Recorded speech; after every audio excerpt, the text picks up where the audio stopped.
The reason why they don't like the algorithm is because they think that China's manipulating it in a way that is doing foreign propaganda. That's what they're trying to get rid of, and that implicates First Amendment right, which demands a strict scrutiny review.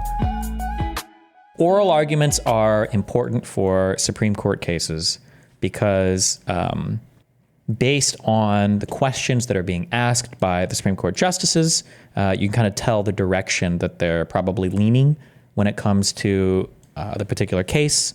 And then it also gives the litigants chances to, would you call them litigants for Supreme Court cases? You would, right? To flesh out their ideas and opinions a bit more. And then based on the questions asked here, and then based on what the Supreme Court justices write and their opinions to the case, it just fleshes out kind of the understanding and the legal perspectives of the justices when they're making their rulings. What's your opinion of the bank going into this? I do not know enough about the case to say. I don't have a strong opinion on any of this. TikTok Inc. v. Garland. On December 16th, 2024, an application for an injunction pending review submitted to the Chief Justice. An injunction, I believe legally, is when you're asking a court to take an action before a case has finished. And then whether or not that's granted depends upon, on a judge's first glance, whether or not he thinks you're likely to succeed on the merits of the case or not. I don't know if injunction means anything different here. If it's like in a Supreme Court context, I don't think it does, right? The DC Circuit's opinion and judgment denying petitions for review entered December 6, 2024. Anytime you talk about a federal court, there's going to be a statement saying that it's either a federal court or it'll be a district court or like a circuit court. It'll be something like that. So when you hear something that's called like the Southern District of New York, that's a federal court. Or like a, well, I shouldn't always say circuit court, actually. That's not necessarily true. No, wait. I think circuit court always is like your first, second, third, up to 11th or 13th circuit or whatever. And that the circuit court is always going to be your first federal court of appeals. And then your Supreme Court is your final court of appeals, basically, right? So you have your federal court is your first start, and then your circuit courts are your circuit court of appeals, and then your Supreme Court is the final one here.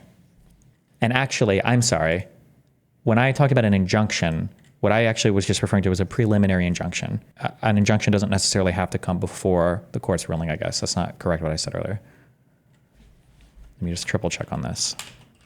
An injunction is an equitable remedy in which a court orders a party to perform or refrain from performing a particular act. A prohibitory injunction is an order forbidding a party from performing an act. A mandatory injunction is an order to perform an act. An injunction may be temporary, in place until judgment is entered, called a preliminary injunction in the US, and an interim injunction in the UK, or permanent, continuing after the conclusion of proceedings, either perpetually or until a specified date, a final injunction.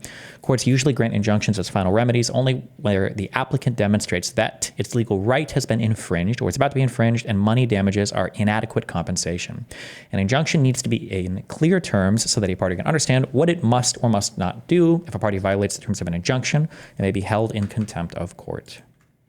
Let me just read through some of this so I can understand 100% what the case is actually about. Okay. Corporate disclosure statement, parties to the proceedings and related proceedings, applicants who were petitioners in lead case in the DC Circuit, TikTok, are TikTok Inc. and ByteDance. Okay, respondents who are respondents. Okay, it's TikTok Inc. and ByteDance versus Merrick B. Garland in his official capacity as Attorney General of the United States. Okay. To the Honorable John G. Roberts, Jr., Chief Justice of the United States and Circuit Justice for the DC Circuit. Pursuant to Rule 22 of the Court and 28 U.S.C. 1651, applicants TikTok Inc. and ByteDance Ltd. What does that stand for? Limited company? I don't even remember. Respectfully request an injunction against enforcement of the Protecting Americans from Foreign Adversary Controlled Applications Act, published L number blah, blah, blah. Okay. Pursuant to Rule 22 of this court. So these are going to be, when somebody just says a rule, I think that always refers to like civil rules of procedure, I believe.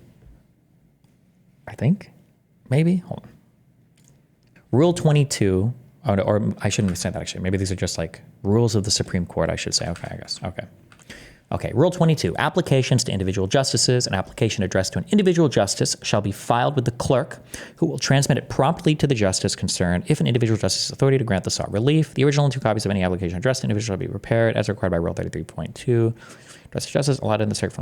Okay, an application addressed to an individual justice. Okay. So I think this is just how you, I guess, like the process by which you appeal to a justice to take a case or whatever, basically. Respectfully request an injunction against enforcement of the Protecting Americans from Foreign Adversary Controls Applications Act. Okay, so this is a law that was passed by Congress that would have, I'm guessing, forced Merrick Garland to ban TikTok, basically. Has this passed already? Wait, what is this 28 USC? USC should always refer to the US code. So this is going to be codified law. The Supreme Court and all courts established by acts of Congress may issue all writs necessary or appropriate in aid of the respective jurisdictions and agreeable to use. Okay, so this is just how they basically do it. Your process for appealing to the Supreme Court, basically. Okay, Protecting Americans from Foreign Adversary Controlled Applications Act. Okay, this bill prohibits distributing, maintaining, or providing internet hosting services for a foreign adversary controlled application. However, the prohibition does not apply to a covered application that executes a qualified divestiture as determined by the president. Under the bill, a foreign adversary controlled application is directly or indirectly operated by ByteDance Ltd. or TikTok. Or TikTok, including subsidiaries or successors that are controlled by a foreign adversary, or 2, a social media company that is controlled by a foreign adversary and has been determined by the president to present a significant threat to national security. The prohibition does not apply to an application that is primarily used to post product reviews, business reviews, or travel information and reviews. The bill authorizes the Department of Justice to investigate violations of the bill and enforce the bill's provisions. Entities that violate the bill are subject to civil penalties based on the number of users. The bill requires a covered application to provide a user with all available account data, including posts, photos, and videos, at the user's request before the prohibition takes effect. Use all available account. Okay. The bill gives the U.S. Court of Appeals for the District of Columbia exclusive jurisdiction over any challenge to the bill. Further, a challenge to the bill must be brought within 165 days after the bill's enactment date. A challenge to any action, finding, or determination under the bill must be brought within 90 days of the action, finding, or determination. I don't know if I want to get like super into the actual wordings of the bill, but the interesting part, I think, is I wonder if there's text within the bill that defines what is a foreign adversary. If we have a definition of that, I'm curious. And then what does it mean when a social media company is controlled by a foreign adversary? Let's say that ByteDance buys a 20% equity stake in my company.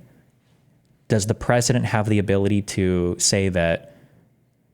Because here it gives the president the ability to determine if any company that is controlled by a foreign adversary presents a significant threat to national security.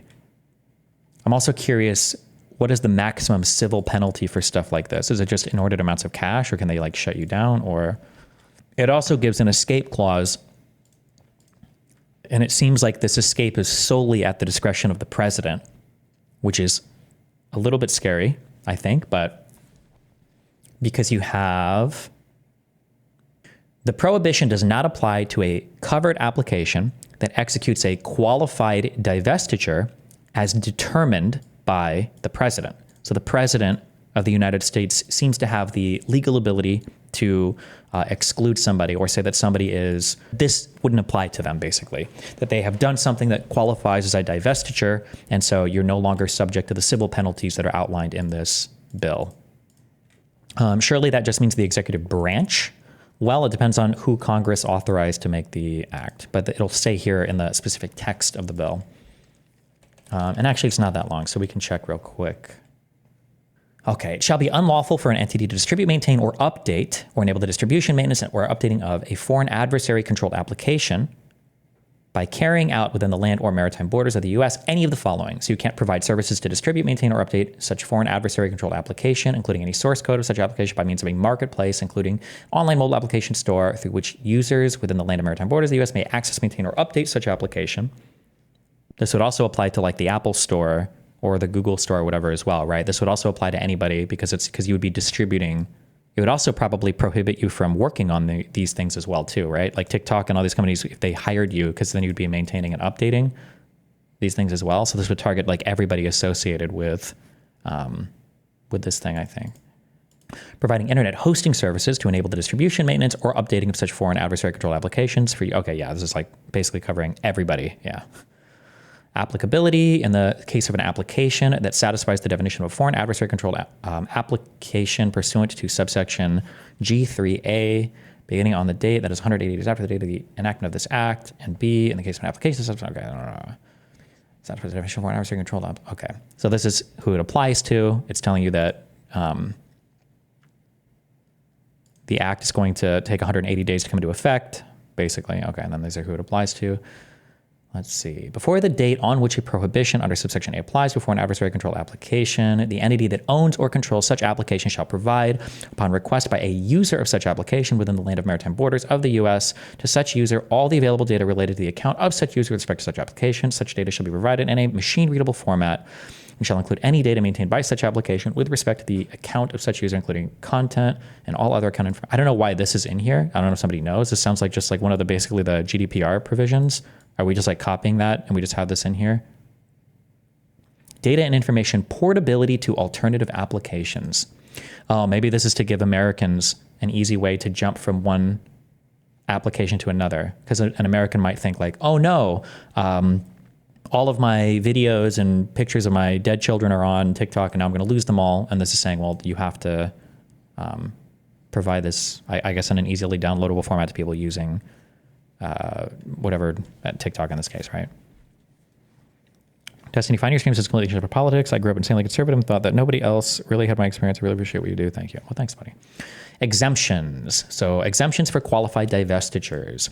This doesn't apply to a foreign adversary-controlled application with respect to which a qualified divestiture is executed before the date on which a prohibition under subsection A would begin to apply to such applications, and it shall cease to apply in the case of a foreign adversary-controlled application with respect to which a qualified divestiture is executed after the date on which a prohibition under subsection A applies to such. What if you do it exactly on the date? Just kidding. Okay, exemptions for certain necessary services subject to A and B do not apply to services provided with respect to a foreign adversary control application that are necessary for an entity to attain compliance with such subsections. Okay. This sounds like, so if you're at TikTok and you have to hire a company to make you compliant, then, or if you're a company that helps other companies become compliant with this bill, you're not going to get sued for it, which is, that makes sense. It's probably an acceptable carve out, right? Okay, enforcement. These are the civil penalties that will happen if you do this bad stuff. Foreign adversary control application violations. An entity that violates subsection A shall be subject to pay a civil penalty in an amount not to exceed the amount that results from multiplying $5,000 by the number of users within the land or maritime borders of the United States to have accessed, maintained, or updated a foreign adversary control application as a result of such violation. So, how many TikTok users in the USA? 170 million people. Is that even that much of a, well, it's probably, you could probably do this like every month or year or something, right? It's 170 million people, which would be, oh, I'm sorry, hold on, $5,000 each. I was thinking like $5 or $50 each. Wait, that's an insane amount of money. Sorry. Because 150 million times 5 is 500 plus 350 is 850 million. So 50 would be 8.5 billion. 500 would be 85 billion. And $5,000 would be 850 billion. So there'd be an $850 billion civil penalty, which is it's a big guy. An entity that violates subsection B shall be subject to pay a civil penalty. The amount not exceed this. Okay, action by Attorney General. Okay, the Attorney General shall conduct investigations related to potential violations of subsections A or B, and if such an investigation results in a determination that a violation has occurred, the AG shall pursue enforcement under paragraph 1 and may bring an action in an appropriate district court of the United States for appropriate relief, including civil penalties under paragraph 1, or declaratory and injunctive relief. Severability in general of any provision of the section or the application of the section to any person or circumstance is held invalid. The invalidity shall not affect the other provisions or applications of this section that can be given effect without the invalid provision or application. If the application of any provision of this section is held invalid with respect to a foreign adversary controlled application that satisfies the definition of such term pursuant to subsections 3GA, such invalidity shall not affect or preclude the application of the same provision of this section to such foreign adversary controlled application by means of a subsequent determination pursuant to subsection G3B. Nothing in this act may be construed to authorize the AG to pursue enforcement under this section other than enforcement of subsection A or B, to authorize the AG to pursue enforcement under the section against an individual user of a foreign adversary controlled application, or, except as expressly provided herein, to alter or affect any other authority provided by or established under another provision of federal law. Definitions. Okay, so we have a definition section. That's good.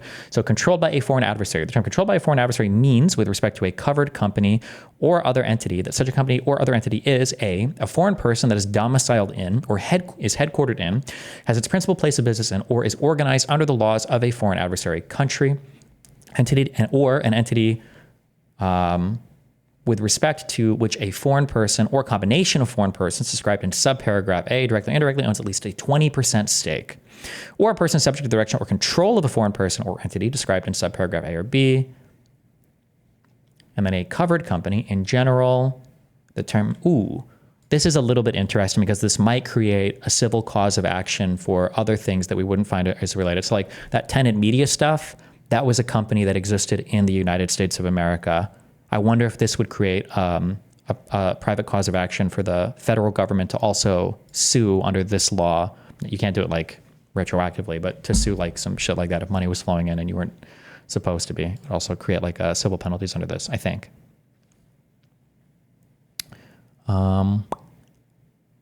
Covered company. In general, the term covered company means an entity that operates directly or indirectly, including through a parent company, subsidiary, or affiliate, a website, desktop application, mobile application, or augmented or immersive technology. It's good to read through stuff like this also. We're reading it through because we should read it through, okay? It's good to read through stuff like this also because, like, I guarantee you there are going to be debates coming up where people are going to say retarded shit like, well, what if it's like 5 different foreign actors in different company or in different countries? Like, generally they're going to be carve-outs for stuff like this, or it's going to include it. Or like, well, what if it's just a parent company that owns it and the real company is in China? It's like, yeah, generally this is covered in law. It's not like they're not retards, usually. So it's always good to have this too. Okay. Permits a user to create an account or profile to generate, share, and view text, images, videos, or real-time communications or similar content. Has more than 1 million monthly active users with respect to at least 2 of the 3 months preceding the date. Oh, wait, the term covered means an entity that operates. Oh, wait, okay. So this would exclude like the tenant media thing, I think. Okay. And 3, enables 1 or more users to generate or distribute content that can be viewed by other users of the website, desktop application, mobile application, or augmented or immersive technology application, and enable it. Okay. Jesus, this is like razor targeting fucking TikTok. Is there any other company right now that anybody's talked about that this would even apply to? Or would this literally only be TikTok? Exclusion. The term covered company does not include an entity that operates a website, desktop application, mobile application, or augmented or immersive technology application whose primary purpose to allow users to post product reviews, business reviews, or travel information and reviews.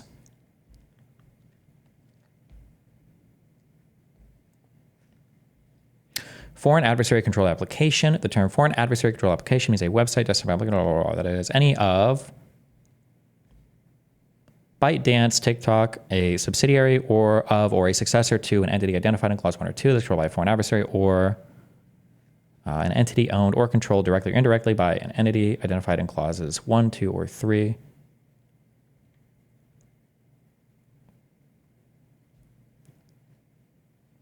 Or B, a company that is controlled by a foreign adversary and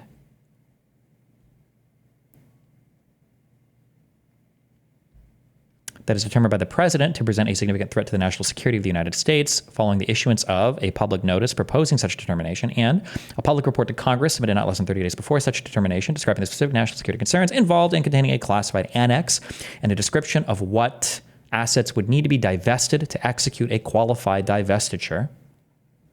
So he has to make a public report to Congress about this, but it doesn't sound like he needs approval from Congress. He just has to report to them about it, and then he can describe what he feels the company needs to do in order to escape the civil penalties outlined here to not be a qualified entity or whatever anymore, which is what the divestiture would be. And then foreign adversary country. The term foreign adversary country means a country specified in section 4872, subsection D2 of Title 10, the U.S. Code. Okay, so we can look at this to figure out exactly what a foreign adversary country is. So you can see here, like the U.S. Code, we go to here, acquisition of sensitive materials from non-allied foreign nations prohibitions. So this is going to give us a definition for foreign adversary country, and it's in subsection D2.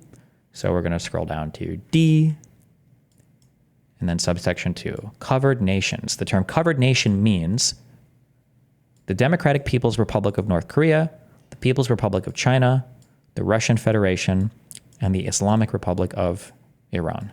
Okay. So it's just, so I don't know if this code gets updated by Congress. I guess when they want to add, does Congress have to pass a new law then? This is like hard coding instead of using a, whatever. Is this so you have to pass a law if you want to change this list, I'm guessing? I'm guessing, okay. Internet hosting service means a service through which storage and computing resources are provided by or to an individual organization for the accommodation and maintenance of one or more websites. Okay, qualified divestiture. Okay, the term qualified divestiture. So this is important because this is how your company escapes. This is how your company escapes this law, basically. The term qualified divestiture means a divestiture or similar transaction that the president determines through an interagency process would result in the relevant foreign adversary controlled application no longer being controlled by a foreign adversary, and B, the president determines through an interagency process precludes the establishment or maintenance of any operational relationship between the U.S. operations of the relevant foreign adversary controlled application and any formerly affiliated entities that are controlled by a foreign adversary, including any cooperation with respect to the operation of a content recommendation algorithm or an agreement with respect to data sharing. And then source code. The term source code means the combination of text and other characters comprising the content, both viewable and non-viewable, of a software application, including any publishing language, programming language, protocol, or functional content, as well as any successor languages or protocols. The term United States includes the territories of the U.S. Okay. And then final section, judicial review. A right of action. A petition for review challenging the act or any action, finding or determination under this act may be filed only in the U.S. Court of Appeals for the District of Columbia Circuit. And then exclusive jurisdiction. The U.S. Court of Appeals for the District of Columbia Circuit shall have exclusive jurisdiction over any challenge to this act or any action, finding, or determination under this act. So this means that you couldn't go to like the 9th Circuit or the 11th Circuit or whatever. You have to do it in the D.C. Circuit, I guess, for the Court of Appeals for this. And then the statute of limitations, a challenge may only be brought in the case of a challenge to this act not later than 165 days after the date of the enactment of this act, and in the case of a challenge to any action, finding, or determination under this act not later than 90 days after the date of such action, finding, or determination. Why is the legislature allowed to decide where the court hears it? I don't really know, actually. I'm not sure where that right comes from. Intuitively, that feels improper to me, but I mean, I imagine there's a reason why they're allowed. Choice of venue is civil procedure. FRCP, I'm guessing that means Federal Rules of Civil Procedure. Except as otherwise provided law, the section shall govern the venue of all civil actions brought in district courts of the United States, and the proper venue for civil action be determined without regard to whether the action is local or transitory in nature. Okay. Pretty short, pretty simple bill. So they have your first choice is not the Supreme Court, so this must have already been filed in the DC Circuit. And then this is where it's going up to the Supreme Court. The people who are going to be suing in this case is going to be TikTok and the parties associated with TikTok, because I imagine that they're going to want to challenge, I don't know why. I guess you can't sue a law, and I guess they wouldn't sue Congress. They're suing the person that takes the action against them, because that's who they would have standing to take action against. So in this case, Merrick Garland is being called out as the defendant in this, because in the law that we read, it's the Attorney General, who's the head of the Department of Justice, who's the one taking legal action against them, or civil action, I guess, or whatever, by imposing some penalties. So they're suing him in order to get an injunction basically saying you can't do this, I guess, because it's unconstitutional, I guess, whatever they're going to argue in here. And so Merrick Garland would be the defendant in this case. But it's not like, it wouldn't be Merrick Garland. Oh, they even say it here, yeah. It's not like Merrick Garland, the individual, is being sued. It's Merrick Garland in his official capacity as Attorney General of the United States. All right. So the DC Circuit's opinion and judgment denying petitions for review entered December 6, 2024. The DC Circuit's order denying injunction pending Supreme Court review entered December 13th. Okay. Destiny. Court jurisdiction stripping is a constitutional right for Congress from the Constitution. The judicial power shall extend to all cases in law and equity arising under this Constitution, the laws of the United States, and treaties made or which shall be made under their authority, to all cases affecting ambassadors, other public ministers, and consuls, to all cases of admiralty and maritime jurisdiction, to controversies to which the United States shall be a party, to controversies between two or more states, between a state and citizen of another state, between citizens of different states, between citizens of the same state claiming lands that are different or under granted different lands, between in all cases affecting ambassadors, other public ministers and consuls, and those in which a state shall be party, the Supreme Court shall have original jurisdiction. In all the other cases before mentioned, the Supreme Court shall have appellate jurisdiction, both as to law and fact, with such exceptions and under such regulations as the Congress shall make. Okay, so this is part. Okay, cool. All right. Okay. Boom, boom, boom, boom, boom. All right, reading through this bullshit. To the Honorable Judge, okay, I don't think we'll read this whole thing, but okay, so they are requesting an injunction against enforcement of the Protecting Americans from Foreign Adversary Controlled Applications Act, pending this court's review of the D.C. Circuit's judgment upholding the act. Applicants sought this interim relief from the D.C. Circuit, which had exclusive original jurisdiction, but it denied relief. So the D.C. Circuit shot them down, saying that this act is fine, and now they're going to the Supreme Court. Okay. Introduction. This is just going to be them laying out like the factual case, and I mean like slanted in their favor. None of it's going to be false, but or slightly opinionated, right? I think the introduction is where you'll write things like that's where Finkelstein is like Norman Finkelstein, known worldwide as a famous speaker and blah blah blah. So Congress has enacted a massive and unprecedented speech restriction. TikTok is an online platform that's one of the nation's most popular and important venues for communication. There's a strong public interest that the court have the opportunity to exercise plenary review. This case raises novel constitutional questions of profound significance to the entire nation, and this court is the only forum for appellate review under the act.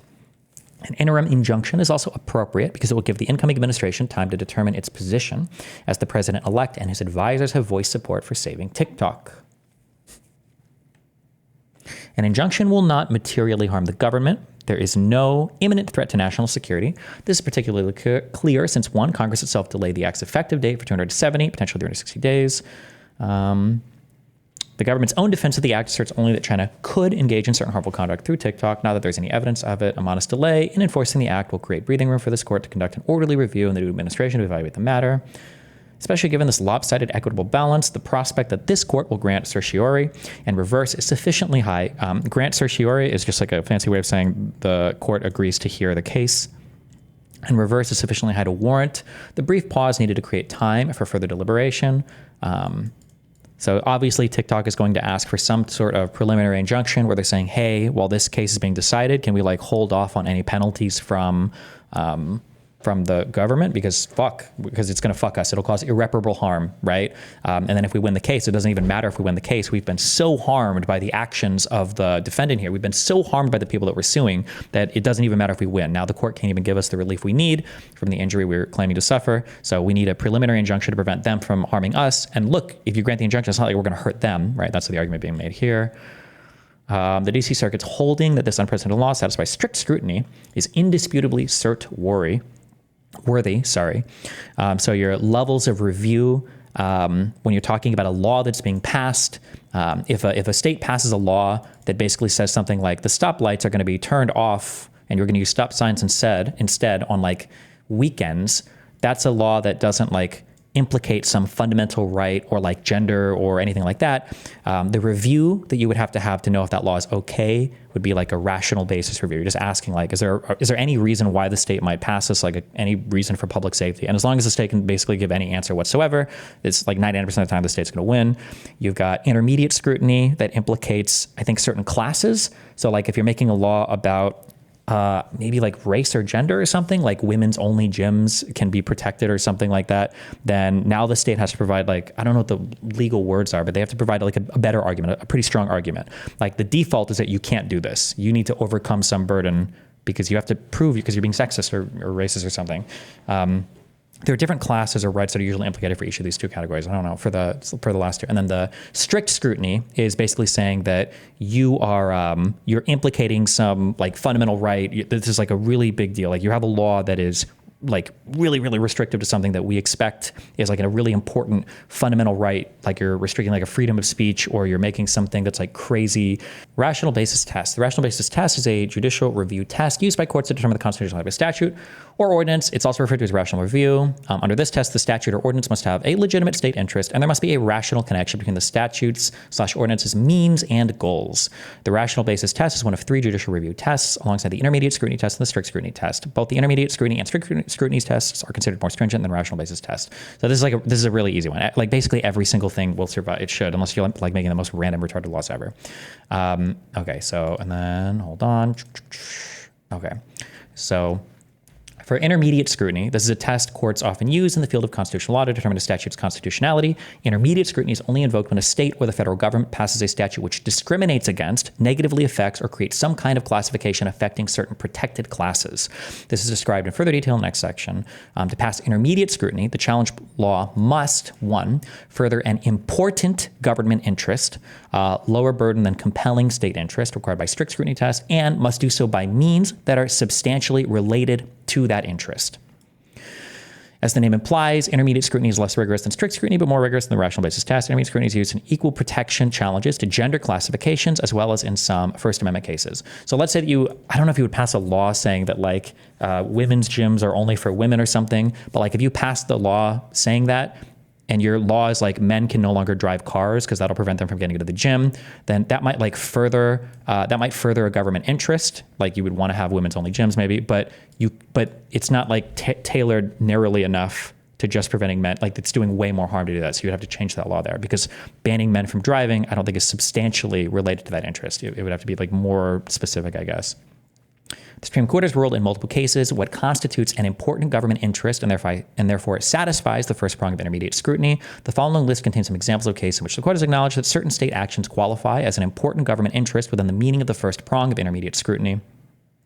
So you have prevention of teenage pregnancy, public health, national defense, physical safety of women. I wonder if this is like a gym thing. Insurance of biological relationship between U.S. parents. Okay, so strict scrutiny is your biggest test. So strict scrutiny is a form of judicial review that courts in the United States use to determine the constitutionality of government action that burdens a fundamental right or involves a suspect classification, including race, religion, national origin, and alienage.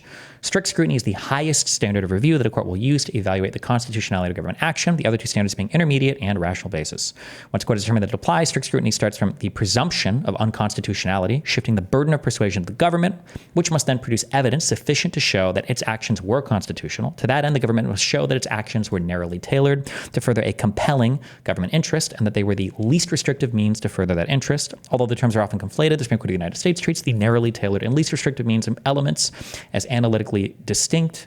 But okay, anyway, all that to say that the DC Circuit's holding that this unprecedented law satisfies strict scrutiny is indisputably certiorari worthy. So this sentence just means that the DC Circuit said that if you were to do a strict scrutiny analysis of this congressional statute that allows them to ban TikTok from operating in the US, that it would survive a strict scrutiny review, and a strict scrutiny implication is a very big deal, right? Because we know that strict scrutiny laws are implicating fundamental rights, okay, meaning really important things, and the group that they're targeting is suspicious, right? As in like, I can understand why you might have like a women's only gym or a man's only gym. Why do you have a blacks only gym or a whites only gym? Like these are like, now the classification is like very strange, right? So you have to make a very, very, very good argument here for why it should be allowed to be that way, right? But okay, so they're saying obviously the Supreme Court should talk about this. Isn't this what Rudy got confused about? I don't know. That Rudy Giuliani thing was impossible for me to understand. I don't know if he had a brain aneurysm or what, but okay. Speech restrictions have survived the Constitution's most demanding standard only in rare and narrow circumstances. This court should ensure that this critical protection has not been diluted by a decision upholding a law banning a speech platform used by half the country. To be sure, the D.C. Circuit portrayed its decision as fact-bound, saying there's persuasive evidence of national security risks identified by the government in the public record. My super gut instinct is there's no way this ban goes through, but I'm also reading their argument because I'm just trying to think from my perspective as a U.S. citizen.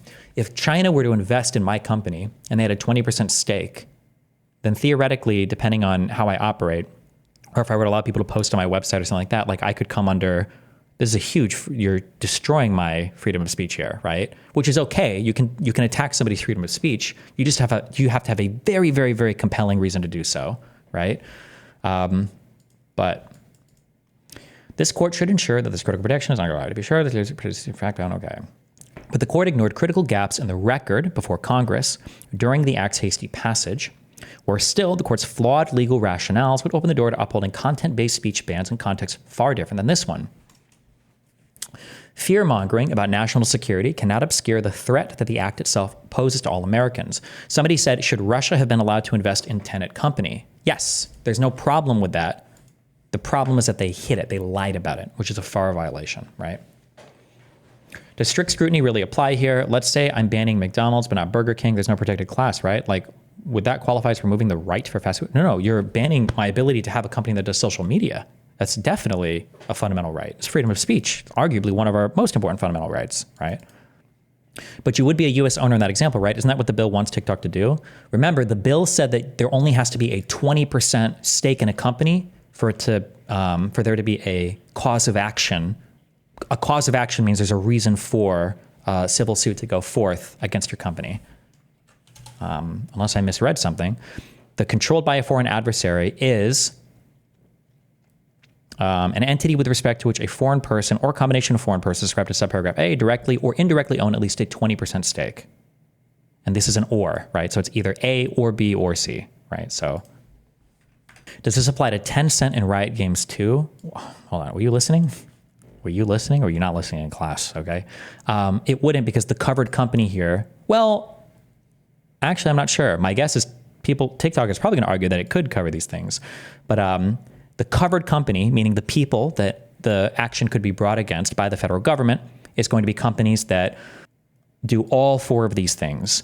I believe all four of these things are required. Permits a user to create an account or profile to generate, share, and view text, images, videos, real-time communications, or similar content. Has more than 1 million monthly active users. Enables one or more users to generate or distribute content that can be viewed by other users of the website, and enables one or more users to view content generated by other users of the website, desktop app, mobile app. I don't know if you can do this on League. You'd have to have like some social media part of it where you can post things that everybody can see. I'm not sure. If the government discovered some kind of serious exploit within TikTok's platform, would that make this more cut and dry? Well, if it was a law they were breaking, then sure, but on the merits, the D.C. Circuit started on the right path by assuming that the act is subject to strict scrutiny. The government conceded that TikTok Inc. is a bona fide domestic entity operating domestically that is engaged in expressive activity through the creation of content on the platform. Damn. So the D.C. Circuit held this up under a strict scrutiny review, meaning that the D.C. Circuit feels that there is a very compelling argument as to the constitutionality of this. Now, different circuits can lean in different ways. Like I think the meme is like is it the Ninth Circuit? That's like California and them, where they're like, oh, this is the activist circuit, the activist judges, the liberals. I don't know if there's like a certain, I think like is it the Fifth Circuit, like Texas? Different circuits of appeal, Wikipedia, USA, where people will say like, oh, this circuit is always giving conservative rulings. There's some guy in the Northern District of Texas that's always sucking off corporations or something, right? These are your different circuit courts. And remember, regardless of location, a circuit court is always, I think, for federal cases. Although sometimes federal courts can hear state cases for some things, but it's different. But generally speaking, I'll say generally, because I think there are some weird exceptions where they can hear state law or whatever. But regardless, okay. On the merits, the D.C. Circuit started, the act applies only to covered applications on websites like TikTok that make the express choice to enable users to generate or distribute content. The act then singles out TikTok for disfavored treatment by banning applicants from operating TikTok without giving the benefit of procedural and substantive standards forwarded to other covered speakers. Moreover, as the DC Circuit stressed, the act cannot be justified without reference to the content of the regulated speech, as one of the government's asserted concerns about Chinese influence itself references the content of TikTok's speech. Because TikTok Inc. is a U.S. company exercising editorial discretion over a U.S. speech platform, the First Amendment fully protects it from Congress's attempt to ban its operation of the platform based on its purported susceptibility to foreign influence. Strict scrutiny applies here, just as it would if Congress banned a specified American citizen from operating a particular American newspaper merely because a foreign nation might be able to control what he printed or misuse his subscriber data. They went fundamentally astray, however, in concluding that the act survived strict scrutiny. First, it held that Congress could ban applicants' operation of TikTok based on the risk of covert manipulation of content by China. But as in all strict scrutiny cases, the government bears the burden of proof. And here, neither Congress, the government, nor the DC Circuit identified any evidentiary basis to declare that the covert nature of any such risk could not be remedied through an express disclosure. That is how the First Amendment requires the government to address concern that the public is being misled about who is behind the speech they receive. Second, the court also held that Congress could single out TikTok as presenting the most pressing concern that China could improperly obtain U.S. user data. But the act inexplicably exempts numerous websites and applications that present no less risk, if not greater risk. That is kind of weird too, that like certain like review sites or whatever else is for some reason exempt. Sure. Such under-inclusion typically forecloses a determination that a law substantially advances the interest asserted as required to satisfy strict scrutiny. So what they're saying that like, if you're really saying that the state is trying to advance this interest in such a precise way that implicates a fundamental right, then the way you've written this law seems contrary to that goal, right? Indeed, when this gross overbreadth as to covert Chinese content manipulation is paired with this gross under-inclusion as to data security, the strong combined inference is that Congress passed the act for a different reason entirely. Okay, I don't have to read this whole thing. So the question presented is whether the act is unconstitutional as applied to TikTok Inc. and ByteDance limited liability, whatever, because it categorically and uniquely prohibits them from operating the TikTok speech platform and other applications in this country. Opinion below and provisions involved. The DC Circuit's opinion is available in this bullshit. Jurisdiction DC Court exclusive jurisdiction statement. Okay. These are just statements of fact, I think. Why is Telegram not included? Don't know. Don't know enough about Telegram or how that operates, so. An emergency application for injunction. These are basically petitions that are, is it right to call it a petition? These are things that are filed by people who aren't parties to the case, but they want to support, I think it can be a litigant on either side. So maybe I'm like a law professor who studies First Amendment speech. I might want to file a brief to the court in support of one of the petitioners, and that's what these things are. I don't know if it has to only be like a plaintiff or a defendant. I'm not sure 100%. I think it might be able to be on either side, but just in reading these, it looks like these are all on behalf of the, in support of the applicants. It looks like they're all in support of the applicants. I'm guessing American Civil Liberties Union, Foundation for Individual Rights and Expression. Okay, well, hold on. We've got Mitch McConnell filed one. In opposition to emergency application. Oh, okay. So not all of these have. Okay, so you can file these for a different side. Oral arguments. Trump submitted one too, but he didn't argue how SCOTUS should rule. Oh, sure. I would be highly cautious in reading anything from an attorney that Trump hires. Trump attorneys have demonstrated in the past that they are legally and potentially even like English illiterate. They have no respect for or understanding of anything related to legal matters. I don't know if it's like ChatGPT generated shit or if they just forgot everything in law school, because people like Powell or Giuliani, a lot of these people who are now disbarred, just make the most specious, both legally and factually, arguments in the history of the world. There's no value unless you're just trying to figure out like, well, what do they think or what crazy shit are they up to? It's an embarrassment to the profession, the states that they're from, and the United States in general, that these people are putting pen to paper for literally anything submitted to any court ever. It's actually fucking insane, but regardless. All right. For the Supreme Court, I don't know why, because of tradition or they're too lazy to do their makeup or something, I don't know. You're not allowed to have video recordings, but you are allowed to record audio. Justice Garland and the consolidated case. Mr. Francisco. Mr. Chief Justice, and may it please the court. Under the Act, one of America's most popular speech platforms will shut down in 9 days. That shouldn't happen for 3 reasons. First, TikTok Incorporated is a U.S. company speaking in the United States. The Act requires it to go dark unless ByteDance executes a qualified divestiture. Whether you call that a ban or a divestiture, one thing is clear. It's a burden on TikTok's speech, so the First Amendment applies. Second, the Act is content-based from beginning to end. It applies only to social media platforms that have user-generated content, except for business, product, and travel reviews. Remember, so I don't know if the other, I'm guessing that's how we'll make this argument. If you're an individual, you always want to argue for the highest level of scrutiny because it makes the burden fall on the side of the government. So of course, TikTok and ByteDance are going to argue for a strict scrutiny review. My guess is the other side is going to try to argue a lower review. I don't know if they would go all the way to rational basis or intermediate, or maybe they just wouldn't give a fuck. But you want to have the highest burden possible on the government because they're the ones taking action issues. That's where this argument is starting. That makes sense, right? Within that content-based universe, it singles out a single speaker for uniquely harsh treatment. And it does so because the government fears that China could, in the future, indirectly pressure TikTok to disseminate foreign misinformation and propaganda. Finally, the Act can't satisfy any standard of scrutiny. The government has no valid interest in preventing foreign propaganda, and its fallback that it seeks merely to prevent covertness makes no sense, since that could seeks preventing standard of scrutiny. Hold on. The government has no valid interest in preventing foreign propaganda, and its fallback that it seeks merely to prevent covertness. So for the government has no interest in preventing foreign propaganda, I think strictly speaking, that's true. It's not illegal to have foreign propaganda in the United States.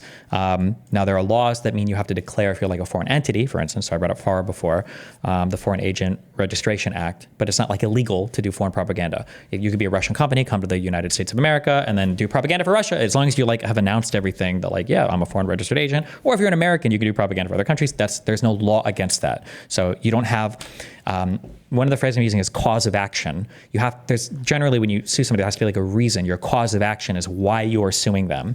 And the federal government doesn't have a cause of action because you're doing propaganda. So it has to be, you have to make a different argument, right? And its fallback that it seeks merely to prevent covertness makes no sense, since that could be addressed with a risk disclosure.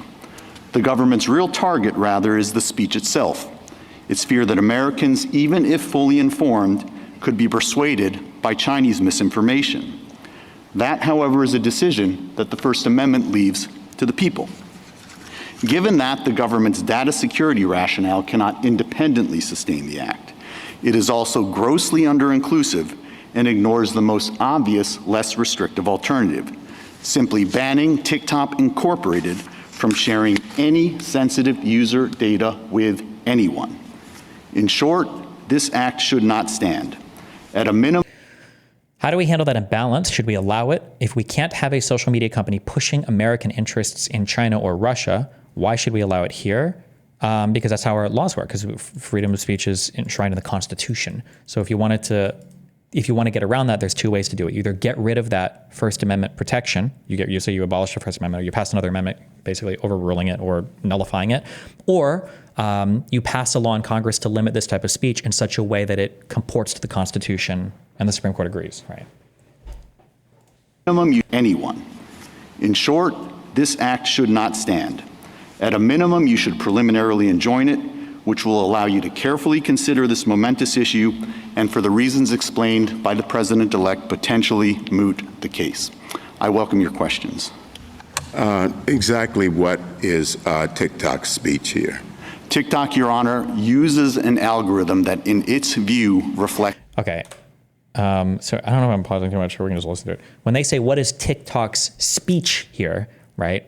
The question, was that Thomas? The question is like, does TikTok have a First Amendment stake here? I thought you were just hosting other people's speech. What is the speech that you're referencing? Because if it's not your speech and somebody else's, would the First Amendment even apply? I'm not actually sure. So they have to make the argument for why the First Amendment would even apply here, right? Here. TikTok, Your Honor. Exactly what is TikTok's speech here? Does anybody know who that was? Was it Thomas? I'm not sure. TikTok, Your Honor, uses an algorithm that in Wait, its does view... C-SPAN not say at all who's speaking? Certainly they're going to do that, right? Could you argue that non-U.S. citizens / companies do not have those protected rights? Or has this question been asked? If you know, I don't know how laws apply to non-U.S. citizens, but it doesn't matter because this law would apply to U.S. citizens and U.S. entities, so it doesn't matter. reflects the best mix of content. What the Act does is it says TikTok cannot do that unless ByteDance executes a qualified divestiture. That's a direct burden on TikTok speech, much less of a burden than the one that this court struck down in the Simon & Schuster case, where all the author had to do was take a certain amount of proceeds and put it into an escrow account for a short period of time to satisfy a civil judgment. So why does a restriction on ByteDance, which is not a citizen, is not located in the U.S., a restriction on TikTok? Because what the law says to TikTok is that TikTok, you cannot use the algorithm that you prefer to use unless ByteDance executes a qualified divestiture. So the law therefore falls directly on TikTok itself. It imposes a burden on TikTok speech, again, a much more significant burden than the one that was struck down in Simon & Schuster. So you're converting the restriction on ByteDance's ownership of the algorithm and the company into a restriction on TikTok speech. So why can't we simply look at it as a restriction on ByteDance? Because I think the burden falls directly on TikTok. And I can use a hypothetical that helps illustrate the point. Suppose that China used its leverage over Jeff Bezos's international empire, including his Chinese businesses, to force the Washington Post to write whatever China wanted on the front page of the Post. Surely the government couldn't come in and say, Jeff Bezos, you need to either sell the Washington Post or shut it down. That wouldn't just violate Mr. Bezos's First Amendment rights. That would also violate the Washington Post's First Amendment rights, because they are ultimately the one that's suffering the burden under that law, because they have to go dark and close up their books. Counsel, you began by saying this is... Sorry, okay. I hate Thomas because he's an un-American traitorous boy piece of shit. Not boy, he's a fucking loser, sorry. I thought his question was dumber originally, but actually I think Thomas's question, I think was good here. How does this burden TikTok the company? Because that's what they're arguing for. How is this not just burdensome on the company that owns TikTok, right? Because how is this implicating like TikTok's First Amendment right to do speech or whatever, rather than just, I guess, the owners of TikTok, which would be ByteDance here? I think it's probably maybe a fair question. I think sorry. They have to go dark and close up their books. And so he's comparing like, well, what if Bezos owned the Washington Post and somebody tried to sue Bezos because of something that he said the Washington Post needed to publish or whatever, or something? This wouldn't be burdensome just to Bezos. It would also be burdensome to the Washington Post as well, right? So you began by saying this is a U.S. company operating in the United States. Yes, Your Honor. But the ultimate company that controls it, ByteDance, was found by Congress, and I quote this, to be subject to Chinese laws that require it to assist or cooperate with the Chinese government's intelligence work, quotes, and to ensure that the Chinese government has the power to access and control private data that the company holds. So are we supposed to ignore the fact that the ultimate parent is in fact subject to doing intelligence work for the Chinese government? Well, Your Honor, I don't think you are supposed to ignore that at all, but I also don't think that it changes the analysis for a couple of reasons. Look, TikTok and... Well, just hold a second. Well, as I said, you began by saying this is a U.S. company operating in the United States, and it seems to me that you're ignoring the major concern here of Congress, which was Chinese manipulation of the content and acquisition and harvesting of the content. Sure. And I'll start by saying that TikTok Incorporated is a United States subsidiary operating in the United States with its own set of free speech rights. Do you dispute the fact that ByteDance has ultimate control of TikTok in its corporate organization? Yes, Your Honor, I do dispute that, but I also don't think that it matters, because even if China could exercise overwhelming power against TikTok versus ByteDance, I don't think it would change the analysis. And I can take that Washington Post hypothetical and ratchet it up a little bit to help illustrate the point. Let's suppose that the Chinese government had actually taken the beat. Like, you have a First Amendment right to freedom of speech. I don't think you can just axe somebody's First Amendment because somebody else is exercising control over them. I think you need a more compelling argument there. That's what I think Francisco is arguing. Bezos' children hostage. And it was using that leverage in order to force Bezos and the Washington Post to publish whatever they wanted on the front page of the Post. So China effectively has total control. I still don't think that Congress could come in and tell Bezos either sell the Post or shut it down, because that would violate Bezos's rights and the Washington Post rights. Maybe what they could do is come in and say, you need to disclose the fact that you're under this amount of coercion. Correct, because so I don't know if he's implicating FARA, that law directly, but you can't just shut somebody's freedom of speech down because another country is paying them. Remember, that's a big, big, big right. So that the people who are looking at the paper understand it and can make their own assessment. But I think the First Amendment rights of both Bezos and the Post would be directly implicated, notwithstanding that China in that scenario has effectively total control over what gets printed in the Washington Post. Counsel, let me break this down. I understand your argument that there is a First Amendment right that the U.S. company has. I'll go that way. Wait, holy fuck. Is this going to survive? I'm getting bad vibes right now. Wait, I'm feeling bad vibes right now.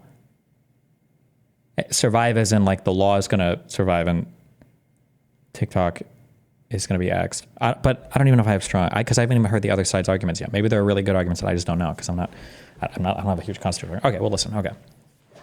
Far with you, okay? I'll take because we're affecting their ability to talk in whatever way they choose. The Washington Post could choose without any influence or threat against the children of Mr. Bezos to promote Chinese policy, and our First Amendment would permit them to do that if they chose it independently, correct? Yes. Correct.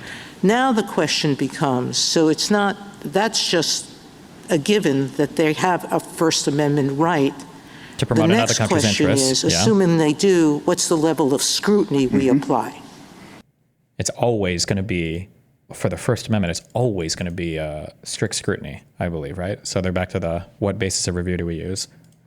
Isn't that what the issue here? That is certainly one of the issues, Your Honor. All right. So if we get to that side of the issue, that TikTok USA has some sort of First Amendment right, taking your example, if the government said no speaker is free to speak under a criminal compulsion by someone else because of extortion, because of kidnapping, we are doing this because it is the only way to ensure the safety of people, that they are not going to be kidnapped or threatened, their lives threatened. Jesus. Sorry, hold on. Somebody said, wasn't Destiny against removing it from the start? Okay, hold on. Please listen. I don't remember what my opinion is at the start. I don't know what I said at the start. And by the start, I mean like months ago. Okay? When somebody asks a question of like, are you for or against getting rid of a particular thing, in the United States, if you're going to ask a legal question, then that demands a legal analysis. So that's why before going to the oral arguments, I wanted to read at the very least the request for the writ of certiorari or whatever, and then just have some understanding of what the case is about. Because like I might say something like, somebody might say, oh, they wanted to ban TikTok for national security interests with the president. And that might sound like a legal argument. Oh, okay, national security, sure. And I say, yeah, I guess that's probably okay. But let's say that the law they passed to do it was, the law says the president at any point in time can dictate any country as an enemy to the US. And if any platform says anything good about that country, then that's a compelling national security interest to ban that, boom. In that case, even if I'm for banning something for national security interest, the legal analysis would be like, no, what the fuck? The president can't just declare anybody an enemy and ban a thing. Legal analysis is important for legal things. And it's different than just an opinion. Now, I know that like everybody wants to have an opinion about everything, especially fucking political commentators, okay? But to have an opinion about a legal case, it should be done through the lens of a legal analysis, okay? To be clear, I don't have a formal legal background, and I haven't read the defendant's side of this, so I don't know what Garland or the DOJ or anybody on his behalf filed on their side, so I haven't even seen their arguments. So it could be really compelling arguments on their side. But just on its face, the idea that Congress could pass a law that allows the president to ban any social media company as long as there's a 20% equity holding from a foreign adversary, I don't know how I feel about that. I don't know if that feels to me like something that should survive First Amendment protections. I'm not convinced of that, but maybe I will be by the end of this. We'll see. Going to be kidnapped or threatened, their lives threatened. You don't think that the government has a compelling state interest in saying, if there is a threat, a physical criminal threat against someone to do some activity, that the government couldn't say, I'm not questioning whatever the content is of that activity. I'm simply saying we, in our governmental powers, have a right to say, you can't do that. No. It has to be specific, right? So like looking at, say, one thing that I brought up with Pisco is like the Brandenburg test. Just because something might lead to something bad doesn't mean, even if it might lead to like harm or people dying, that's not enough to go against somebody's like right to free speech, right? So like when it comes to inciting like a riot, right, for Brandenburg test, in order to criminally charge somebody for incitement, the Pisco said there were 4 elements. I thought there were 2. This says 2. Maybe there were 4 in some other place, right? So in order for this, the speech is directed to inciting or producing imminent lawless action, and the speech is likely to incite or produce such action. I think broad threats or broad claims about Jews or national security or whatever, I don't think they would ever survive, at least for the crime of advocating legal action. So I think it has to be more narrowly tailored, whatever law you're making, to make some kind of speech illegal. It needs to be more narrowly tailored than to just say there's some national interest. However, again, remember, because I don't have a legal background professionally or academically or whatever, there could be that the state or the president might have additional ability to say that I can criminalize something. Like maybe there are some things here that aren't like on an individual level or something that I just don't know about, but we'll hear about it. Okay. So powers have a right to say, you can't do that. You can't speak. Sure, Your Honor. So to take your question in pieces, I do think that they would have a compelling interest in that scenario to do something. But what I don't think is that they could simply target speakers in speech. Take, for example, generally applicable laws like the So trading. you think in that situation that the only thing the government could do is tell the Washington Post, disclose to the public that you are saying this because you are being forced to? Yes. So, sure. That's the only remedy the government could undertake? No, Your Honor, but I want to make sure Well, what else could they do? I mean, if we're saying like threaten them, like by extortion or blackmail, then that would be bad. But those are separate crimes, right? Those are all crimes already. understand the hypothetical. The compelling interest is in preventing this kind of compulsion, coercion, and ultimately harm to children. And I think that the government has a lot of different ways they can address that through speech-neutral laws. And I was going to point to things like the Trading with the Enemy Act or Russia sanctions. You can broadly say and attack problems. They haven't been very effective. Well, be that as we're still having people kidnapped. We're still having coercion. And be that as it may, you can say to Americans, you cannot collaborate with our enemies at all. And if you do that, you're going to be severely punished for doing that. All right, we can go on to the effectiveness of the remedy. But the point is, I believe, that even if your First Amendment rights are impinged and there is some protection, the question is at what level of scrutiny? Yes, Your Honor. And whether that the action is content neutral or not. I agree that that is the way that the analysis proceeds. Here, we believe that the level of scrutiny should be strict scrutiny. What is the relevance. Why are the judges allowed to just interrupt them? That's mean, okay? They should have to say, excuse me. That the level of scrutiny should be strict scrutiny. What is the relevance of the history? Chief Judge Srinivasan, in his opinion, in the D.C. Circuit emphasized that there is a long tradition of preventing foreign ownership or control of media in the United States, Sure. going back radio, television, and what have you. I would think no matter the level of scrutiny, that history has to be important, and I want to get your response to it. I don't actually think it's important in this context because that history all arises.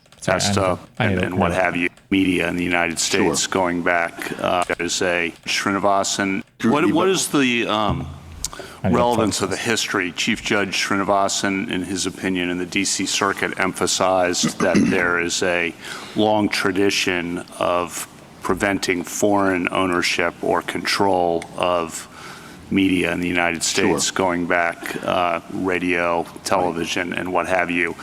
I would think no matter the level of scrutiny, that history has to be important, and I want to get your response to it. I don't actually think it's important in this context because that history all arises in the context of bandwidth scarcity.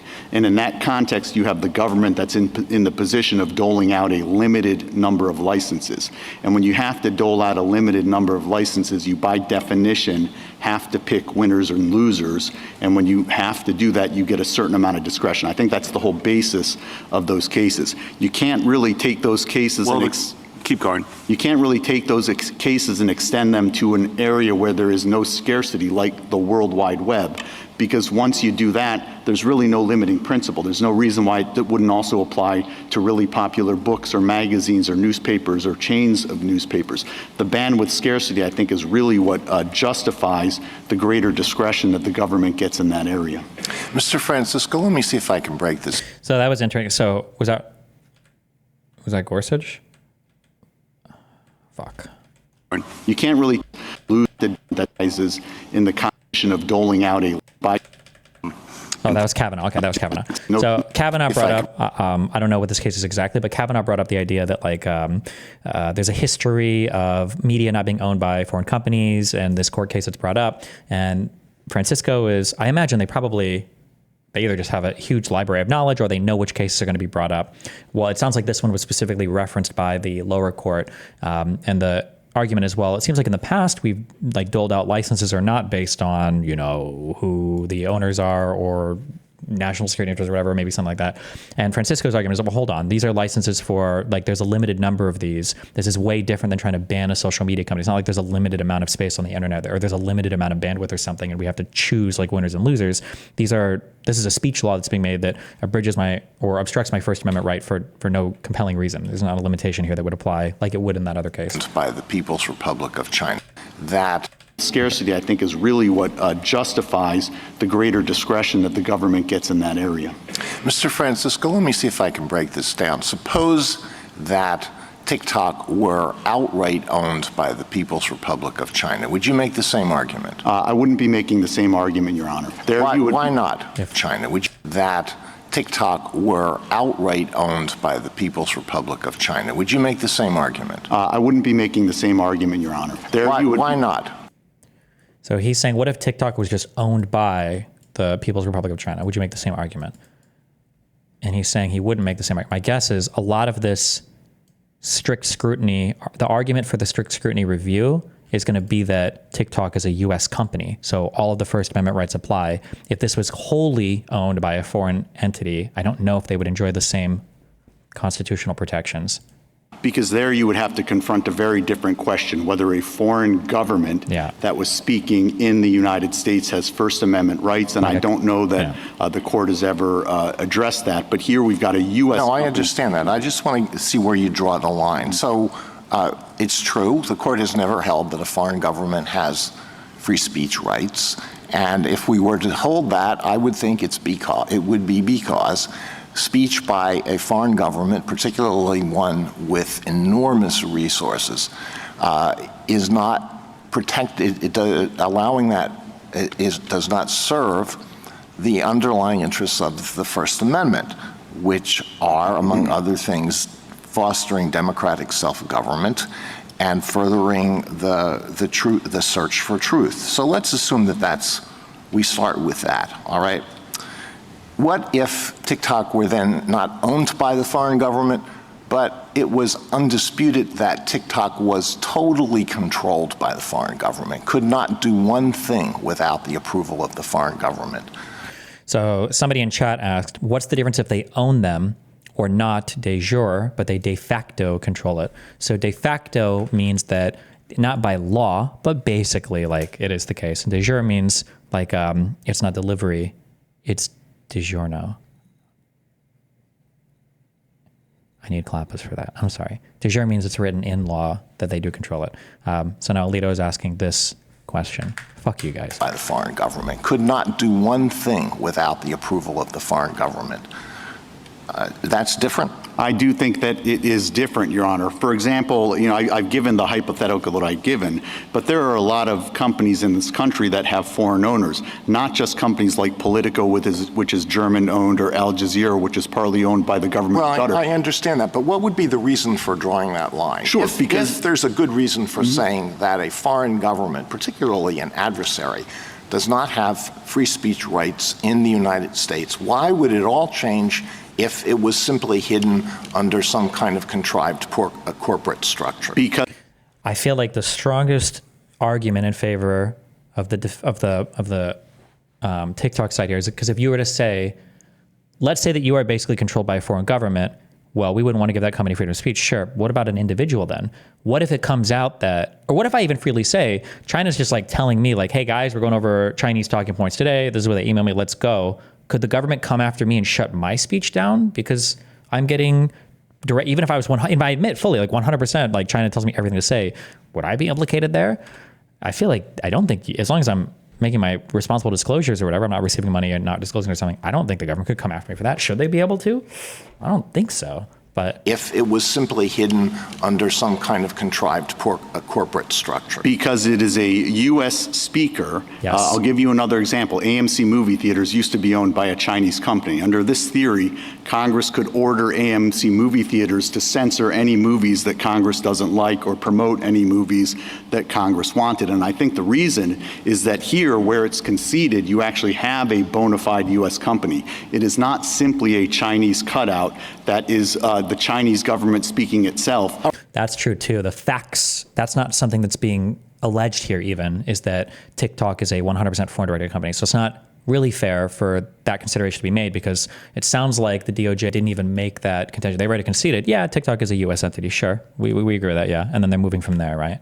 Not simply a Chinese cutout that is the Chinese government speaking itself. All right, let's but an say that's not a United States company. Let's say this is not a complete answer to your First Amendment argument, but would you be willing to concede that this is a very important factor that should be taken into account in deciding whether there's a First Amendment violation? Would this be an important factor? Whether there's a violation, is it whether there's a violation or whether or not the government can make the law against it? It would be an important factor, right? Because it's one of your two prongs, like the compelling state interest, but you have to satisfy the second one, which is showing you're making a narrowly tailored, like a speech neutral law, I guess. Well, Your Honor, I think that it does help supply a compelling governmental interest, but yes. I still think you have to march through the strict scrutiny analysis and analyze and have the their narrowly tailored, interests. yes, I do not think that they have a compelling governmental interest in the manipulation of content. I think that is in the teeth of the First Amendment, and if you look at the government's brief and the rest of the record in this case, that's really what it's focused on. Their complaint is the fear that the content could be critical of the United States government or could undermine our democracy. Yes, Your Honor. Mr. Francisco, I just wanted to follow up on that line of questioning with just some fact questions, because it seems to me there are a couple of things that the parties still dispute about facts in this court, which is a little unusual. The government says that TikTok, U.S., has no authority or ability to alter the algorithm or recommendation engine, but must simply follow ByteDance's directives. You disagree with that in your reply brief. Yes, somebody has to be right and somebody has to be wrong about that. What's the fact? What does the record show on that? Well, Your Honor, we are. So I believe I think legally there's something called a court of first review. I think is what I don't need to guess any of this. We can just Google this. But when a Supreme Court is deciding something, unless it's a case they have original jurisdiction over, that they're the first people that hear it, the Supreme Court, I don't think typically considers questions of fact. It is not considering what the facts of the case are in terms of what's right or wrong. They're just considering the legal question about it. So like, if something gets to the Supreme Court and it has to do with anything, with whether Trump gets like the Trump immunity case is a good example. The Supreme Court is not there to decide, okay, well, do we think that he did this thing or did he not do this thing? I think the Supreme Court just accepts the facts as presented to it from the appeal of the lower courts, and then it's only engaged in matters of legal review, not a factual review, I believe. Except maybe when they have original jurisdiction. So if they're the first court to hear a case, like if a state brings a case to, but I don't even know in that case if they ever do a fact review. I'm not actually sure, but yeah, okay. We are here on a record, and there is nothing in the record that says that TikTok, like any other subsidiary, doesn't have its own independent making authority. If you look at their record sites, what they point to is the ordinary types of control that a parent company has over a subsidiary company, but it doesn't change the fact. All right, what is the fact? Are you prepared to make a representation? Yes, Your Honor. Here? The fact is that. I wonder why, should you even have to answer this? If the other side's not contesting these facts, then why even bring it up? They didn't even fucking bring this shit up. We don't have to talk about the facts here. They're not relevant. Isn't the argument that TikTok does have freedom of speech, but because ByteDance is directing its speech and China does not have free speech in the US, Congress can regulate its speech? I don't believe that's the argument that the Department of Justice is making here. So I don't think that should be an argument that's up for consideration for the Supreme Court, right? TikTok Incorporated as a U.S. company does have a choice over the algorithm. Now, it would be an incredibly bad business decision for them to abandon this algorithm, and they very doubtful would ever do it, but they have that authority. What they clearly have the authority to do is shut down the platform in the face of Chinese pressure. That's actually what they agreed to do in the National Security Agreement. I think that underscores why TikTok Incorporated as a U.S. company does have its own set of First Amendment rights. Okay. And then somebody said Supreme Court doesn't do first review. The Supreme Court, I believe, does have original jurisdiction in certain cases. One of those would be, I think, when states sue other states. I believe that the Supreme Court has its original jurisdiction is what I'm saying, right? They're the ones who have the first look. But I don't know if they then do factual consideration there. Original jurisdiction refers to a court's authority to hear and decide a case for the first time before any appellate review occurs, yeah. But I don't know if they do fact-finding there or how that works. I'm not sure. But scores why TikTok they agreed to do in the National Security Agreement. I think that underscores why TikTok Incorporated as a U.S. company does have its own set of First Amendment rights. Okay. And then another fact question. Before the D.C. Circuit, you argued that the Chinese government has made clear in public statements that it would not permit a forced divestment of the recommendation engine. Does that mean that some key component of the recommendation engine is under Chinese control? No, Your Honor. What it means, and this might warrant a little more explanation, what it means is that there are lots of parts of the source code that are embodied in intellectual property that are owned by the Chinese government, and they would restrict, like the United States restricts the sale of those types of things to foreign governments. It doesn't alter the fact that this is being operated in the United States by TikTok Incorporated. Okay. So I got it. Okay. I got it. And then you represent that the divestiture is not feasible within the Act's time frame. I'm sorry for these fact questions, Sure. but I just want to understand what's before us. so the Act's time frame that we read, I think the divestiture had to happen within 180 days, which is 6 months, which does seem like a pretty accelerated timeline. If we consult the Act itself,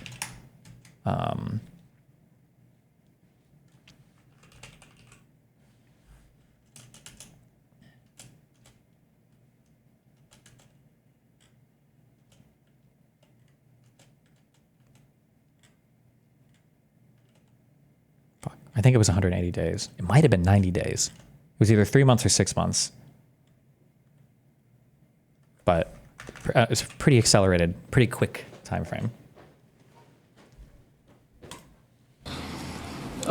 would it be feasible in any time frame? I take the government doesn't dispute that it's infeasible in the 270 days provided by law.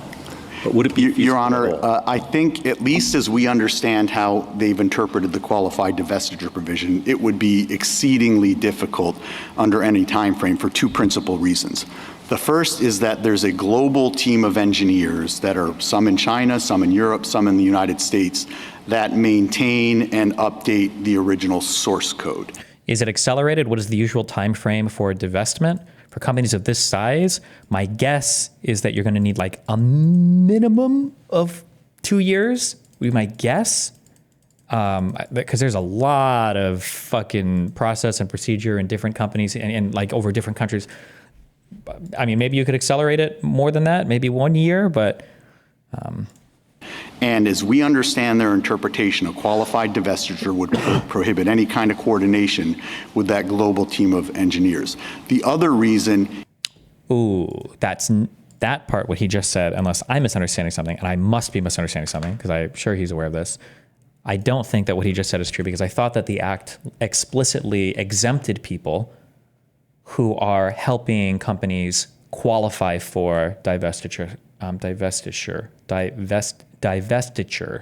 Jesus.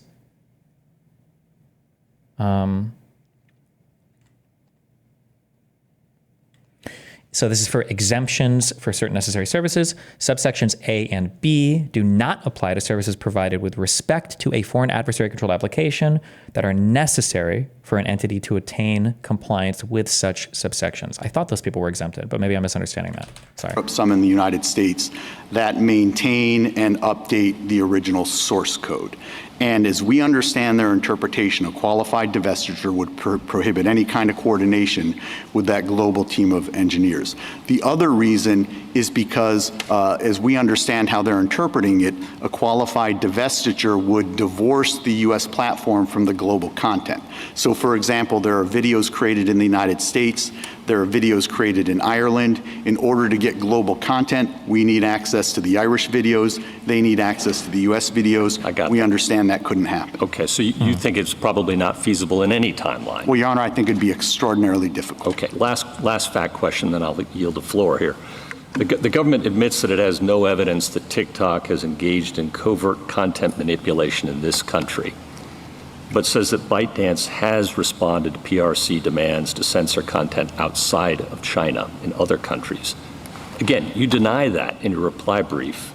Somebody has to be right about that. Well, Your Honor, the problem there is everything that follows what you just read is redacted, and so I don't know what it says. What the record shows is two things.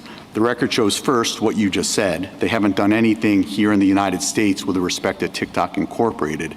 And second, the record also shows through our transparency reports that we haven't removed or restricted content on the TikTok platform in other parts of the world. And TikTok doesn't operate in China, it operates in other parts of the world.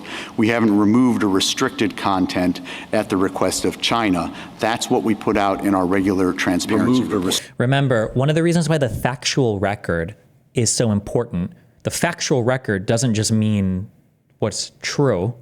That would be like a fact. It's the record of those things as relevant to the court case. So if somebody were to submit a case to a court saying that I am a danger to society because I'm like 9 feet tall and I shoot javelins out my cock, and then I were to argue in front of a judge, or I would argue in a lower court that like my javelins actually aren't harmful, that I don't shoot them, or whatever. Blah, blah. By the time this makes it to the Supreme Court, the factual record that they have before them to consult is the factual record agreed upon by the lower courts. So even if they know something might not be true, or it looks ridiculous, or they want to say like, well, doesn't China do this, or doesn't that? It doesn't matter what you think personally. What matters is what was the factual record before the court that was decided by the lower courts, then the appellate court, and then up to you before it got to you. There might be some exception if it's like a super ridiculous thing, but in general, I don't think that would survive that far, right? But yeah, so you can't consider facts that aren't outside of what's already been considered, or if you do, that's a big no-no, I believe. But restricted, though, doesn't necessarily cover covert content manipulation, though, right? Well, Your Honor, I'm limiting my response to what's in the record. Okay. It's very which you should be doing, right? Yeah. difficult for me to respond to things where I don't know what the accusation is. I have other questions. Because to respond to things outside of the record, well, you don't fucking know. Anybody could say fucking anything. Who the fuck knows? If nobody wants to submit it to a court and actually argue it. I'm not going to respond to statements made by the press or people in the media or made to the press or made to the media, like put them in a court record and then we can argue about it there. Yeah.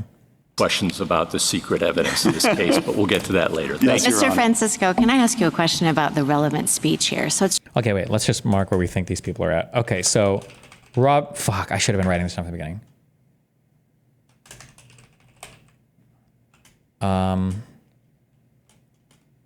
Let's see. So far, Thomas has talked about it. Roberts has talked about it.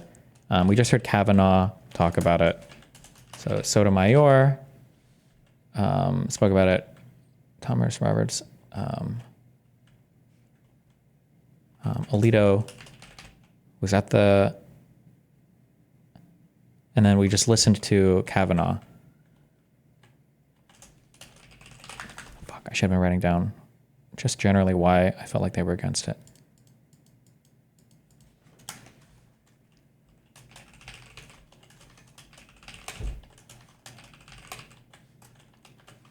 I should be writing down why.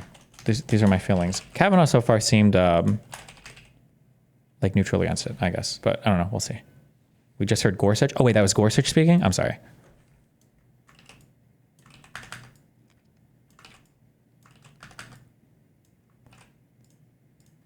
I don't know why I did this in the dumbest thing. Okay, sorry. strikes me that this is a little different than your Bezos example, because there it's clearly content discrimination because we're talking about the ability to post particular articles versus other articles. Am I right that the algorithm is the speech here? Yes, Your Honor. I would say the algorithm is a lot of things. The algorithm has built within it, it's basically how we predict what our customers want to see. The editorial discretion. Yeah, the editorial discretion. It also has built within it the moderation elements. All of this kind of comes together when the source code is translated into executable code in the United States. In the United States, that executable code is then subject to vetting, review, moderation through content moderation algorithms, and so it ultimately lands on the TikTok platform. But what we're talking about as a net choice is the editorial discretion that underlies the algorithm. And I just want to be clear, a lot of your examples talk about, including the Bezos one, the right of an American citizen to repeat what a foreign entity says, or say, I'm hitching my wagon to China, I want to say everything China does. Here, the concern is about the covert content manipulation piece of the algorithm. I feel like there's so many fucking insane things were said about Justice Barrett. Maybe they were true, I'm not sure. Everything I've read by her is so good. Fuck me. But this is a really interesting distinction that she's making, right? So what is the freedom of speech thing being implicated here? Because in your analogy, so she's teasing apart that analogy with Bezos and the Washington Post, right? And the argument that the plaintiffs are making here, the attorney Francisco, he's saying that if you were to go after Bezos because of stuff that the Washington Post is publishing, right, you're implicating the free speech rights of even the Washington Post is going to be burdened here, basically, right? And then so is Bezos, obviously. And what Amy is saying is, well, hold on. An American writing a post is probably a different kind of free speech than how you would tailor an algorithm. And what's being alleged here isn't even the tailoring of the algorithm. It's the tailoring of the algorithm for the purpose of some kind of subversive, covert foreign manipulation. So is that protected speech? She's drawing a distinction between those two things, which is a good distinction to draw. However, I still think the response from Francisco would be, if somebody is not disclosing it, that could be illegal under things like FARA, but as an American citizen, you still have the right to do that. You have the right as an American citizen to take foreign direction for propaganda purposes. You can't censor somebody's freedom of speech because you don't like that they're doing foreign propaganda as long as it's being disclosed, which is why Francisco's argument earlier was there could be other ways to deal with this. The Congress could force you to do some kind of disclosure, a different kind of disclosure, even a heightened disclosure if they want, but you can't come after the company and take away their freedom of speech for that. That was his earlier answer. I don't know how he'll say it here, but. That is something that ByteDance wants to speak, right? Well, Your Honor, I think that ultimately it's TikTok's choice whether to put it on the platform. And you don't want that. Is your client disclaiming we absolutely resist any kind of content manipulation by China at all. But what I do want to focus in on is what their asserted interests here. They do talk about covertness, but it can't possibly be that all they're concerned about is mere covertness. If all you were concerned about was covertness, then the law would just be to disclose. He's going to repeat the argument from earlier, right? The covertness, untethered from the underlying content, that's something that could be easily addressed through a risk disclosure. But that goes to scrutiny, the level Yes, Your of Honor. the application. I'm trying to, let's say that. Oh, but so that's a good point too. That goes to scrutiny, meaning if they're trying to make a law passing, no, that's not a good argument. Because if they're making a law about whether or not it should be disclosed or not, right? A law about disclosure might be an intermediate scrutiny. There might even be just a rational basis, because does disclosing something even implicate a fundamental right? But what Francisco is saying is Congress is clearly not targeting us because of the disclosure or because of foreign influence, because then they would just make us disclose it and now we're done. They don't like the speech itself. They're targeting the speech itself. The reason why they don't like the algorithm is because they think that China's manipulating it in a way that is doing foreign propaganda. That's what they're trying to get rid of, and that implicates First Amendment right, which demands a strict scrutiny review. I agree with you, the First Amendment is implicated, and I'm trying to figure out what level of scrutiny applies, and I'm trying to figure out what content, if any, discrimination is going on here. There's a disproportionate burden. Let's say that I agree with you about that. No one is preventing you. You're seeking access to a particular source code, engineering, the recommendation feature. It's the technology that you want. You're not trying to repeat, as in the Bezos example, if we take the speech that the government's concerned about to be the covert content manipulation rationale, you're not seeking to utter that speech. That's correct, Your Honor. What we are seeking to do is use an algorithm that displays the combination of content that we prefer our users to see on the platform. And the government doesn't care about that. The government is fine with you doing that. Well, she says that, but his argument is contrary to that. The government's not fine, because if the government was fine with that, then they would be forcing a different type of law about disclosures rather than trying to ban it entirely, right?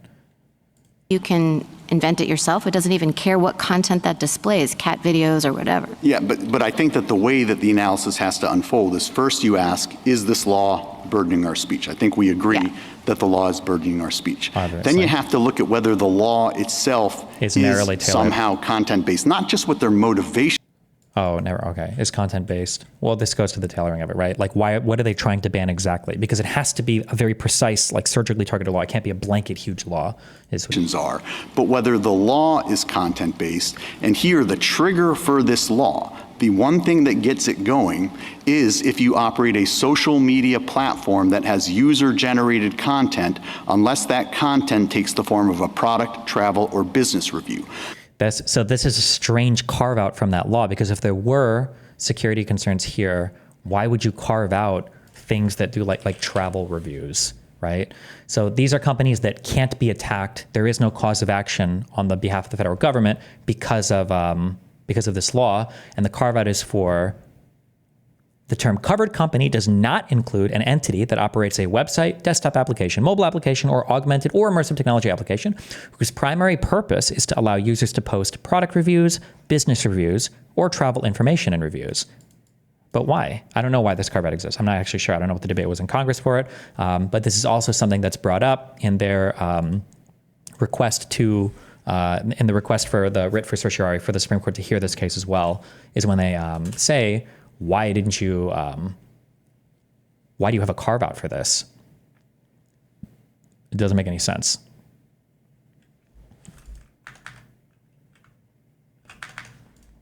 Then within that universe of content, it says there's one speaker we're particularly concerned about, and we're going to hammer home on that one speaker. And then just to make the rubble bounce, they come in and tell us that one of the reasons they're targeting that speaker is because they're worried about the future content on that platform, that it could in the future somehow be critical of the United States or undermine democracy, to pull examples from the government's brief. So I think there's no way to get around the fact that this is a content-based speech restriction, and you do have to go directly to what their interests are. Now, their principal interest is... I think I'm a little bit surprised by one of the answers that you gave to Justice Barrett. Is this Kagan speaking? I don't know their fucking voices. That was I wanted to hear that line of questioning more. Fuck. Because this is probably the weakest or strongest, or this is probably one of the big points I would imagine of deliberation here is like,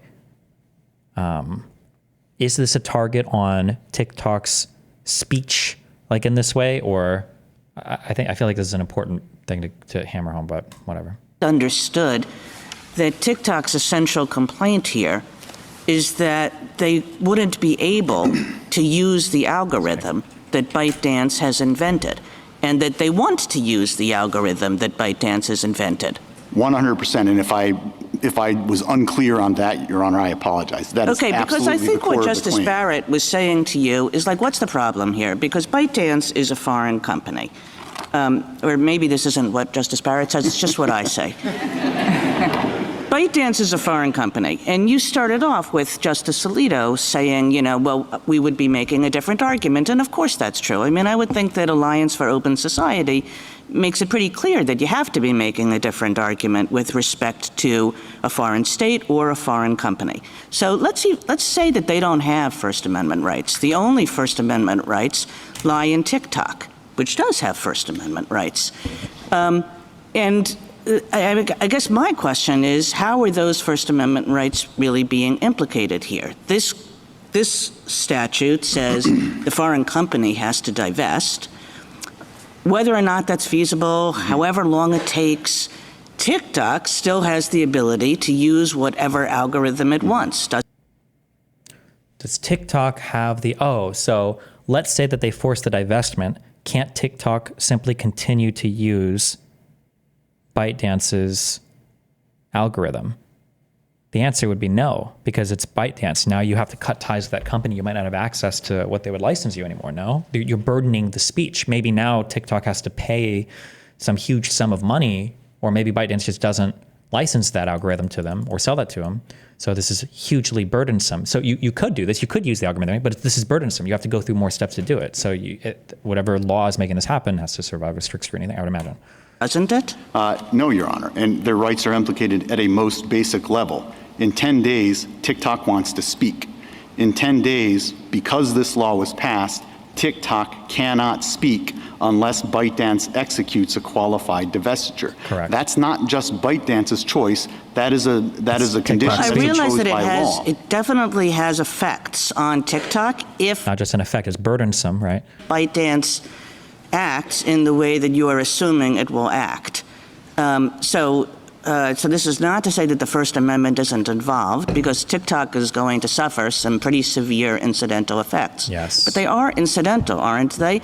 Because the statute only says to this foreign company, divest or else, and leaves TikTok with the ability to do what every other actor in the United States can do, which is go find the best available algorithm. That's not true, though, because it's only targeting companies that might have owners that have at least a 20% stake in your company from other adversarial countries. So like, let's say that there was let's say you had Jew Talk instead of TikTok. Jew Talk wouldn't be burdened in the same way, right? I think that burdensome stuff that only targets like a particular thing, suspect would be for strict scrutiny, right? You need a very, very, very compelling argument to do this. I don't think this would impact everybody equally. And that's obviously the case, right? This isn't happening. Like X and Meta and Google are not having this conversation right now, right? Mark Zuckerberg, new podcasters with Joe Rogan, is wild. He basically says the Biden government put pressure on to take down basic criticism about vaccine side effects. Love to see you watch. Yeah, we might watch it later. We'll see. I very much disagree that the effects are incidental, because the way that this law works is it is only triggered if somebody is engaging in speech based on their content. User-generated content, except for business product and travel reviews. That's true, it too. then singles out a single speaker, and you have the concession for the government that one of the reasons they've singled out that speaker. A lot of emphasis on the idea of just like I think what you're basically saying is that all speaker-based restrictions generate strict scrutiny. I'm not sure that we've ever said anything like that. Let's put aside the that speaker-based restrictions require strict scrutiny. We've never said that. Well, anything like restrictions. I think what you're basically saying is that all speaker-based restrictions generate strict scrutiny. I'm not sure that we've ever said anything like that. Oh, that's true. Because if the speaker has to do with like a non-suspect class, that wouldn't necessarily trigger strict scrutiny. That is true. Now, I'm sure he'll argue that maybe because it's based in another country, there's like a nationalistic or there's a racial aspect to it, I think, which is more in line with that. But, wow, Felix, thanks for your sober. Let's put aside your argument that this is facially content-based. It seems to me that your stronger argument, or at least the one that most interested me, was this argument of, look, if the government is doing something specifically for the purpose of changing the content that people see. Destiny, but she is saying that that is incidental, not a burden imposed by the law, but a burden imposed by the economic landscape. All companies are such that they could not be owned in the way TikTok is owned now. Divestment is thus necessary in TikTok's case, but that any company could likewise contract with some other company to license an algorithm, the speech. Okay. For the purpose of changing the content that people see, that has to be subject to strict scrutiny. But I don't see that for the purpose of changing the content that people see. That has to be subject to strict scrutiny. But I don't see that as affecting TikTok as opposed to as affecting ByteDance. Well, I very much do see it as affecting TikTok because they choose this algorithm because it reflects the mix of content. The government's fear is that China could come in and pressure TikTok through ByteDance to TikTok to alter that mix of content to make it too pro-Chinese or too anti-American. That is very much directly a content-based charge straight at TikTok. The other point I would like I hear you that it might very well have that effect. I guess what I'm suggesting is that the law is only targeted at this foreign corporation, which doesn't have First Amendment rights. Whatever effect it has, it has. Maybe ByteDance will figure out a way to put this on open source, and then TikTok will be able to use the. Oh, okay, I understand more what the chatter said and what she means by incidental. Is this law is truly just targeting, the law is targeting ByteDance, which is the foreign owner, but damage is done to TikTok are just incidental. It just happens to be this way because of that foreign owner. But so the foreign owner is really who's being implicated here. And then any damage to TikTok is just incidental. So, Your Honor, if I could take that on directly, because I think TikTok has First Amendment rights to the extent ByteDance is speaking in the United States. Oh, so I understand. So the real First Amendment challenge, because you're challenging their First Amendment challenge, is that TikTok's right to speak or engage in whatever algorithmic thing they want, that's not being implicated. You're just, what's happening, the reason why the algorithm itself isn't being attacked, it's the person that you're buying it from that's being attacked. And that's not a First Amendment challenge. And that wouldn't demand a strict scrutiny analysis. That might not even be intermediate. That might just be rational basis. That makes more sense. This would be like me saying, so now the analogy would be like me saying, let's say that I stream every single day and I get my microphone and my ability to publish online from Russia. And let's say the United States government sanctions Russia for some bullshit. And I'm challenging the US government. I'm saying, well, hold on, you're going to sanction Russia? You have to provide a very, very, very compelling argument to do that because my First Amendment right is implicated because now I can't get my stuff from Russia anymore. That's not a First Amendment violation on my part. That's incidental harm to me, but it's not directly implicating me. Yeah, that's a really strong argument, I think. That actually might have changed my opinion on this, I think. But we'll see. I don't know. Maybe this guy will argue his way out of it. Why did I think this was a good argument before? Because TikTok is being uniquely harmed here. But but they're not. They're being incidentally harmed because of the targeting of ByteDance. He's arguing that it's because of the content. Oh, well, okay. But the counter argument is, well, hold on. You're not just broadly targeting ByteDance. You're targeting ByteDance because of my First Amendment exercise, because you're literally carving out like other businesses, but it's because I'm engaged in freedom of speech. Your interest is in curtailing my freedom of speech. You happen to be targeting ByteDance, but I'm the actual target. Because if I didn't exist as a company, this law wouldn't exist, right? There would be no law targeting this type of behavior because ByteDance would just be doing things in other countries. I think is the counter argument. Ooh, that's actually a hard one. I don't know. Wait, never mind. I'm back. I'm back with TikTok, I think. Why are you targeting ByteDance? You're targeting ByteDance because of my activity in the US, not because of... Never mind. I'm back. I think I'm back on TikTok's side, but maybe we'll see. Okay, let's go. Let's see. I don't know. It, I believe, has First Amendment rights. Sorry, hold on. Directly. Because I think TikTok has First Amendment rights. To the extent ByteDance is speaking in the United States, it, I believe, has First Amendment rights.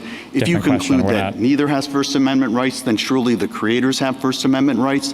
But if you take a step back, what their position is that none of these entities, this is the universe of entities affected by this law, none of these entities have the authority to assert First Amendment rights, which means that the government really could come in and say, I'm going to shut down TikTok because it's too pro-Republican or too pro-Democrat or won't disseminate the speech I want, and that would get no First Amendment scrutiny by anybody. That cannot possibly be the case. The government really could come in and say, I'm going to shut down TikTok because it's too pro-Republican or too pro-Democrat or won't disseminate the speech I want, and that would get no First Amendment scrutiny by anybody. That cannot possibly be the case. Yet, why would they? What part of this law gives them the ability to say that? Because it would have to be foreign owned, right? There has to be that 20% foreign ownership in order to be a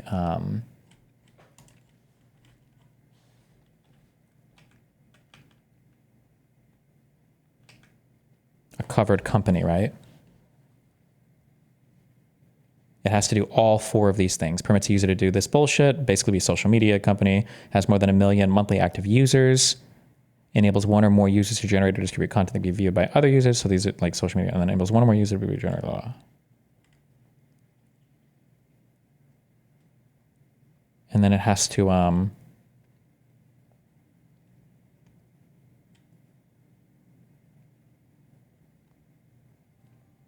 be controlled by a foreign adversary. It couldn't just be that it's Republican and we don't like them, right? I think. I'm going to go back to the start of this answer. none of these entities have the authority to assert First Amendment rights, which means that the government really could come in and say, I'm going to shut down TikTok because it's too pro-Republican or too pro-Democrat or won't disseminate the speech I want, and that would get no First Amendment scrutiny by anybody. Oh, he's not even saying per this law. He's just saying in general. If we were to say that these companies have no First Amendment rights, then they could literally be shut down for any fucking reason. Like the government could say, okay, he's not even referencing, he's not saying with respect to this law, he's just saying in general, if we're going to say that there's no First Amendment rights here, then this opens the door for all sorts of speech restrictions, right? Okay. That cannot possibly be the case, yet that is the effect of their position. The last point I'd like to emphasize, though, is this law, like the Playboy case, like the Hobby Lobby case, has built within it a less restrictive alternative, which is the general provision, by definition designed to protect against the very harm the government is identifying. Suppose New York State passes an asbestos abatement law. They say these types of buildings have to abate asbestos. In addition, New York Times, you have to abate asbestos in your building, and they say there are two reasons for this. One, we want to abate asbestos. Two, we hate the New York Times editorial page. Surely, at the very least, what you're going to say is you can't target the New York Times directly. What you can do is throw them into the general process. Thank you, we think that's the minimum that should be done here. Thank you, Counsel. We've been talking about connection between the regulation of TikTok and the burden on expressive conduct. And your basic position is that interfering with the ownership of TikTok constitutes a direct regulation of the expressive conduct of other people. What is your best example in our precedent of a situation where a regulation of corporate structure or something else has been treated as a direct regulation of expressive conduct? The regulation of a corporate structure as So one of the laws that the government wants to make here is this is just like a structuring of your company provision, basically, that's being enforced with private cause of action from the government, right? We're going to sue you if the structure is incorrect. So Roberts is asking, can you think of another example? Because right, common law tradition, whatever else, like it's important to have cases that have been ruled on that are similar to your case, because then you can point to, well, in our legal tradition, look, this has failed here, or it succeeded here or here. So Roberts is asking, is there any other time where the regulation of corporate structure has required strict scrutiny because it implicates a First Amendment right, just because of how corporations are structured or some corporate structure like that? That's a question that Roberts is asking here. Of expressive conduct. The regulation of a corporate structure as Your Honor, I don't have a case at my fingertips. I can consult. Well, I don't have one at my fingertips or any other rebuttal, but I think it's quite clear, though, that if you're saying to a company, you have to stop talking unless somebody else does something, and that's imposed by the force of law, it directly affects that company's speech. Well, it's again, I don't.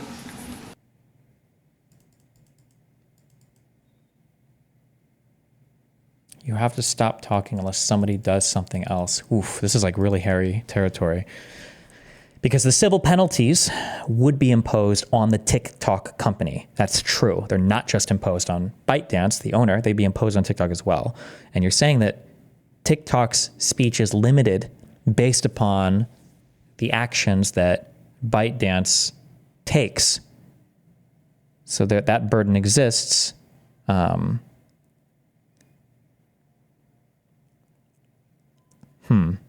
don't know. Oof. All right.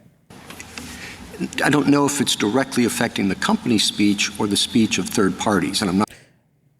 Yeah, and then the question is it direct implication or is it incidental or whatever? Right? Maybe. Yeah, I don't know. Not sure what where your emphasis is, but again, I'm not sure there's another case where we've said that regulating a company others' expression should be treated as direct imposition on their speech in terms of the standard of review, for example, when it's based on derivative regulation of corporate structure of somebody else. Well, they would only be imposed on TikTok given the condition they don't divest from the foreign company. So you can't divest from your owners, my friend. The owners divest you. That's like saying I'm owned by Google, but actually I declare I'm divesting from Google. You're divesting from Google? How much? No, I'm divesting their ownership from me. No, excuse me. Google has to divest from you. They own you. You can't just say I'm no longer owned by them, right? The divestment works one way. Your Honor, I think that I would concede that this is a pretty unprecedented case. Yeah. I'm not aware of any time in American history where the Congress has tried to shut down a major speech platform. But I think that... Why can't you just be bought out? People are offering to buy out the company? What do you mean? Because you can't just buy shit from... You have to force another company to sell. And right now, nobody's being forced. It's just a choice, right? You can't force... Yeah. So it could be the case that ByteDance says, oh, well, this is untenable. We're just going to shut TikTok down. And then they leave. And TikTok has no recourse there. They can't say, well, we don't want to shut down. We want to be sold. They just say, well, we're shutting it down, and then leave. If a law imposes a direct regulation on a third party, that in turn results in shutting down somebody else's speech, and they do it for content-based, viewpoint-based reasons, and in particular on this record, because the speaker that is ultimately being shut down, they don't like the speech of that particular platform, that's a real problem. So it may be a real problem remaining. So just to understand the whole argument chain here, okay. Jesus. So the argument is from the... Wait, what do you call them? Not the plaintiffs. From the petitioners? Oh, no, they would be the plaintiffs here. Okay, so from the plaintiffs, the argument is the government is trying to, the government has created a law that is forcing a U.S. entity whom enjoys First Amendment protections to potentially cease operations where freedom of speech is implicated based on the actions of a third party who's implicated by said law only due to the government disliking, is that a word? Disliking the content or speech of the U.S. entity involved. I think this is the chain. I'm trying to think if I can simplify this more. I think this is basically the argument that that TikTok and ByteDance are going with, that the government is creating a law that's forcing a U.S. entity, in this case TikTok, who should enjoy First Amendment protections, which invokes ideally strict scrutiny review, to potentially cease operations. So they're going to stop doing a thing, which is very clearly like a freedom of speech thing, right?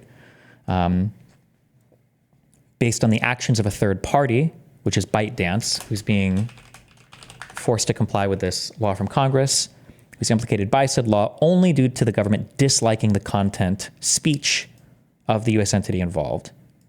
Okay, this is the full argument. And I think every single one of these things has to stand on their own, or they all have to stand, and if any falls, then it's okay. So for instance, what are the 1, 2, 3s of this? Okay. The government has created a law that is forcing a U.S. entity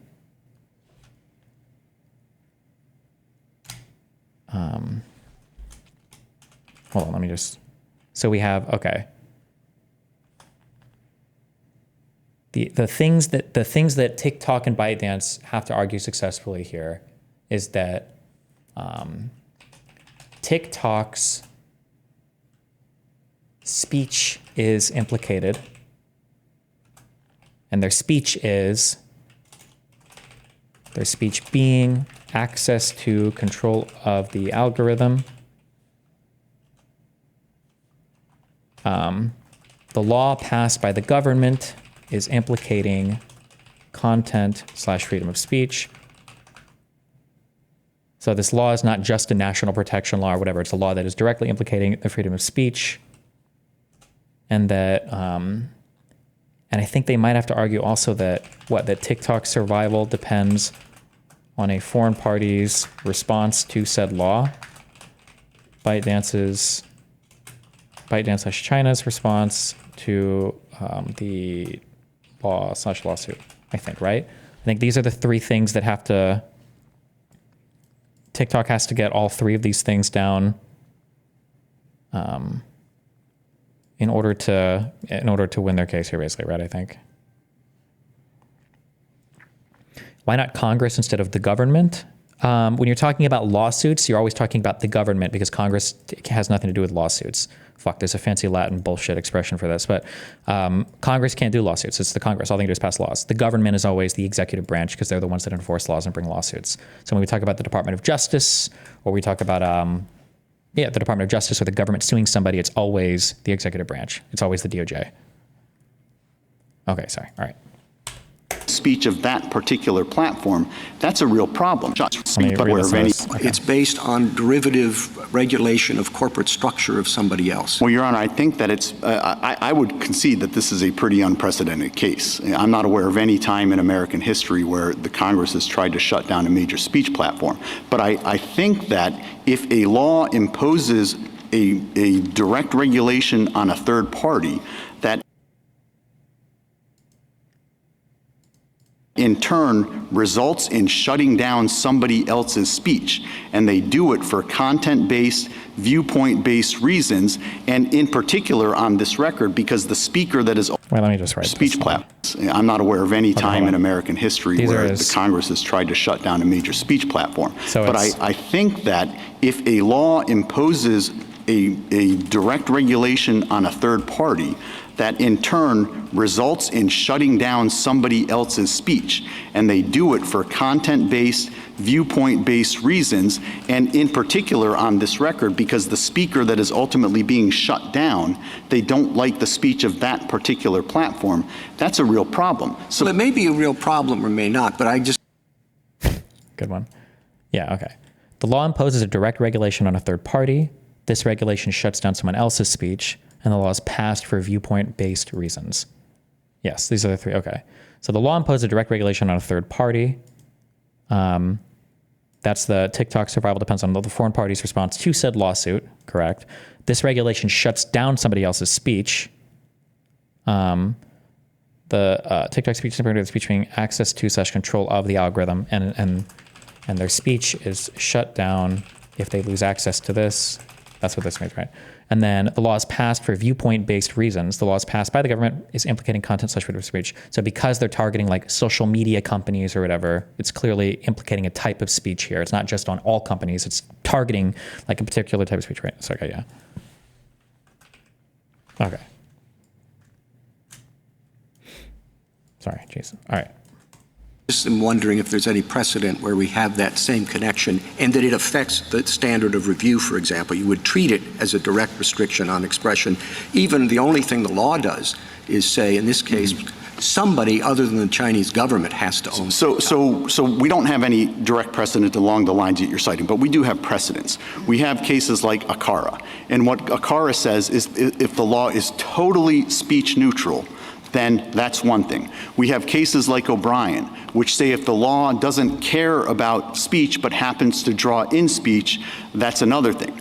Both of those cases make clear, however, is that when the law is concerned with the content of the speech, when the justification is based on the content of the speech, that's cases like Reed 2, then you do trigger strict scrutiny. So then I think your argument comes down to, is this direct concern with speech, or is it concerned with the potential for Chinese interference with the level of interference indirectly? In other words, they're not coming back. The Chinese government, TikTok, doesn't care what the people are saying on TikTok. That's not the concern. The concern is that they are regulating a particular channel of communication. And I just wonder if there's any precedent for that type of thing. They're not saying we're going to restrict this content and that content, but not this. They're just saying we're going to be in a position where we can control what happens, whether it's based on expression, whether it's based on anything else. So, Your Honor, I disagree. And I think if you take a step back and look at this record, I think it is quite clear that it is focused on both current and potential future content on TikTok, TikTok Incorporated. Here, you don't have just an act that is based on speakers and speech. It's triggered by speech. It's focused on a single speaker, TikTok Incorporated. Justice Thomas, anything further? Justice Alito? What if Congress, if there were nothing in this act about content moderation or covert manipulation, what if it was just about preventing what Congress views? Content moderation or covert manipulation. Was there anything in the act about that explicitly? Covert. I don't know what he's referring to there, but I don't know.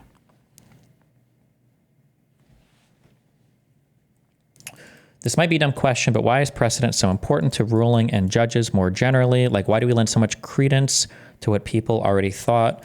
Because the U.S. it's complicated, but part of the U.S.'s historical tradition in law is rooted in the concept of common law, which means that we kind of look to prior rulings and judges to fill out exactly how we interpret a lot of the civil law or codified law that we have in the United States. So prior decisions that judges made in terms of how they might interpret a particular statute or apply a particular statute become incredibly important to future judges. It's just how the U.S., I think that's like part of a theory of common law, basically. viewed as an enormously powerful, popular application from gathering an arsenal of information about American citizens. And they said, this is the worst offender, and we're going to require divestiture by this offender. That reminds me, is that one conservative lawyer that you argued with correct about common law? Did you look into it after the fact?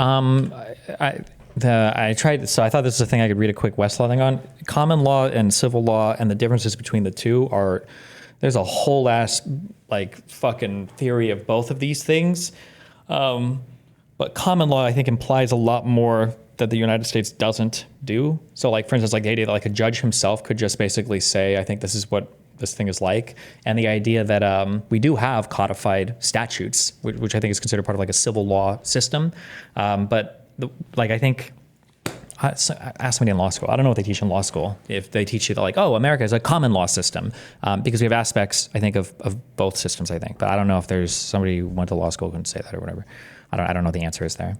Arsenal, popular application from gathering an arsenal of information about American citizens. And they said, this is the worst offender, and we're going to require divestiture by this offender. Would there be a First Amendment problem there? And if you think there would be, what would the level of scrutiny be? Yeah.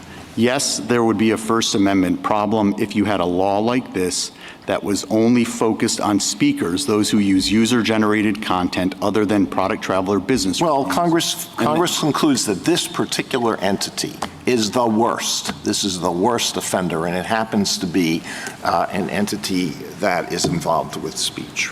If all you had, so I want to make sure I understand the hypothetical. The only provision you have is one that says this company has to shut down because of data security. Right. I would have a different set of arguments. I think it would still implicate the First Amendment, particularly where you have strong evidence that they were being targeted in part, at least because of their speakers and speech. Suppose Congress passed the law that you well, posited. All right, you're changing the hypothetical by injecting congressional concern about the Okay, well, I'll put that to the side. So what would your argument be? It would be an equal protection argument? No, I'd still be saying that ACARA itself makes clear that where a law disproportionately burdens just a speaker, we have to subject that to scrutiny to suss it out, to suss out whether the asserted interest is the actual interest. There, the asserted interest is in data security. I think I would have... When he says we have to suss out if the asserted interest is the actual interest, like it could be that maybe I go to a city and I see that all the white people work an engineering job and all the black people work an NBA job. Okay, make it however you want, right? And I say like, oh, I'm going to pass a law that says all black people are slaves again. Well, the court would look at that and they would say, well, we're implicating fundamental rights. You can't do this ever. Well, that wouldn't even survive Russian. But you make a law saying like all black people have to, say the Pledge of Allegiance 15 times a day while they're walking up and down the street, or else a cop can kill you. Okay, right? That would be like, well, no, you can't do that. Obviously, you can't target black people here. You're implicating fundamental rights. You're implicating class of people. It's not good. Sus class, not good, right? But what if you said, okay, true. We're not going to target all black people. We're just going to target all NBA players. Get it? Look at how cute that is, right? I think this is the second prong of the intermediate scrutiny argument. It's like, well, hold on. Are the means by which you're targeting somebody substantially without interest? Wait, that's not true. Hold on, wait. This might even be part of the strict scrutiny thing. Wait,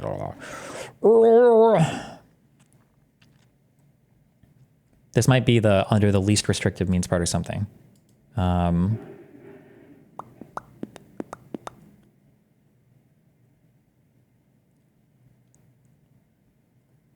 No, wait, fuck. I feel like I read a thing that like you have to show that the thing that you've done is not like also like tailored to something that would implicate another class or something, or implicate like a thing that would cause an elevated standard of review.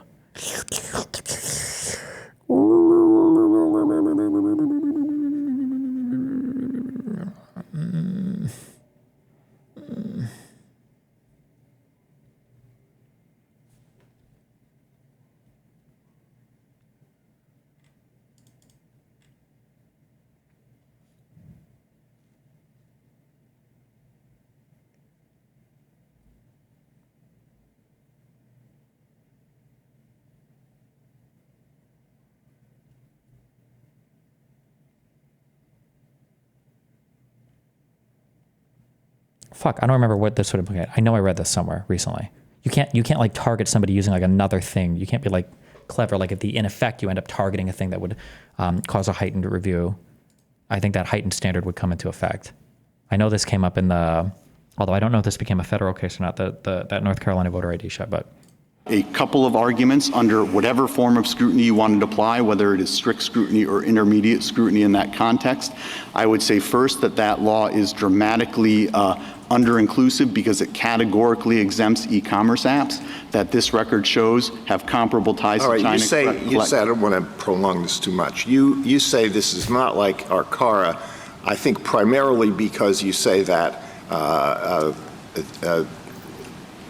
the divestiture requires the new company to cease using the algorithm, right?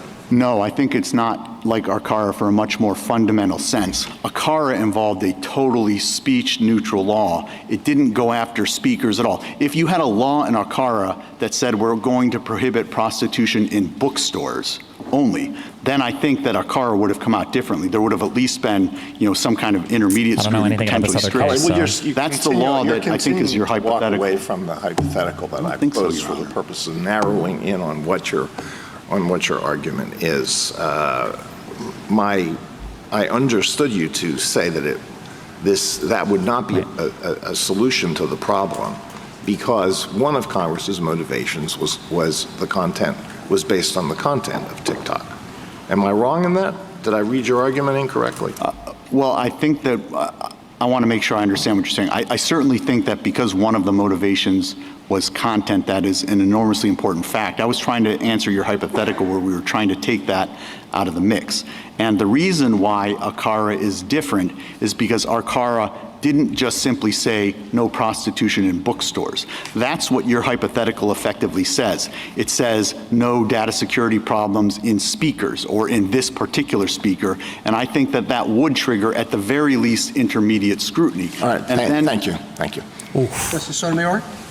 That goes to my question, which is the Chief Justice asked you whether or not we've ever had a case where pure ownership was at issue and not speech. And I don't think we've had one like that, you're right, but I don't think that the question gets to the essence of your argument, is it? The essence of your argument is you're being asked to divest because of speech, correct? Correct. Right. One of the three prongs that he brought up is the laws passed for like viewpoint-based reasons, speech-based reasons.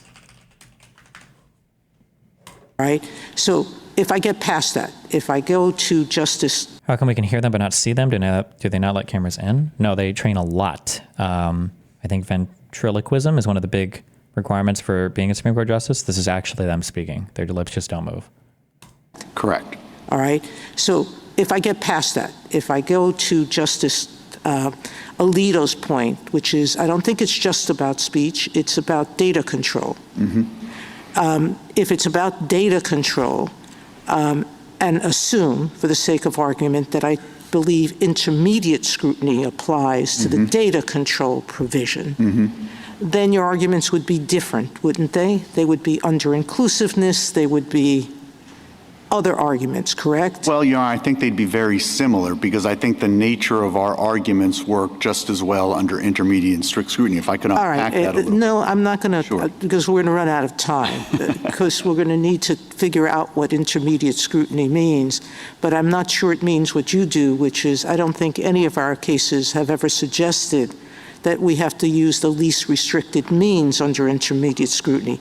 In fact, our cases have said we have to use a reasonable means. And if I could respond to that point specifically, I completely agree it's not a least restrictive means alternative, Your Honor, but you do have to at least consider alternatives. Here, if the concern, let's take the data security concern, which you put your finger on. I know you want to keep going on, but I can't let you, because I can't monopolize the argument, okay? But let me just get to the bottom of that, all right? You seem to suggest that Congress has to actually look at all of the alternatives and say no. I don't think we have a case that says that. I am not If from the record it's clear that alternatives won't be adequate for whatever set of reasons, isn't that enough? If the record were clear on that. Is this a partisan issue, or is this a rare case of Democrats and Republicans both wanting it banned? I think initially they did, but my guess is going to be that Donald Trump doesn't want TikTok banned, but I don't know if he said anything too recent about it. I know a little bit ago he kind of said this, but Trump is retarded. But Trump was like, oh, I thought TikTok was for me. I don't think we should ban that. So I don't know I think that as long as the content on TikTok seems to be supportive of Donald Trump, I think he would probably be okay with keeping it. But I don't know if he's made anything more recent about that. However, a lot of the billionaire donor class, the financial interests behind Trump, would definitely want TikTok banned, which could also be part of why Zuckerberg and Elon are all sucking Donald Trump now. Because if TikTok gets banned, it's really good for Twitter, because now it's just a whole new social media platform that people move off of. It's really good for Instagram, because if I had to guess, I don't know if anybody was marketing on this, Instagram Reels are probably the biggest competitor to TikTok and TikTok-like stories or whatever, would be my guess. So if you knock out TikTok, then Instagram Reels are in a real good place. Also, didn't Facebook also acquire Snapchat? Is Snapchat owned by Facebook? God, this is so gross.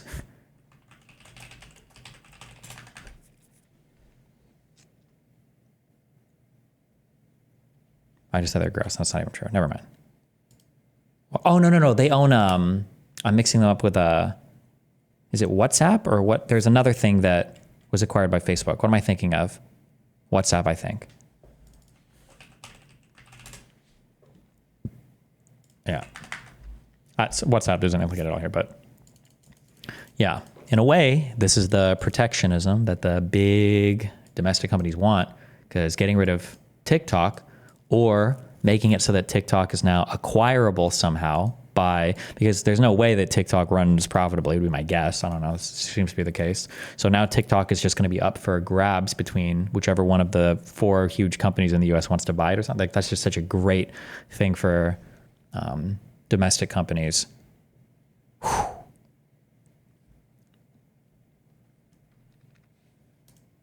That might be enough. Now I take that. Now let me key, go to the next question and the last. If I could, Your Honor, just one sentence. Mm-hmm.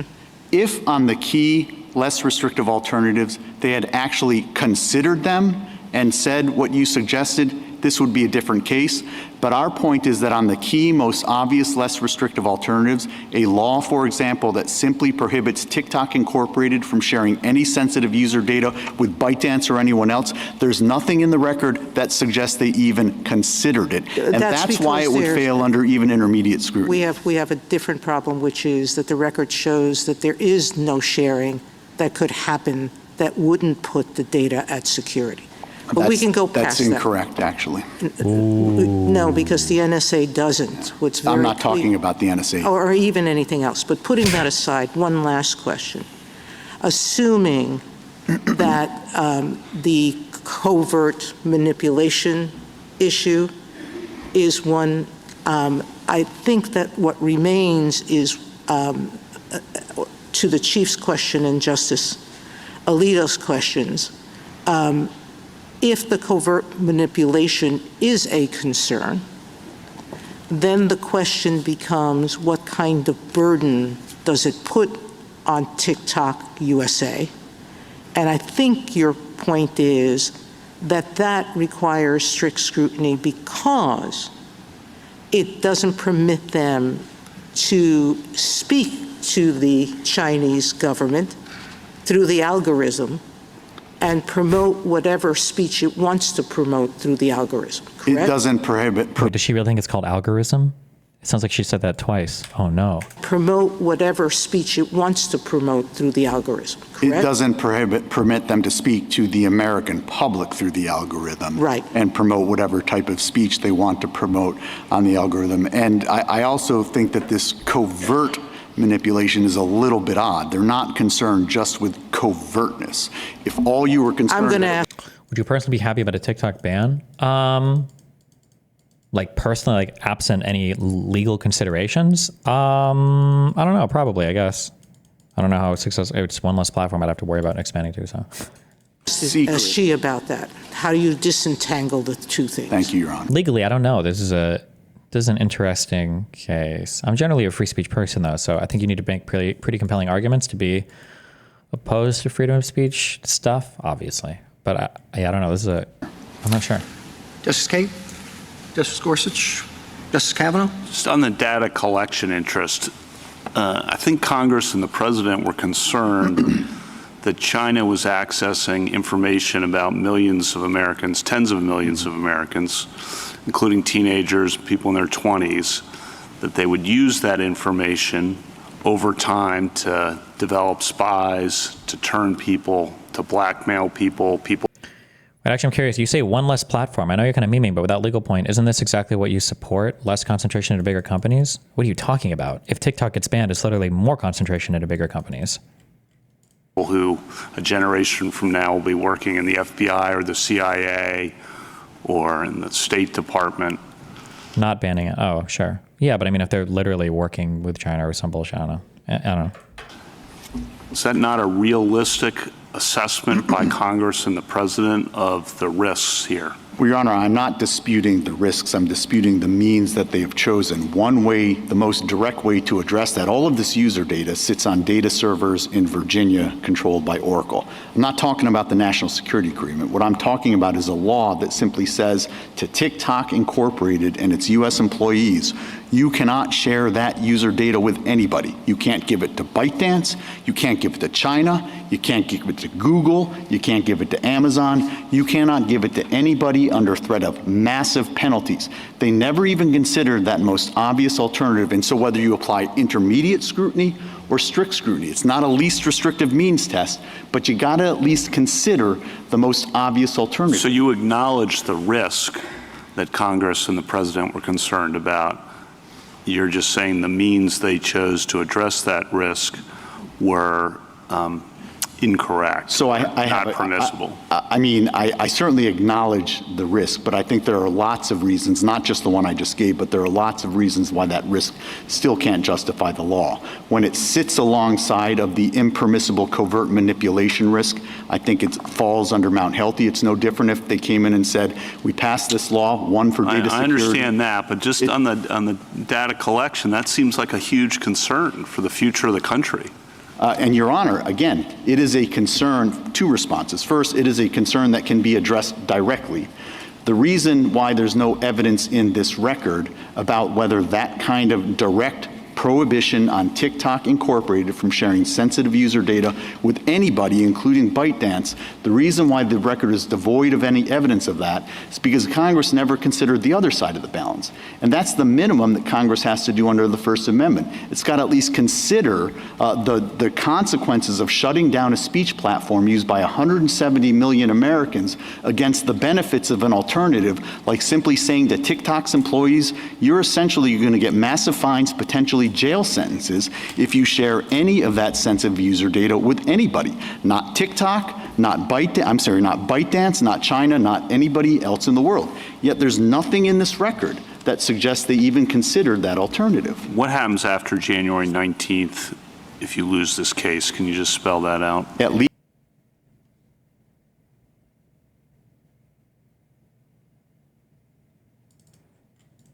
as I understand it, TikTok would probably cease to function, and then it would probably cease to exist, right? we go dark. Yeah. Essentially, the platform shuts down. Unless there's a divestiture. Unless there's a divestiture, unless... Not just a divestiture, though. It has to be a divestiture, then it has to be a massive coordinated effort. It probably won't be able to be completed in time, so they would have to ask for an injunction against like the penalties, and they would have to, like, yeah. President Trump exercises his authority to extend it by night, but he can't do that on January 19th.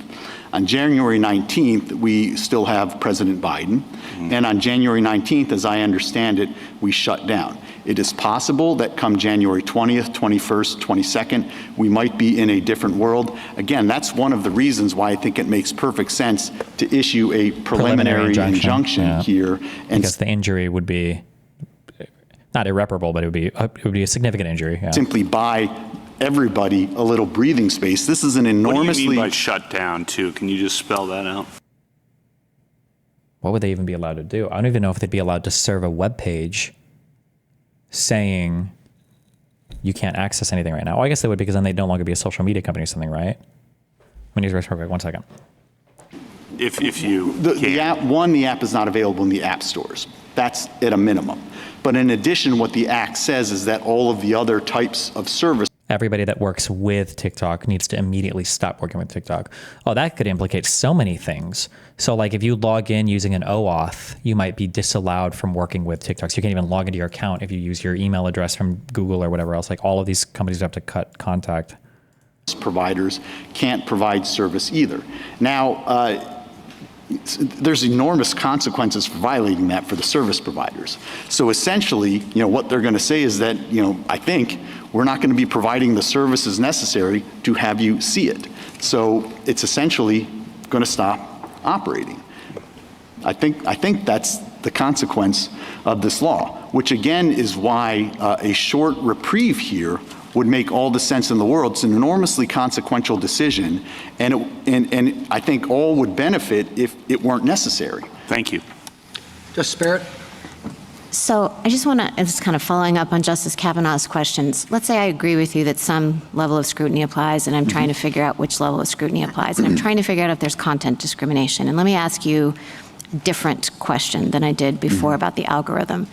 I mean, you keep saying shut down. The law doesn't say TikTok has to shut down. It says ByteDance has to divest. If ByteDance divested TikTok, we wouldn't be here, right? If ByteDance was willing to let you go and willing to let you take the source code with you, that would be fine, right? We would not be here. Well, Your Honor, if ByteDance divested, then the law wouldn't fall on TikTok. Because they would no longer be one of the defined parties or whatever. What do you call it?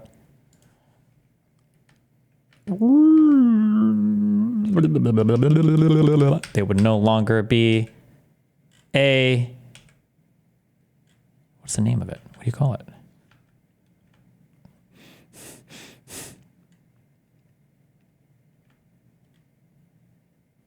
They wouldn't be a covered company because they wouldn't be a foreign adversary controlled application. But the law, not ByteDance. But that's because of ByteDance's choice, right? I mean, this is like Justice Kagan's point. I mean, I'm trying to figure out how we account for the reality of third-party choices and the choices of third parties that the whole reason for the law being passed in the first place. Yeah, Your Honor, I still don't, I think that the way the analysis works is step one, is there a First Amendment violation? Right. Oh my God, I'm so fucking stupid. I hate my life. I'm sorry.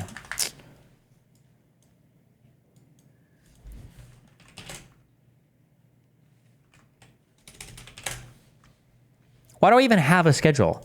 I put him on the schedule, and I even put it in the stream schedule. No one in chat says anything. Fuck you guys. You guys don't even use the schedule. You don't look at the schedule. You don't want a schedule. You want me not doing the schedule. You need me.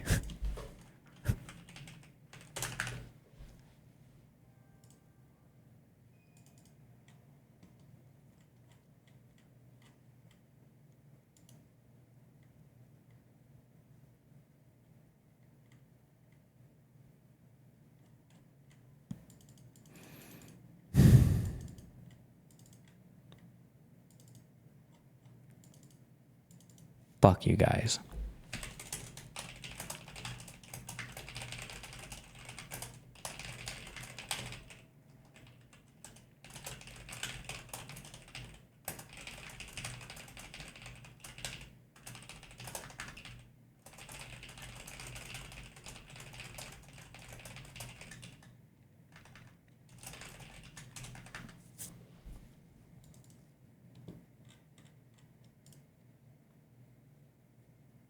Fuck, I thought he would have responded to my last email. I think I was relying on that. Dumb. Well, let's see if he responds. Good luck. Right. Step two, you get to the question that we're grappling with. What standard of scrutiny do you apply? Typically, what you do is you ask, is this law content-based? Is it content-based based on its face? Is it content-based in its decision? Here, we know it's content-based on its face because it says what it says. We know it's content-based in its motivation because the government concedes it's content-based in its motivation. Well, that's not quite what I'm asking. I mean, let's see, that's the dispute between you and the government is it content-based if it's about divestiture and not about telling TikTok what content it can display on the platform? And I think it has to be because I think that really goes to the first question. Does the burden fall on the speaker? If the burden falls on the speaker, that triggers the speaker's First Amendment rights. But the law is in fact content-based, whether it comes in the form of a divestiture or something else. When the law specifically says it's content-based, we're worried about the content on the platform. And when the government tells you that one of the things that we're worried about is TikTok, not ByteDance, but TikTok Incorporated and TikTok in the United States will, absent the divestiture, have a mix of content that we find objectionable. Is Section 230 just null and void here, or how is this factoring in? Am I retarded? You'd be applying that at a different level. It's not relevant to this, I don't think, but we'll see. Maybe it'll get brought up. They will mix around their videos in a way that is too pro-Chinese or too anti-American, and that is TikTok, the platform. Let me just ask you one last question. Why is it impossible to divest in the 270 days, even assuming that the Chinese government hadn't said you couldn't? Sure, and this is the exchange I was having with Justice Gorsuch. There are two basic reasons. Is there a constitutional limit that says that oral arguments are only an hour per party or something? Is that a thing, or is it just a rule they have? Is that why they're trying to go over time? Or? The first is that the underlying source code, that's the source code that comes in here and then has to be converted. But that's what Justice Gorsuch said, just not ever. So it's not really that you can't do it within the time frame. It's that you really couldn't ever divest because you never are going to get the source code. Well, let me unpack that a little bit. No, it's that with the underlying source code, it takes a team of engineers to update and maintain that. It would take us many years to reconstruct a brand new team of engineers to do that with respect to the source code. With respect to the sharing of content, that was the different reason. In theory, we could kind of send our salesmen around the world, go to Ireland, go to Finland, go to every country and say, look, you used to automatically get our content, but now you got to separately sign up for our platform. Last point, let me make sure I understand what you're saying. It's not that you couldn't execute the disentanglement. You could say, we're independent. You just can't recreate TikTok in any kind of way. Well, I think that any new TikTok would be a fundamentally different platform with different content, which is yet another reason why I think this is a content-based restriction that falls directly on TikTok Incorporated itself in our platform. Justice Jackson? So I guess I'm back to some of the questions that Justice Barrett and Justice Kagan asked about the sort of threshold issue that you point out, which is there a burden on the speaker? I'm trying to understand what the burden is that you are articulating and whether it really isn't about association and not speech. You say you have... This is arguably maybe the most important question. I'm saying that, but I don't know what the fuck do I know? That if there isn't a burden on the speech, if this is my guess as a non-lawyer dipshit, if it's an intermediate scrutiny or rational basis, then they auto lose 1 trillion %. They're auto lost. I think the only chance that this has of winning is if they can argue for a strict scrutiny review, because that puts the highest burden on the government. I don't even know if they're going to win that, but that's probably the only path to victory, right? But in order for it to be a strict scrutiny review, they have to say that their speech is being attacked. And that's why a lot of this conversation is going back to, well, hold on. Is this really directly burdening your freedom of speech just because the company above you has to divest from you? Is it really directly implicating your right to freedom of speech just because of your relationship with another company? That's why they keep going back to this line of argumentation, I think, because it's pretty important. Have in your brief some cases that talk about American speakers being free to choose whether to affiliate with foreign organizations. And the colloquy you had with Justice Kagan made me think that what you're really complaining about is the inability to associate with ByteDance and its algorithm.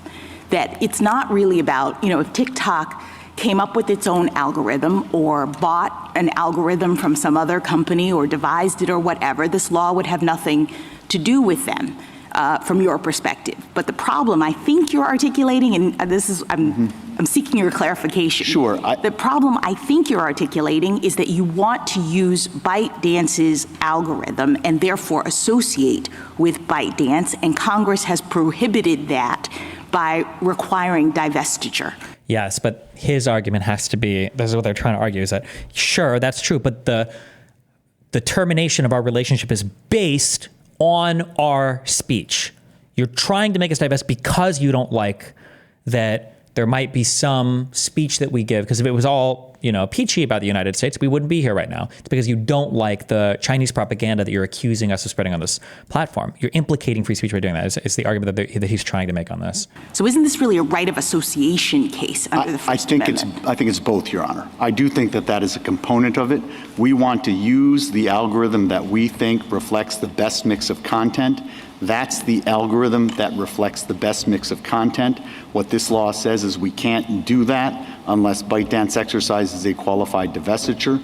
But I also think more directly what this law does is it says to TikTok Incorporated, if ByteDance doesn't exercise a qualified divestiture, you have to go mute. You cannot speak at all. No, I don't think it says. That's not at all what it's saying. I don't know why. I don't know if he just had a fucking stroke. That's the worst and dumbest argument. I don't know why he just said that.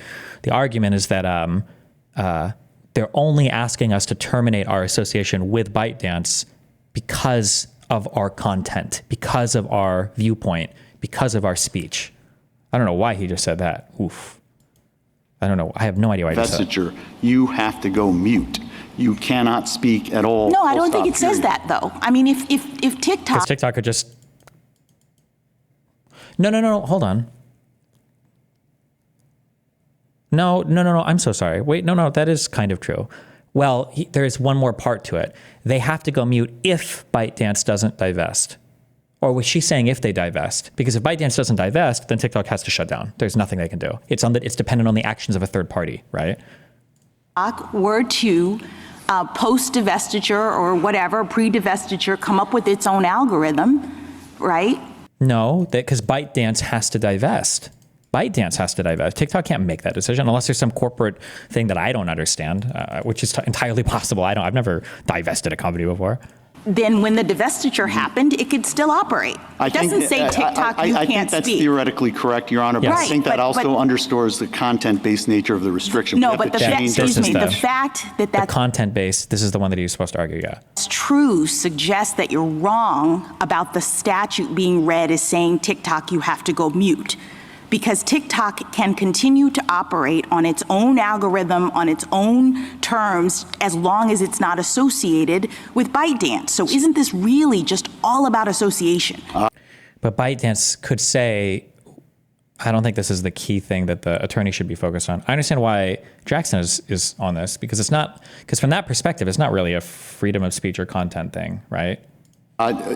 Your Honor, I think it is partly about association, but I'm going to take another shot at explaining why it's not just about association. Okay, well, let me just take you down the association path for a second, because if it is about the association of TikTok with ByteDance, then don't we have cases that seem to undermine your view that Congress can't do this? I mean, I thought we had cases about Congress prohibiting association with terrorist organizations. Yeah, this is all easy to do, of course. I don't know why. Is freedom of association, is that even like a fucking thing in the United, or I don't even know what the fuck that means. That sounds like a sovereign citizen thing. What the fuck is freedom of association? I don't know what that means. I don't know why he would even bite at that argument at all. But there might be really good reasons, by the way. Maybe there's case law or some shit that I don't fucking know anything about. Maybe there are really good reasons for it, but... prohibiting association with foreign adversaries. And so why doesn't this fall into that kind of group of our jurisprudence? Well, at least as I understand all of those cases, they applied strict scrutiny.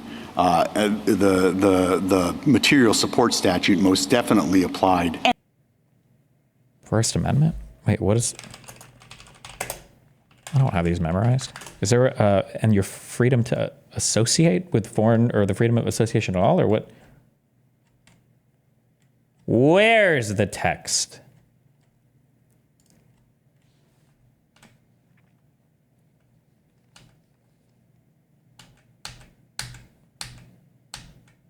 Why is it that when I go to the Wikipedia for this, shouldn't the text of the First Amendment literally be like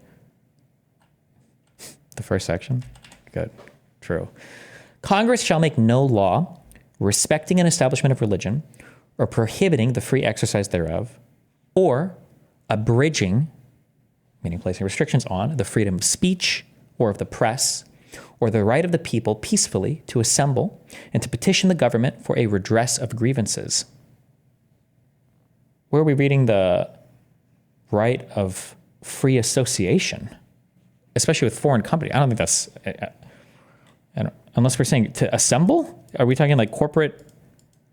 This just sounds like basically the people having the right to, I guess, like make their grievances with the government known as like a group or whatever. I don't. But maybe there's a way this could have been read into. Hold on. The First Amendment protects many activities such as blah, blah, blah, blah, blah, blah, blah. The right of expressive association is the focus of this set of essays. The court has also recognized a personal liberty interest in certain intimate human relationships. Intimate association discussed at the end. The court did not always recognize the constitutional right of association. I don't think it's sided with the companies. I don't believe this. Or even if it does, even if it implicates that, it wouldn't be the right of free association with foreign companies, no?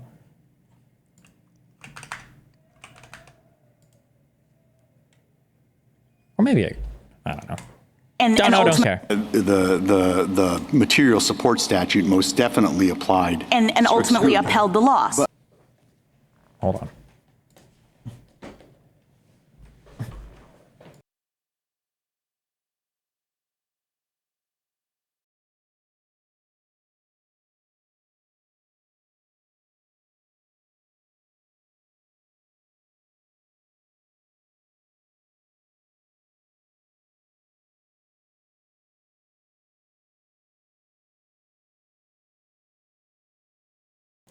Okay.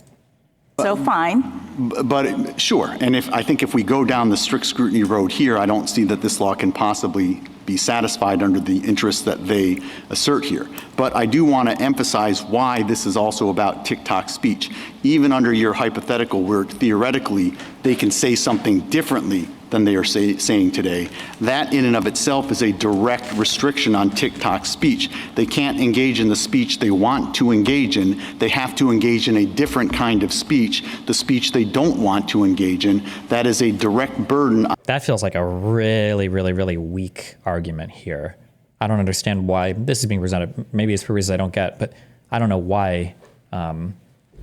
Because any sanction or anything restricting any foreign company would dictate some of your speech a little bit, but I don't know. I don't understand this.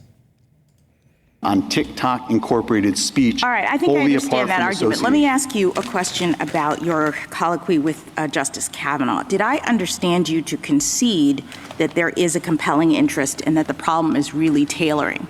I mean, you said, I understand the risks. I don't hear you suggesting that the risks don't exist. So it sounds like we've gotten past, even if we're in strict scrutiny world, we've gotten past the compelling interest part of this. No, Your Honor. What I was saying is that all you had standing alone were the data security. That would be a different case. Here, when you have the content manipulation sitting right alongside of the data security, that taints the data security rationale. If Congress came in and said, we're passing this law for two reasons. One, we really care about data security, and two, we hate the speech on TikTok.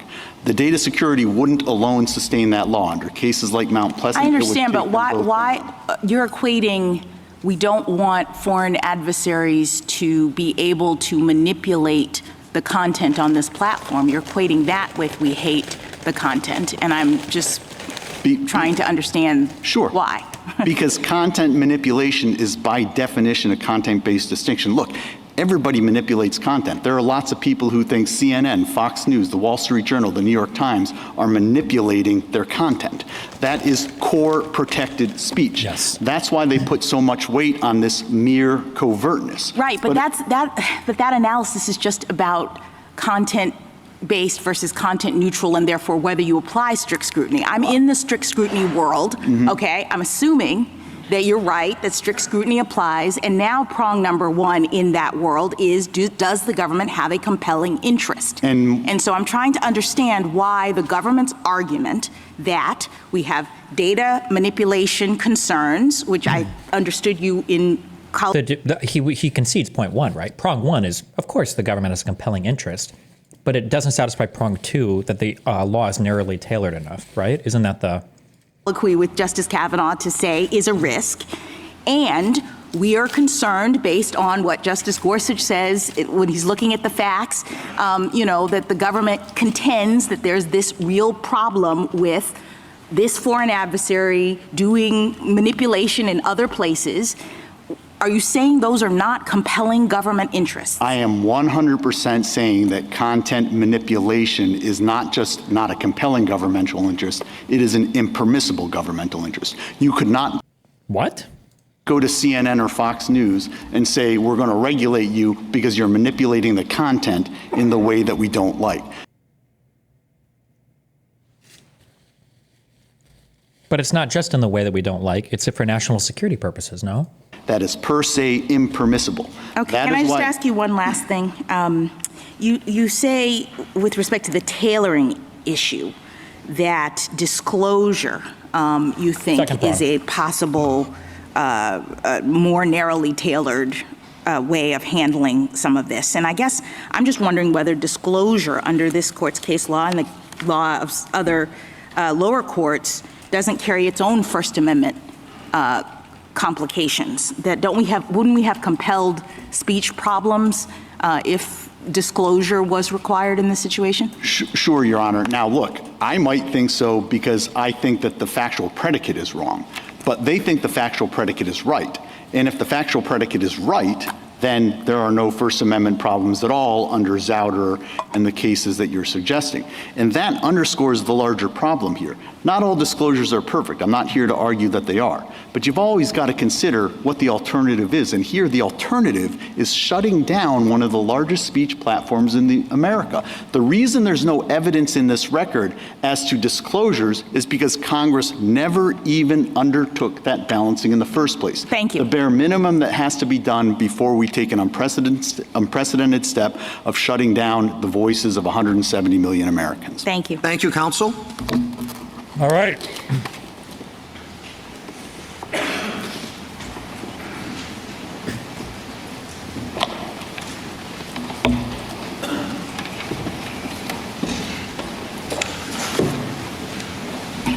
Okay, so obviously they're asking questions to this side, so they're going to be more brutal towards the plaintiff here, which is understandable because they're asking questions, although they don't have to be as brutal if they agree. It feels like TikTok is going away. That's the feeling I have.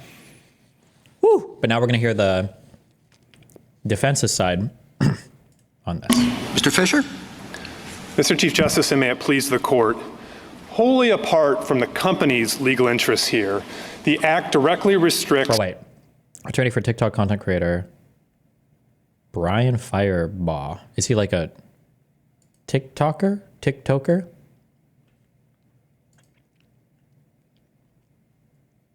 The rights, the First Amendment rights of American creators to participate and speak.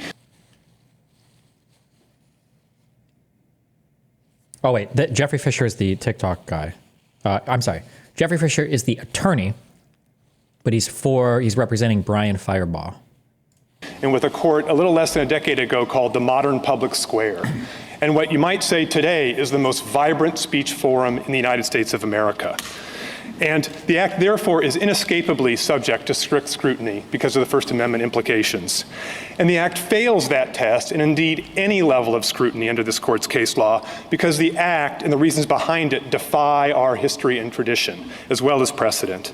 American creators have long and always enjoyed the right to speak in conjunction with foreign speakers or work with foreign publishers.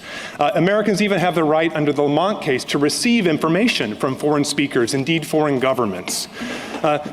So that leaves the government with this implication and its use of the phrase national security in this context. But that just simply doesn't change the calculus. Throughout our history, we have faced ideological campaigns by foreign adversaries. Yet under the First Amendment, mere ideas do not constitute a national security threat. Restricting speech because it might sow doubt about our leaders or undermine democracy are kind of things our enemies do. It is not what we do in this country. And so we think the court should reverse, and I would welcome the court. Oh, no. Wait, who is this guy? This guy sounds retarded. I might be retarded, by the way. That just sounded like a dog shit argument to me. I feel like we're in very ideological First Amendment, free speech protects everything grounds. And it doesn't, but I don't know which case he's representing either as well, though. I didn't read his case. So maybe it's a totally different thing than the TikTok thing. Oof, I don't know if I want my wagon hitched to this guy, though, after the other dude, but we'll see. Court's questions. How exactly are the creators' speech being impeded? So two ways, Justice Thomas. First, I just point you to the text of the statute, which directly regulates text, images, real-time communications, videos. My clients, the creators, are the ones creating that speech and posting it to speak to other But Americans. it doesn't say anything about creators or people who use the site. It's only concerned about the ownership and the concerns that data will be manipulated or... No, not giving Thomas the opportunity to make coherent fucking arguments. No. There will be other national security problems with someone who's not a citizen of this country or a company that's not here. So there's two ways, and I think the Sorrell case is where you look for the analysis of the First Amendment burden here. As I said, the text of the statute regulates our speech, and then you point out ownership, and this was talked about a lot in the first part of the argument here, so let me be very clear. The American creators have a right to work. I don't know how this would ever regulate the speech of the people on TikTok. I don't even know how you could possibly get there. This has nothing to do with the creators. Even if we assume that the creators are affected by this has nothing to do with the creators' right to associate with TikTok. This is like an incidental of an incidental. I feel like this is so off of whatever, but I don't know, we'll see. Work with the publisher of their choice. So imagine somebody wanted to work on post speech on Twitter, now known as X, and Congress passed a law saying, we don't like the current owner of X. The current owner of X has to sell that platform or else it has to shut down. People who post on that platform, and who indeed some of them make a living commentating, engaging on current events, news, politics, would have a First Amendment claim to work with. No shot. Is that true? Wouldn't that necessarily mean every single company that gets shut down or sold, every single person who posts on that platform has a First Amendment claim? That seems like an insane argument to me, but I don't know, I could be wrong. Engaging on current events, news, politics, would have a First Amendment claim to work with using that particular argument, you could have said that about the breakup of AT&T. Yeah, of any company ever. You could say that about the foreign limitations on foreign ownership of broadcast companies. Well, no, I think that you have to dig a little deeper than that, Justice Thomas. It's not mere foreign ownership, and it's certainly the broadcast cases I'll get to in a moment, but it's foreign ownership because of a particular perspective. If you boil it down to an essence, the owner of a print media or online media publication is the essence of the viewpoint of that publication. The current owner of X, or the current owner of Fox News, or the current owner of MSNBC has a particular perspective, and working with that particular platform is shot through with the ownership from top to bottom. But why couldn't Congress prohibit Americans from associating with certain foreign organizations that have interests that are hostile to the United States? They absolutely can. I don't think you can directly communicate with or coordinate with like terrorist organizations. I don't believe you can. I think it's illegal in the U.S.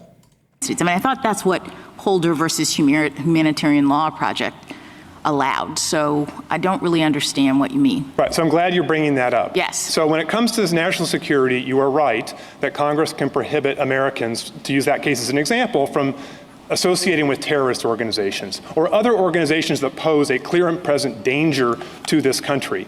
This case, Justice Jackson, is fundamentally different. What The government tells you in its own brief that it is worried about here are the ideas that might be expressed on TikTok. We might undermine U.S. leadership. We might sow doubts about democracy. We might have pro-China views. And so if you look to whether that is legitimate interest, my fundamental submission, and this I think goes to the last colloquy you were having with Mr. Francisco, is that is an impermissible government interest. And you look throughout our history and tradition, and I think the place I would point you most directly would be the opinions of Justice Brandeis and Whitney and Justice Holmes and Abrams. I guess I don't understand how that's distinguishable from what's happening in Holder. So can you just say a little bit more? It goes to the nature of the national security threat. So my position is the government just doesn't get to come in and say national security in the cases.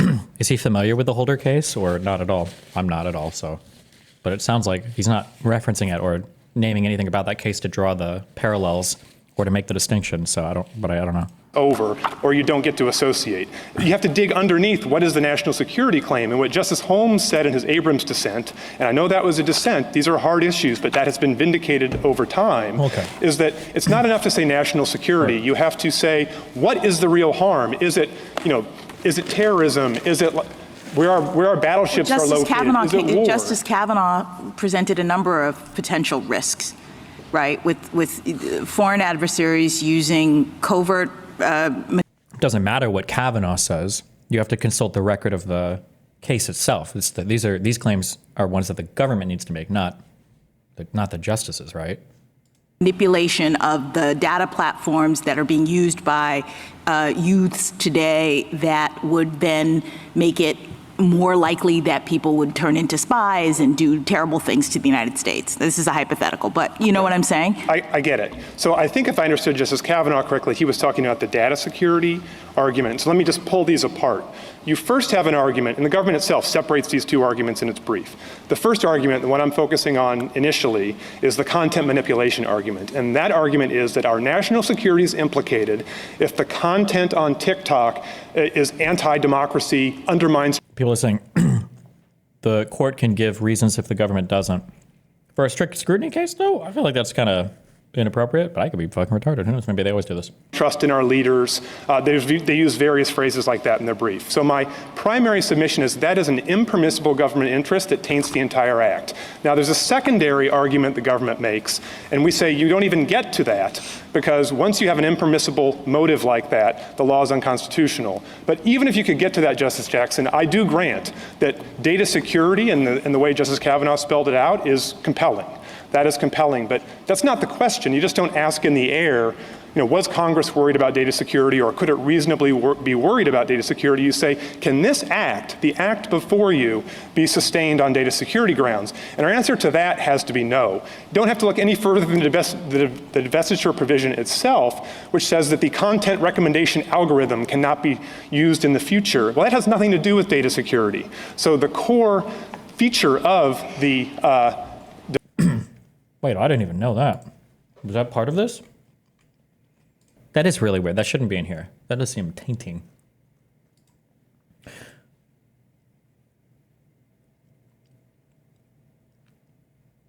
No, hold on. I'm so sorry. Wait, I feel like he misread this. Hold on. Never mind. I understand. 1 second. Oh.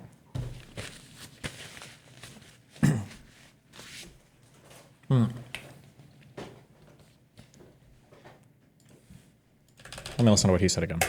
The act before you, be sustained on data security grounds. And our answer to that has to be no. You don't have to look any further than the divestiture provision itself, which says that the content recommendation algorithm cannot be used in the future. Well, that has nothing to do with. That's not true. I don't believe that's what this says. It's saying that the president determines through an interagency process, so the president has to figure out. So this is for a qualified divestiture, right? To see if you are able to divest, right? The president determines and then precludes the establishment or maintenance of any operational relationship between the United States operations of the relevant foreign adversary-controlled application, so TikTok, and any formally affiliated entities that are controlled by a foreign adversary, including any cooperation with respect to the operation of a content recommendation algorithm or an agreement with respect to data sharing. I don't think this is saying that you can't even use the algorithm.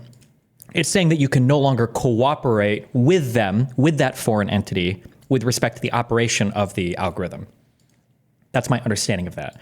So unless there's some other, my reading is bad, it feels like he's just misreading that provision. Has to be no. You don't have to look any further than the divestiture provision itself, which says that the content recommendation algorithm cannot be used in the future. Well, that has nothing to do with data security. So the core feature of the divestiture provision is going at content manipulation, which I said is impermissible. You can't uphold that under data security grounds. And the rest of the act, when you look at the covered companies provision, Justice Jackson, if this were primarily a data security law, what you think you'd find is what kind of data is procured? How is it stored? Is it shared? Those are the things you think you'd find under covered companies, but you don't find that. What you find is, are text images shared? Is content being shared between users? Is it being created and posted in a social media platform? So I don't dispute for 1 second that data security is a very important thing, and Congress in this very law regulated data security in other ways with data brokers. That's perfectly permissible. But the question before you today was narrower. The question is this law before you sustainable on data security grounds? And I feel like that's a really good argument. I'm surprised the other lawyer. Are these guys allowed to like coordinate at all? If we're so concerned about data security, why is nothing of the covered company? Why don't we even have one part in here? Like, shouldn't part 5 just say like stores user content or something?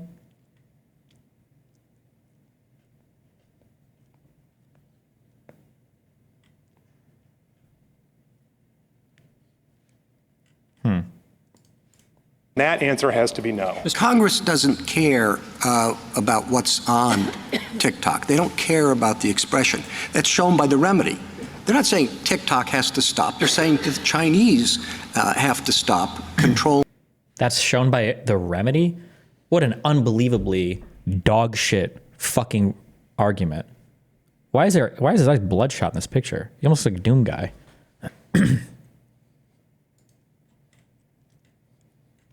That's like saying, like, I'm going to make a law that says all black people need to die, and the way to do this is to shoot them all in the face. It's like, well, shooting people in the face would kill anybody. That's not... I hate Roberts. Sorry. TikTok. So it's not a direct burden on the expression at all. Congress is fine with the expression. They're not fine with a foreign adversary, as they've determined it is, gathering all this information about the 170 million people who use TikTok. Well, again, Mr. Chief Justice, if I may, let me separate the where you started, which was the content manipulation, and then go to the data security part of it. So, well, the first part was not. I'm not talking about the content manipulation. I'm talking about the content harvesting.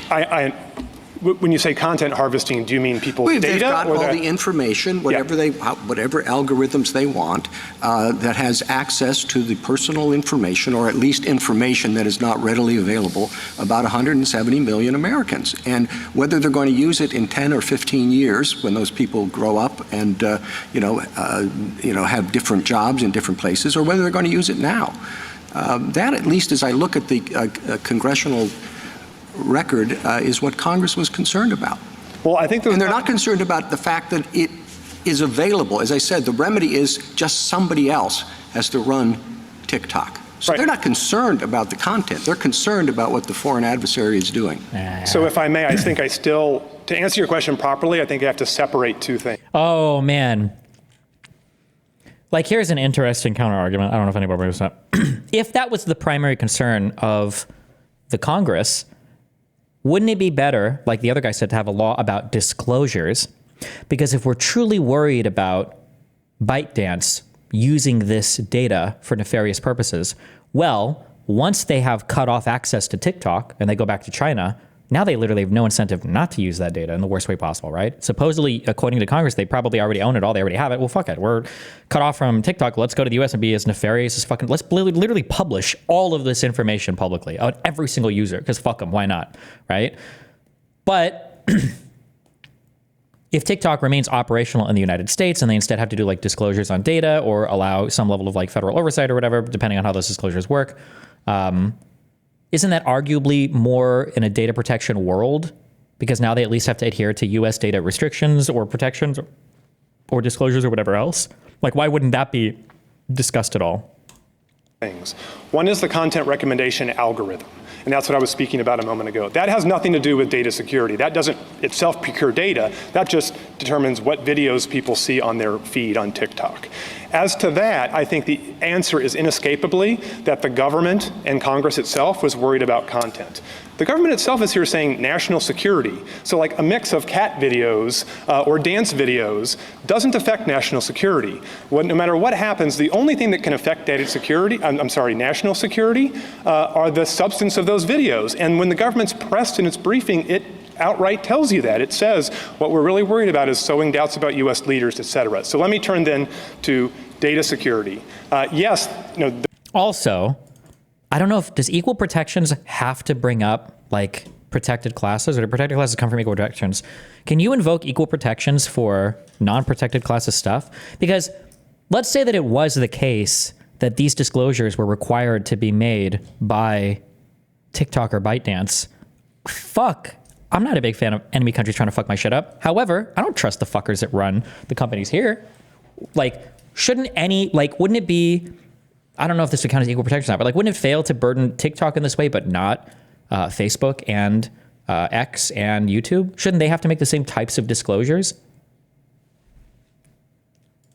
There were various congresspersons, and in the record that we have in the DC Circuit, there were conversation about the problem of data security here. As I said, I don't dispute that that is a valid governmental interest. So I think you addressed whether that alone can sustain the act in two steps. First, you would ask, if you have an impermissible motive and a permissible one, can we sustain the act based on the based simply on the permissible motive? No, of course not. And I think for the reasons Mr. Francisco said, and we lay out in our brief, that alone, the answer is no under Hunter against Underwood and other cases. Even if you could get just to the data security question, again, you'd have to ask the question, would this law have been passed by Congress for data security reasons? Because you're being asked to uphold a law based on that single governmental interest. And when you look through the provisions, like the content recommendation algorithm provision, like the covered company provisions, the answer is no. And if you're still in doubt on that, just go back to the under-inclusiveness problem. Would a Congress really worried about these very dramatic risks leave out an e-commerce site like Temu that has 70 million Americans using it and every bit the connection? Does Congress have to go all or nothing on that? I mean, they don't have to, but it certainly speaks to the motivations, no? It doesn't have to go all or nothing. They isolate a particular problem, and they might be getting to what you're talking about next, who knows? But you're really sitting up there and saying Congress would not pass the divestiture law if data security were the only interest. So I'm saying it would not have passed this divestiture law Yes. if data security were the only interest. It's very curious why you just single out TikTok alone and not other companies with tens of millions of people having their own data taken, in the process of engaging with those websites, and equally, if not more, available to Chinese control. So I'm not trying to say that Congress has to do everything at once. I'm trying to say that once you've concluded that content manipulation, for the reasons I've said, as a matter of our history and tradition, has to be impermissible. Is there Also, just like this, I don't know why they do this. Maybe there's a reason why. This legislation literally names TikTok and ByteDance. Literally. I think they're the only companies that are named. that are named in this legislation. another site like this one that covers half the American population? Okay. I don't think, just by way of sheer numbers, Justice Sotomayor, that the answer has to be no, but 70 million seems like a lot. 170 million is a lot, but put that aside and then go to the next question, which is, how many of these sites have all of the data collection mechanisms that TikTok has? From what I understand. Careful. So Sotomayor is making the government's argument here. You guys in chat are saying things like, so somebody just said, Temu doesn't inform millions of Americans, lol. That's not the argument. The argument has to do with data collection. If you start talking about Temu doesn't inform them, then you're implicating speech, which the government doesn't want to do because that makes it a significantly harder case, I think. But Jesus. I feel like I hear like 20 cop cars. What the fuck is going on?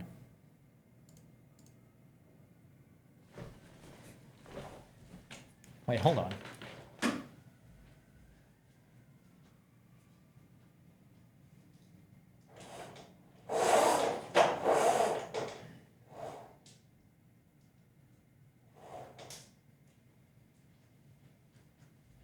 Fuck, they all Welcome. Damn, somebody blown up the bridge?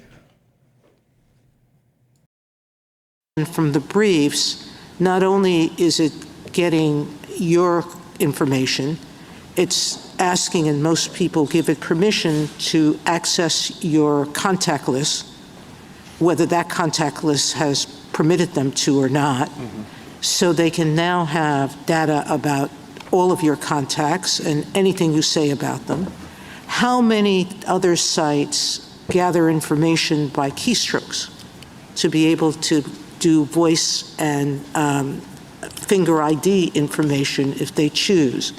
And there's a whole lot of data stuff that was discussed in the brief that I don't think any other website gathers.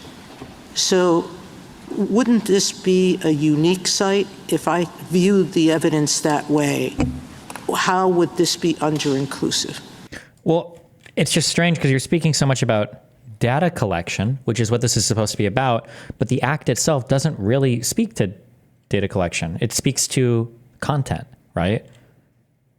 When it's talking about the covered parties here, it's not saying people that store some type of info. I don't know if it actually speaks to any information stored at all, unless you say creates an account or profile to generate, share, and view text, images, videos, real-time communications, system content. I don't think it speaks to any type of data storage. So it's interesting. It's a law targeting people based on improper data storage or improper use of data stored, but it never speaks to data stored and only speaks to the type of content created, right? Justice Sotomayor, I don't think a lot of the suppositions you're making actually bear out. And as Justice Gorsuch was pointing out, one of the obviously the real challenges in this case is it comes to you without an ordinary trial record compiled and all the rest. So we have only limited amounts of information. But absolutely, these other websites are taking much the same kind of information, if not more. And as to the contact list thing, I think that points out one other aspect of this. That is voluntary decision by an American user to share that information. In the Riley case. But not informed. And well, even if informed. That could be solved. If you don't think it's informed, if you don't think it's informed, then write legislation for it, no? That is voluntary decision by an American user to share that information. In the Riley case. But not informed. And well, even if informed. That could be solved. If you don't think it's informed, that could be solved by a warning or disclosure. No, that can't be, because for the United States, the threat of using that information is what is at issue. It's not whether the user thinks it's okay. The threat of using that information is what's at issue. I mean, what is that implied through the fact that it's an adversarial controlled? It's whether the U.S. believes that it could put sites at issue. But let me ask you one last question and fundamental question. Assuming that content neutral data collection concerns were is one of Congress's provisions, divest because of this. Why can't we separate that out from how we analyze the algorithm question? And couldn't we sever the two provisions to say divestiture is right, but you can't force them not to discuss algorithm? Well, I think the reason why you can't do that was Mr. Francisco explained. I thought I'd direct you to a case like Hunter against Underwood and just analogize it to this situation. If what you had is the government saying, we are shutting down TikTok or requiring divestiture for two reasons. One, because we think it helps the Democratic Party too much. And number two, because we're concerned about data. I think that first interest would be a poison pill. That would be an impermissible, or because we think there's too much pro-Catholic content on TikTok. I think there are some interests that are just so constitutionally verboten that I think that just makes the act unconstitutional, and you can't go looking for other interests. You send it back to Congress. Look, if you want to pass a data security law free and clear of this impermissible interest, you go ahead and do it. So, can I say one other thing, Justice Sotomayor, just because I think it is also telling here that even if you didn't buy that poison pill argument and you just asked whether Congress would have passed this law, something else that I think you might notice is even if all this act goes into effect and the law goes through, TikTok gets to keep all the data. So wouldn't that's my argument. And more importantly, ByteDance gets to keep all the data, right? data security law require them to expunge that data or get rid of it or something? Yeah, where is the argument about what the fuck? There's nothing in this act whatsoever about the data itself. Not a single thing. Like, theoretically, TikTok could shut down and just pass all the data over to China. I don't know if there's any data protection laws in the United States that would even prevent that from happening. I mean, it's a very weird law if you're just looking at it through a data security lens, and maybe Congress could do better. True. Mr. Fisher, often or do anything at all. Not do better, do anything about data protection.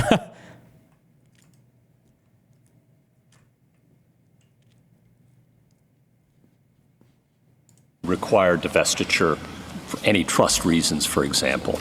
And as I take it, your argument here, and we don't think of those as normally implicating the First Amendment interests of users or people who might speak or associate with editors. And the difference here is, as I understand it in your mind, that this law is motivated by a content-based interest. If the U.S. was trying to delete it, would they? Just make them send it back. What do you mean? And then once they've sent it all back, you'll know you have it. Is that a fair summary? I think that, and the only thing I would add to it is just the prior step, which it is regulating the speech itself for content-based reasons. Yeah, yes. We don't do that in the antitrust area, but exactly. say this law does. Okay. Exactly. And it does on the covert content manipulation side. Do you think that's a compelling interest or not? Forget about the tailoring for a moment. No, my point is that preventing content manipulation, whether it's covert or not, is simply not impermissible compelling. if what you mean by content manipulation are the kinds of interests the government is saying, like undermining trust in our leaders, undermining trust in democracy. That's Whitney and Abrams, and like those cases. I got it. I got it. So, Mr. Fisher, just a couple more. I'm sorry. I'll finish up real quick. This is Gorsuch, right? Gorsuch is going to be the sole dissenting voice with Amy and just her writing in concurrence, not in dissent, but she'll write a concurrence saying that like the government went too far again, or the court did, because Roberts is a cuck.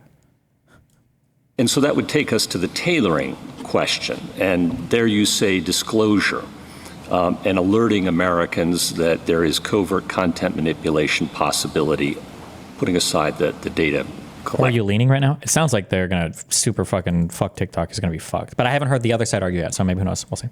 Part of it. Yeah. Telling Americans that there is covert content manipulation going on in TikTok, or at least it's possible. And the government says that's just simply not enough. And the D.C. Circuit did too, and I wanted to give you a chance to respond to that. Right, so I think that's the only aspect of the governmental interest that could be permissible, the covert part. And my answer, as you just said, is disclosure solves that problem. And you have a long-standing law, which we haven't talked about yet today, that gives you that example. Again, under a history and tradition test, you look at not just precedent, but laws and traditions of our country. Look at the Foreign Agent Registration Act, passed in the run-up to World War II. And the concern was Americans would be controlled by foreign agents to speak and advocate certain causes. We didn't ban them. You did not ban them. All you did is Congress, all Congress did was require disclosure. Certainly I wasn't around for that. On the secret evidence point, I'm concerned. We like Gorsuch here, okay? No matter what Peace Coast says to you, we like Gorsuch. Concerned about the government's attempt to lodge secret evidence in this case without providing any mechanism for opposing counsel to review it. And I expressed that concern in Zebeda, and I noted that there are mechanisms to read in counsel and that other countries, including our allies, often do that. I just wanted to give you a chance to give me your thoughts on that. Yes, Justice Gorsuch. We made all those arguments in the D.C. Circuit, so there was a flurry of...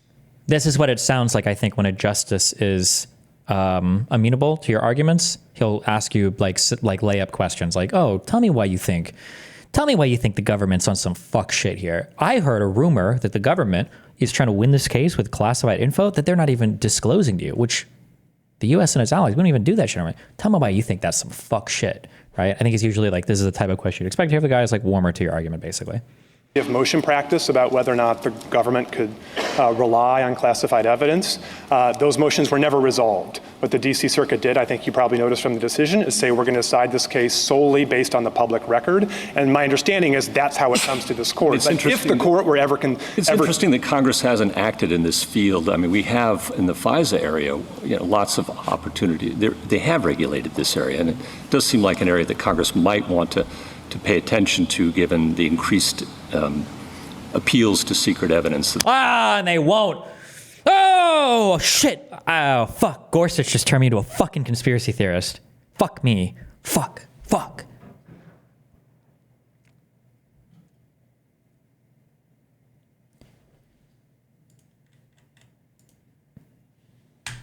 Wait, no, hold on. That I would literally be a conspiracy theorist. Who introduced this legislation?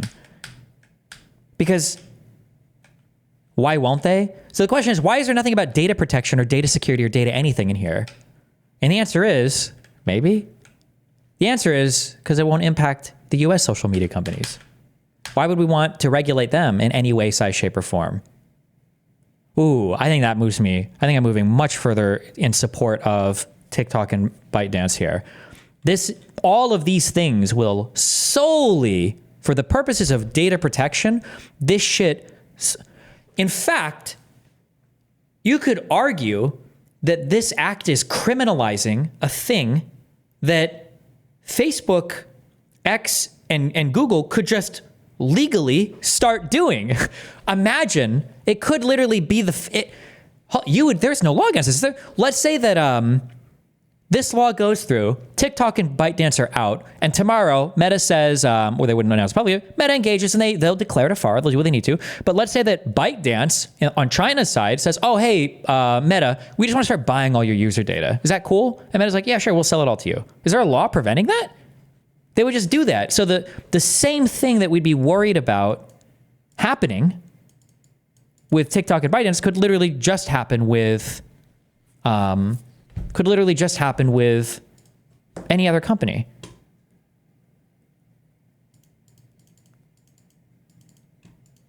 Ooh, that's a...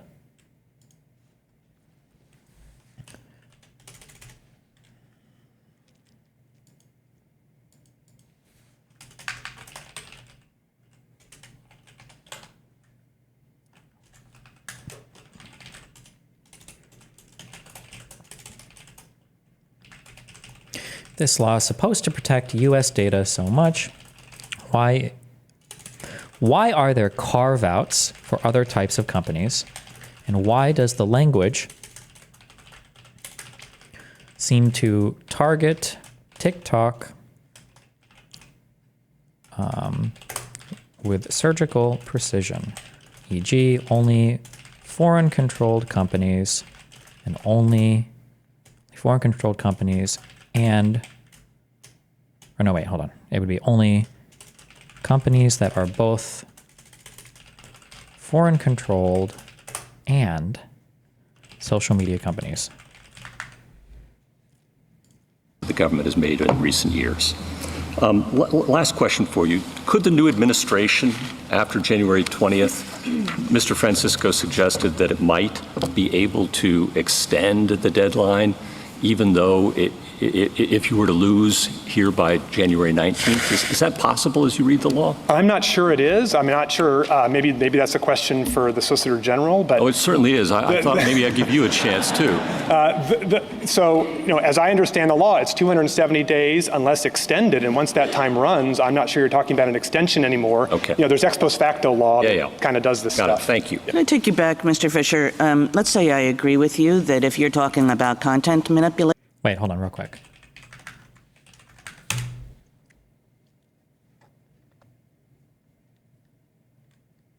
So somebody's saying this bill was already introduced and passed, Protecting Americans' Data from Foreign Adversaries Act of 2024. So there is a law against this? Wait, how do I know if the law is passed or not?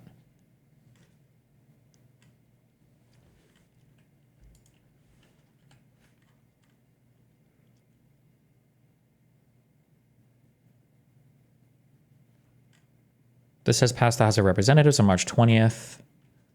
This says received in the Senate, read twice, and referred to the committee of... Oh, that's the latest action. So this hasn't been passed into law yet. Bro, if this doesn't pass into law, what the fuck?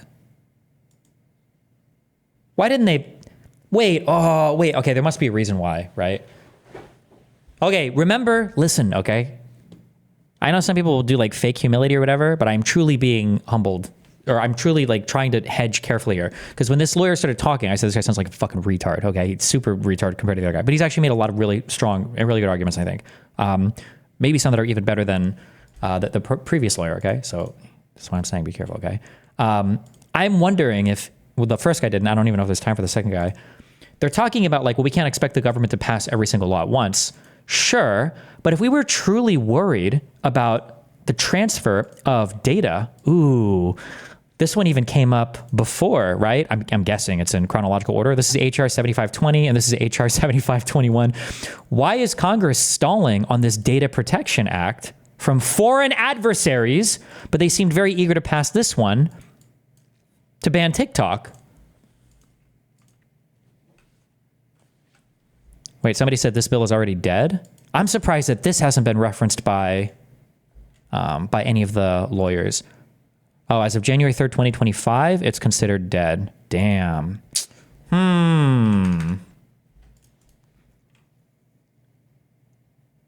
Wait, wouldn't TikTok even be covered under that Data Act too? Yes. They would be.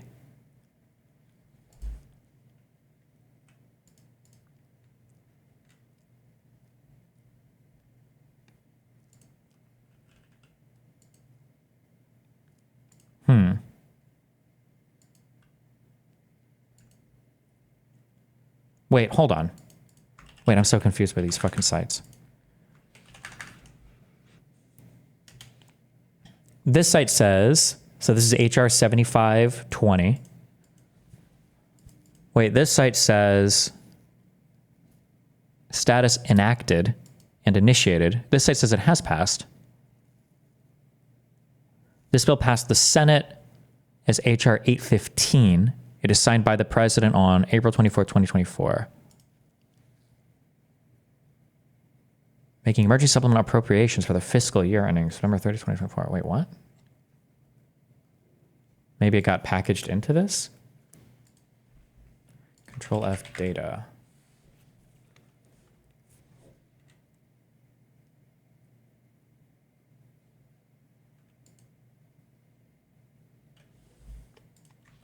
Data from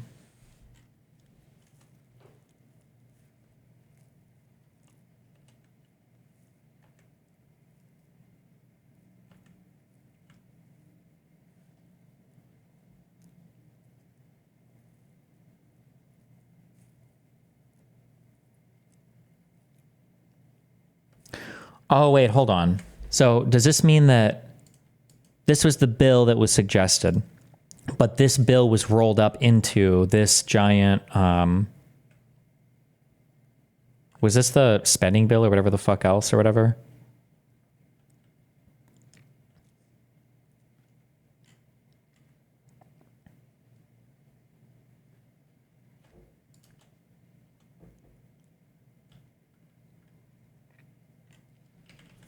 This division makes it unlawful for a data broker to sell, license, rent, trade, transfer, release, disclose, or otherwise make available specified personally identifiable sensitive data of individuals who reside in the United States to North Korea, China, Russia, or Iran, or an entity controlled by such a country. Sensitive data includes government-issued identifiers, financial account numbers, biometric information, genetic information, precise geolocation information, and private communications, e.g. texts or emails. Wait, could you make names or logins and passwords available? A data broker generally includes any entity that sells or otherwise provides data of individuals that the entity did not collect directly from the individual. Oh wait, this is just for a data broker. A data broker generally includes an entity that sells or otherwise provides data of individuals that that entity did not collect directly from the individuals. The data broker does not include an entity that transmits or an individual's data or communications at the request or direction of the individual. Only entity. did not collect directly from the individuals.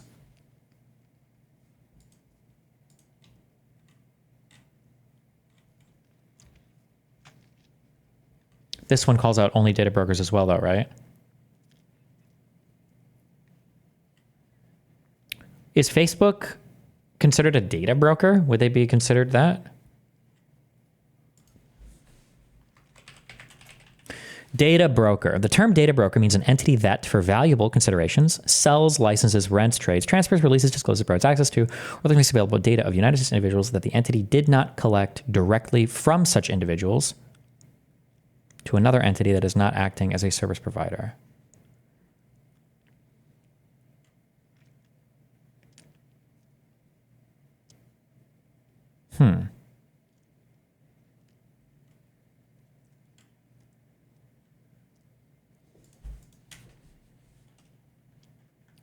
Like, I feel like Facebook itself might not be considered, like the social media website might not be considered a data broker, but like Facebook ads, because I'm sure that Facebook ads collects data from me that I didn't submit to them. Like, they know my geographic location or whatever, even if I don't type it in, or they could, right?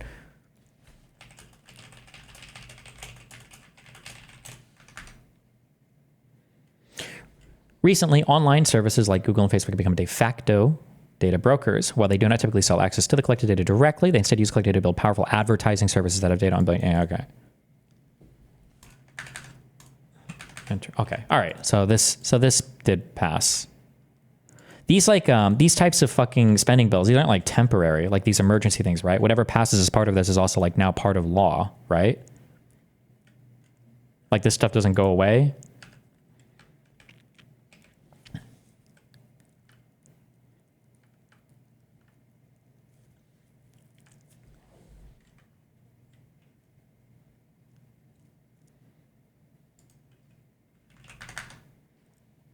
That's an inherently content-based rationale for acting.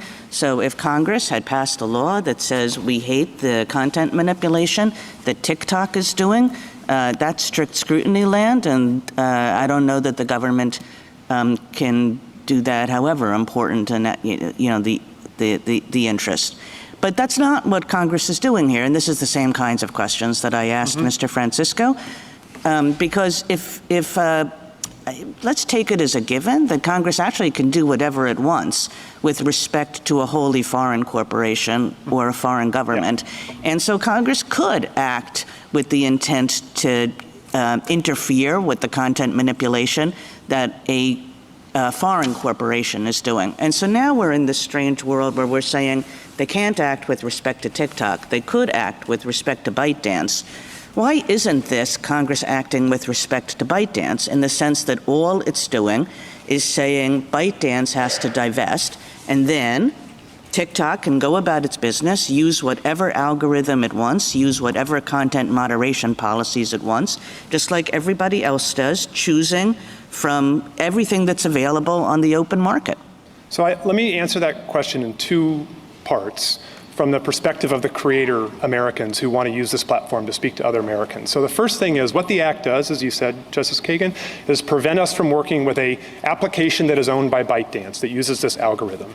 Well, that's exactly what we want to do. That's our editor and publisher of choice that we think best disseminates our speech. Yeah, but what I'm saying to you is, if you just assume a world without TikTok, where it's only ByteDance, yeah, and you were trying to say, well, we really want to work with ByteDance, and Congress was saying, we think ByteDance presents national security interests, and they don't have First Amendment rights. They're just a foreign corporation. I think that in that case, the government, tell me if you think this is wrong.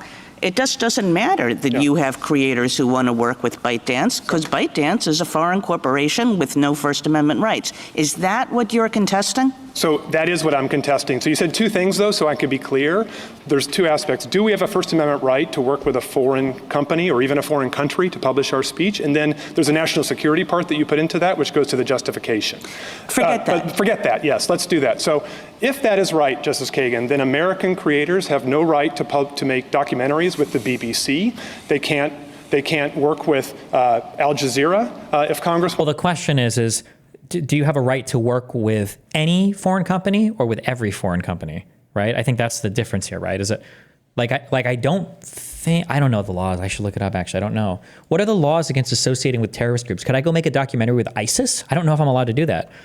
Are Americans allowed to work for terrorist organizations? If anything is illegal, it must be this, right?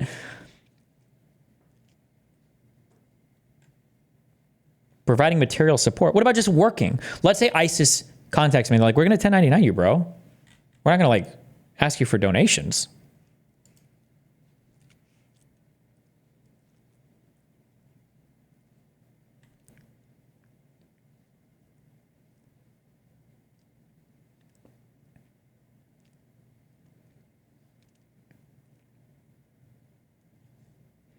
So you can't provide any property, tangible or intangible, or service, including currency or monetary instruments for financial securities, financial blah, blah, blah, blah. What about in exchange for work or payment or whatever?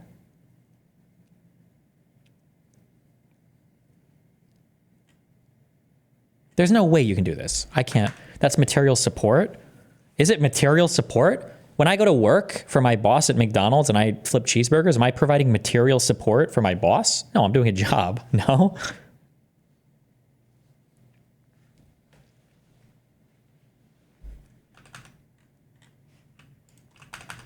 Wants to prevent that, any number of other publications that are state-owned wholly or partially, and even under Lamont, remember, where you're not even creating speech, you're just listening. That was speech from China that the court said you have a First Amendment right to receive. So would I be right to say that your position is that because of the users who want to associate and want to partner with this foreign corporation, the foreign corporation ends up having, in your view, the exact same First Amendment rights as your users do? In other words, it's irrelevant that the foreign corporation doesn't have First Amendment rights. I don't think it's irrelevant, because you could imagine a situation where no American distributor or speaker wants to work with that. But let me put it to you this way. The Communist Manifesto, written by Karl Marx, has no First Amendment standing on its own in America. But if a bookstore wants to sell that publication, I don't think Congress can prevent it from doing so.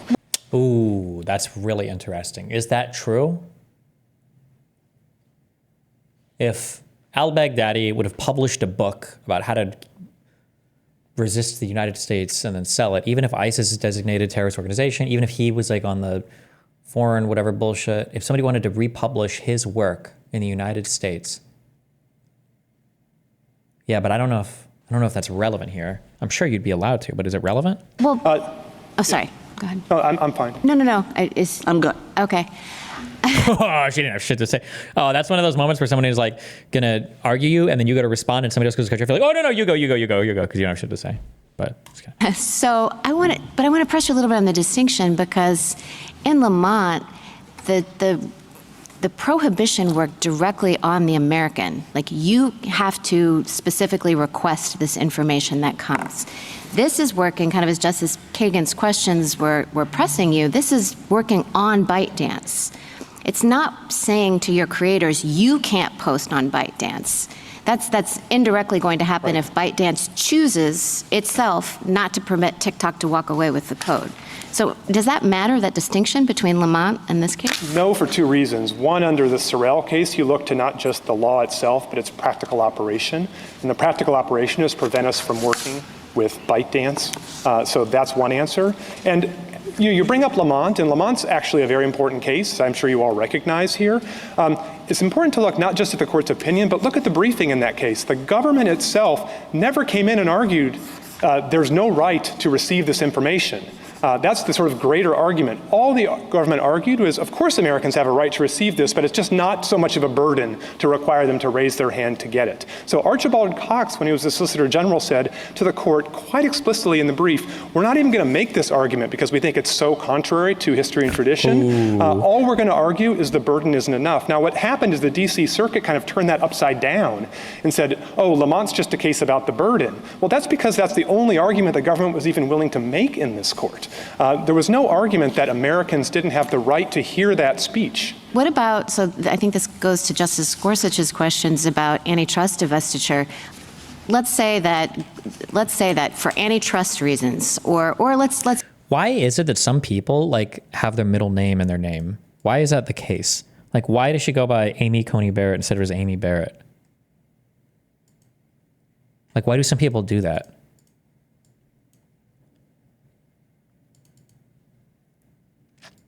Let's even say not for that. Let's say for suspect First Amendment reasons. Congress tells Jeff Bezos that he has to divest in the Washington Post. You know, he can no longer own the Post. And let's say that neither Bezos nor the Post challenges that. But let's say that you represent clients who really like the Post as it was, who really want to keep receiving the Post, who really want to publish op-eds in the Post. Yeah. Would you have standing? Like, what kind of a claim would you be making there? I believe so, Justice Barrett, and the court has cited Lamont in other cases in more recent years to say we've recognized a right of American listeners to receive information from others. And remember, even that is that's only a small part of the argument I'm making on behalf of the creators. You know, I don't mean to diminish Mr. Francisco's arguments on behalf of the company and ByteDance, but the core speech in front of you in this case are the videos and other forms of communication that people like my clients are posting by the millions every day on this platform to share with other Americans. Can you win is it possible for you to win and Mr. Francisco to lose? Ooh. I think Francisco's got the stronger argument. But I think he should say, yeah, of course. He wants to say he's got the stronger argument, no? You rise or fall together. No, I think it's possible. Yeah, obviously. I mean, I don't think we should. But how is if he gets a free speech strict scrutiny implication and Francisco fails his free speech argument and doesn't get the strict scrutiny review? But was it possible for you to win and him to lose? I mean, you want to win. Let me put it this way. If you were to conclude that something about the corporate ownership structure, and I think there was some conversation about this earlier, impeded Mr. Francisco from being able to assert full-throated First Amendment rights in this case, I would step in and say, well, certainly we can do that and get you to the strict scrutiny. Yeah, so it all comes down to the standard of review, yeah. Then the arguments pretty much line up. Then you're in a question of, can the government satisfy strict scrutiny?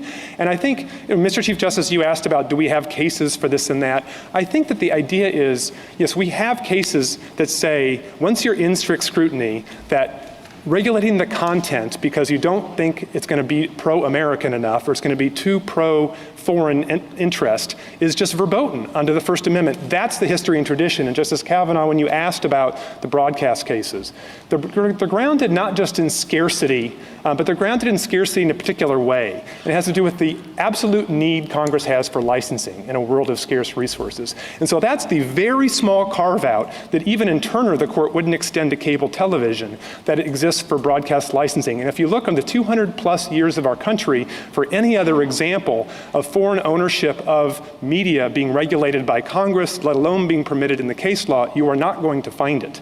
And I think the reason why is because everybody has understood that if you're not in a world of scarcity where licensing is impossible, you cannot give the government, and in this more extreme example, the president himself, unbridled discretion to choose who is a proper owner of a speech platform in this country. Because it is so hand in hand with... It is pretty crazy that it seems like the president himself is carved out and given the ability to make these declarations. That seems really weird, but... or maybe it's not weird at all. Maybe, I mean, who else would if not the executive who's tasked with enforcing the laws? I don't know. With viewpoint. As I said earlier, any number of owners of big media enterprises, whether they be Americans or foreign citizens, could be accused of having a particular viewpoint, but speakers who engage in those platforms have choices they can make. And so, on behalf of our creator clients, we find it not at all satisfactory to be told, well, look, just go post somewhere else. It's not enough to tell a writer, well, you can't publish an op-ed in the Wall Street Journal because you can publish it in the New York Times instead. Just like here to say, you can publish it on Instagram or some other platform, not just TikTok.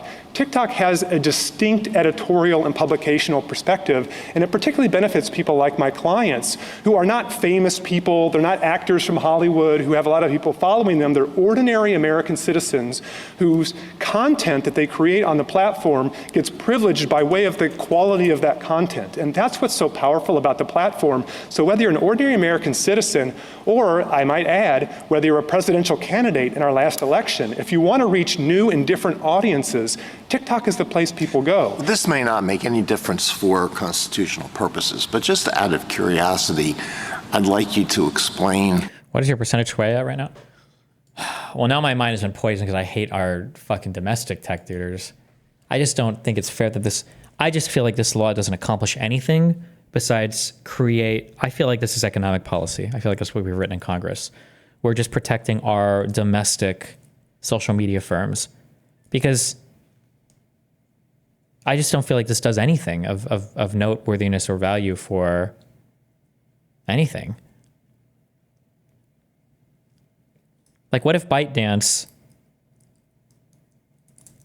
made like China Talk, or somebody just made a social media company that was just hosted in Russia or hosted in China or hosted in whatever else, and Americans could access it? Wouldn't you run into a lot of the same problems? Or would it be blocked in the U.S.? Does the United States block access to any foreign websites? I don't think the U.S. as a matter of law does, right? Like what? I don't know. I think that if this bill had carved out more for data protection, then I think I would feel differently. But right now I'm like 75 against it. But we haven't heard the defense's arguments yet, so.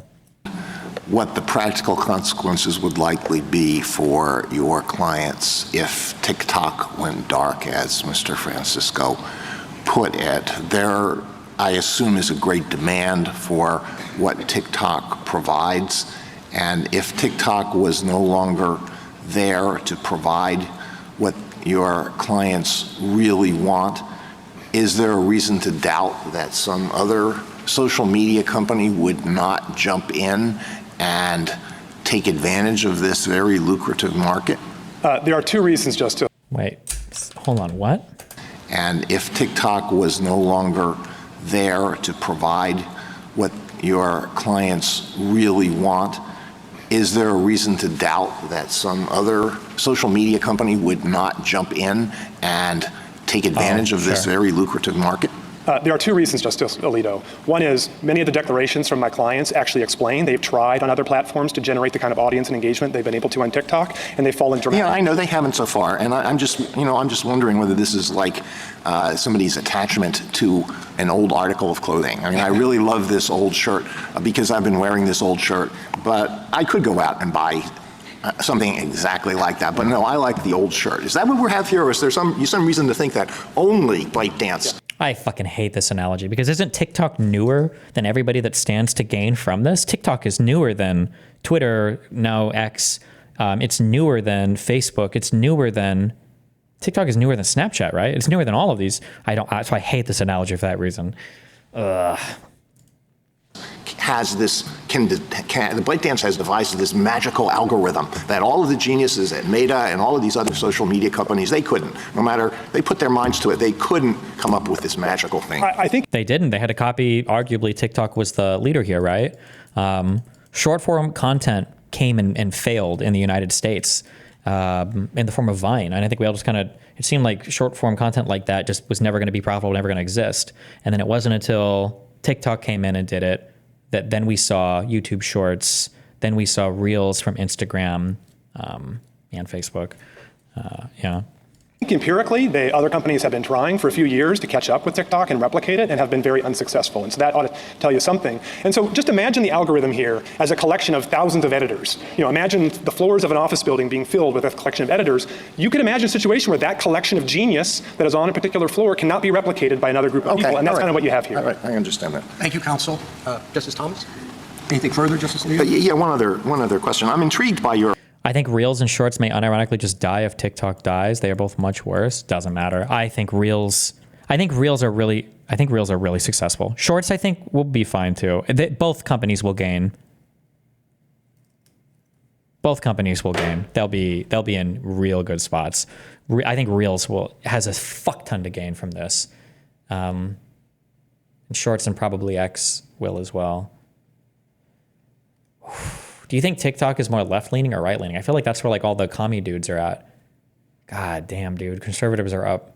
Conservatives have gone full oligarch. Conservatives are up so strong right now. Oh my goodness. The authoritarian oligarchy comes together.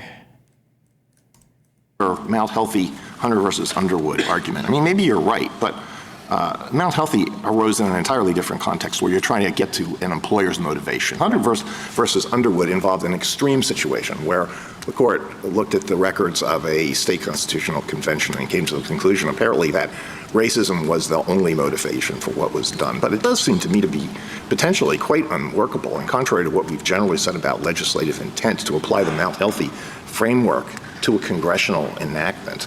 Do you recognize or do you acknowledge that that would be very difficult? Because when an act of Congress is passed, there could be more than 250 different motivations for the votes that were cast by the members. Yeah, I totally understand that. And in Hunter, the court actually engaged with that problem to some degree. And what Hunter said is, to avoid that problem, we're going to look just at two things. One is the state's brief, which I'd say is the Solicitor General's brief by comparison here, and the text of the law. And here, that's the only thing I need to rely on to get you to the place that they wouldn't have announced. Well, it gets you to the place that this was part of what motivated Congress. But why does it get you home? Well, and particularly when there's a severability clause in this act. It can't be only part of it. It has to be enough to sustain the entire act, or at least the parts that you wouldn't sever from the act. And so I think the reason why is because it's not just the content recommendation algorithm part that can be theoretically, I guess, severed out. It's also the covered company provisions, and it's just the whole approach of the statute that is based on content, not on data security. All right, thank you. So, okay. Justice Sotomayor? No, I'll save it for the SG. Justice Kagan? Justice Gorsuch? Justice Kavanaugh?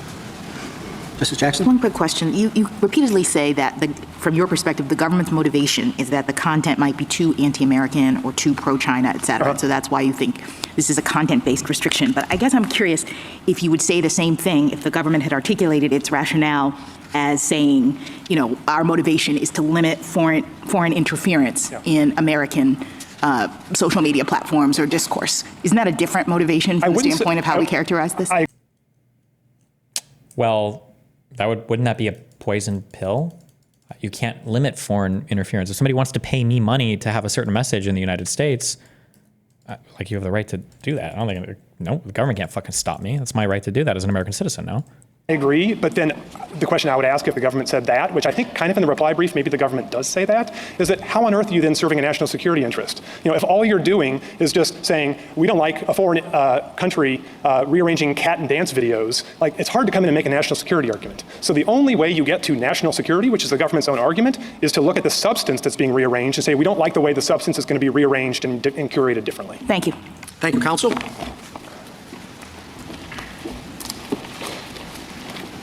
All right, let's hear the other side on this. General Prelager. Mr. Chief Justice, and may it please the court, the Chinese government's control of TikTok poses a grave threat to national security. No one disputes that the PRC seeks to undermine U.S. interests by amassing vast quantities of sensitive data about Americans and by engaging in covert influence operations. And no one disputes that the PRC pursues those goals by compelling companies like ByteDance to secretly turn over data and carry out PRC directives. Those realities mean that the Chinese government could weaponize TikTok at any time to harm the United States. TikTok collects unprecedented amounts of personal data, and as Justice Sotomayor noted, it's not just about the 170 million American users, but also about their non-user contacts who might not even be engaging with the platform. That data would be incredibly valuable to the PRC. For years, the Chinese government has sought to build detailed profiles about Americans, where we live and work, who our friends and coworkers are, what our interests are, and what our vices are. TikTok's immense data set would give the PRC a powerful tool for harassment, recruitment, and espionage.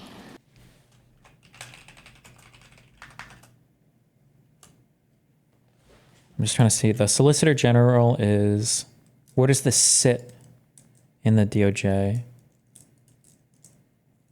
She's the fourth highest ranking individual in the DOJ. Aren't there a lot of like fourth highest ranking individuals?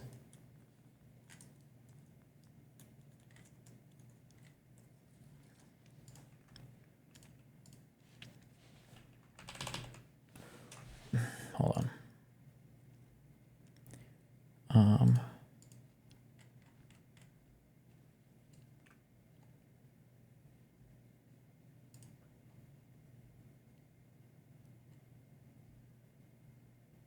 Oh, they report directly to the AG. Never mind. Okay. Interesting. Okay.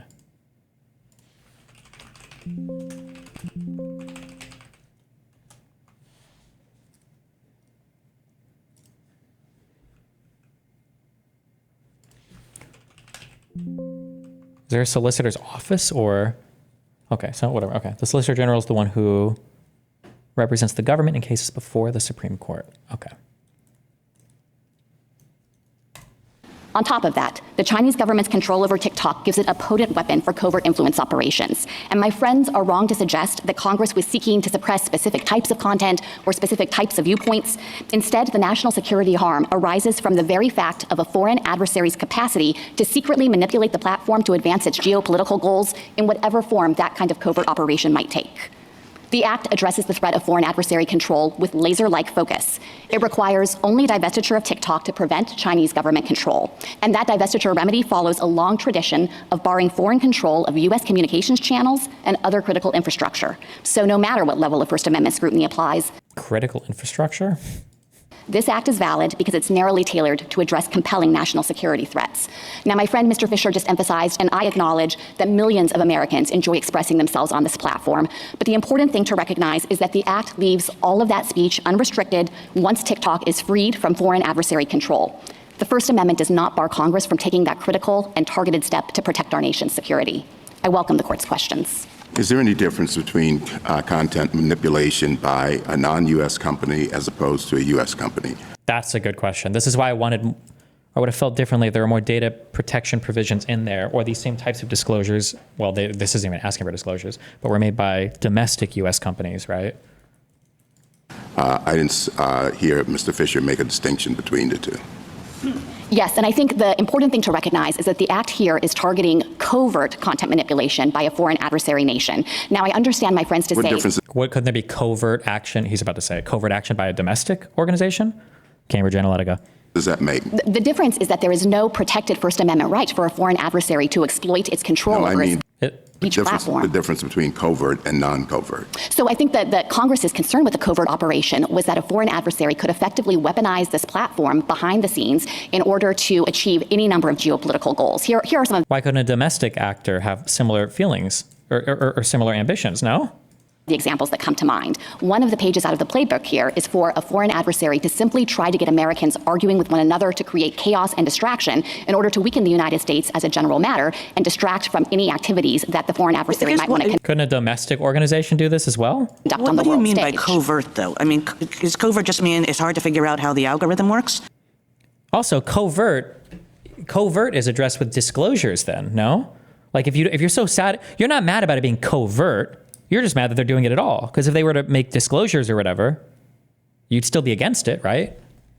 Because we could say that about every algorithm. No, the covert nature of it comes from the fact that it's not apparent that the PRC is the one behind the scenes pulling the strings here and deciding exactly what content is going to be made to appear on the site. And another way that the It's just because we don't know that China's behind it? That's what covert means? Well, True. It doesn't have anything to do with the difficulty of figuring out what the algorithm is doing. It's just because people don't know that China is pulling the strings. That's what covert means? What it means is that Americans are on this platform thinking that they are speaking to one another, and this recommendation engine that is apparently so valuable is organically directing their speech. Who is this person? Wait, this has nothing to do with what's being said. These arguments are dog shit. Hold on, but wait.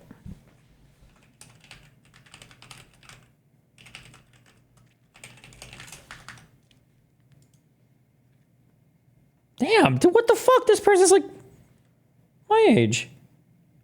How old is the Solicitor General usually? Jesus. 44 years old. Damn. Damn. Okay, well.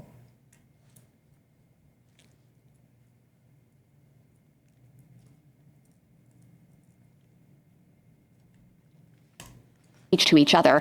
And what is covert is that the PRC, a foreign adversary nation, is instead exploiting a vulnerability in the system. Well, if that's all it means, that like people don't know that China's behind it, like everybody now knows that China is behind it. No, but it's the specific content that's being manipulated would be unapparent. And so I think that's true of every search engine. I mean, you can take any of these algorithms, whether it's X or whether it's Google. You name it. What are the new ones? Blue Sky? I mean, none of these are apparent, right? You get what you get and you think that's puzzling. And it's all a little bit of a black box. She's an amazing litigator and has argued amazingly in other cases. If the arguments she makes sucks, that pretty much means that there aren't any good arguments. I guess ultimately it's not up to her if the U.S. or no, the government has to respond to every challenge, right? The government wouldn't just not respond. That'd be like a constitutional crisis, huh? You would expect the job of the federal government, the job of the executive branch would be to defend the laws passed by Congress in front of the Supreme Court against potential litigants, because that's their job, right? So you can't just mean it's a black box, it's covert. They're all black boxes. And if you just mean what's covert is the fact that there's China behind it, I mean, honestly, really, like everybody does know now that there's China behind it. So I just don't get what this covert word does for you. I think the problem with just saying as a general matter, China has this capability and might at some point be able to exercise it and manipulate the platform is it doesn't put anyone on notice of when that influence operation is actually happening. And therefore, it doesn't guard against the national security harm. I feel like she still hasn't used any, she hasn't differentiated the fact that it could be China or anybody else. Or I don't know, maybe that's not what the questions are focused on and I'm just misunderstanding, or? From the operation itself. Isn't that a pretty paternalistic point of view? I mean, don't we normally assume that the best remedy for problematic speech is counter speech? And TikTok says it could even live with a disclaimer on its website saying this can be covertly manipulated by China. In case anybody were left in doubt after today about that possibility. So you're saying that won't work because? That won't work because it is such a generic, generalized disclosure that it wouldn't put anyone reasonably on notice about when it's actually happening. And the example I've been thinking That's your best argument? Just make the disclosure more specific. What? The best argument is that the average American won't be able to figure out that the cat feed he's getting on TikTok could be manipulated, even though there's a disclosure saying the cat feed is being manipulated. But imagine if you walked into a store and it had a sign that said 1 of 1 million products in this store causes cancer. That is not going to put you on notice about. But we literally, I feel like that's the worst example because we literally have laws like that, right? That that this is carcinogenic, that this could cause a health issue, or that this could cause a thing, right? We literally do that. What product is actually jeopardizing your health? And I think that's roughly equivalent to the type of disclosure they're contemplating here. They brought up the example of the Foreign Agents Registration Act, FARA. There you have to disclose the actual content. If that's true, then wouldn't that be true for all social media companies, for all content? Yes. I mean, every editor, every newspaper in its editorial room makes decisions about what it's going to run and how it's going to say it. And every algorithm has preferences, whether it's domestic or foreign. And nobody really knows exactly when those editorial decisions are being made or how, but they're generally aware, and we think that's enough. I think, though, that there is a real risk that when a foreign adversary has control of that kind of mechanism and a speech platform in the United States, it could weaponize that platform to harm United States interests. And one of the key ways that the PRC flexes this muscle is to suppress speech. General, I'm sorry to interrupt you, but we're not arguing about the compelling interest, we're arguing about the tailoring. Right. And so I guess what I would say, you began by saying the cure for concerning speech is counter speech. Here, Noel Francisco was Trump's Solicitor General. Now he's defending TikTok against this one. Wait, is that true? No shot. That sounds crazy. Wait. This is like a Suits episode. It's personal. Oh, he was a Solicitor General. Under Trump. He was the first Asian American.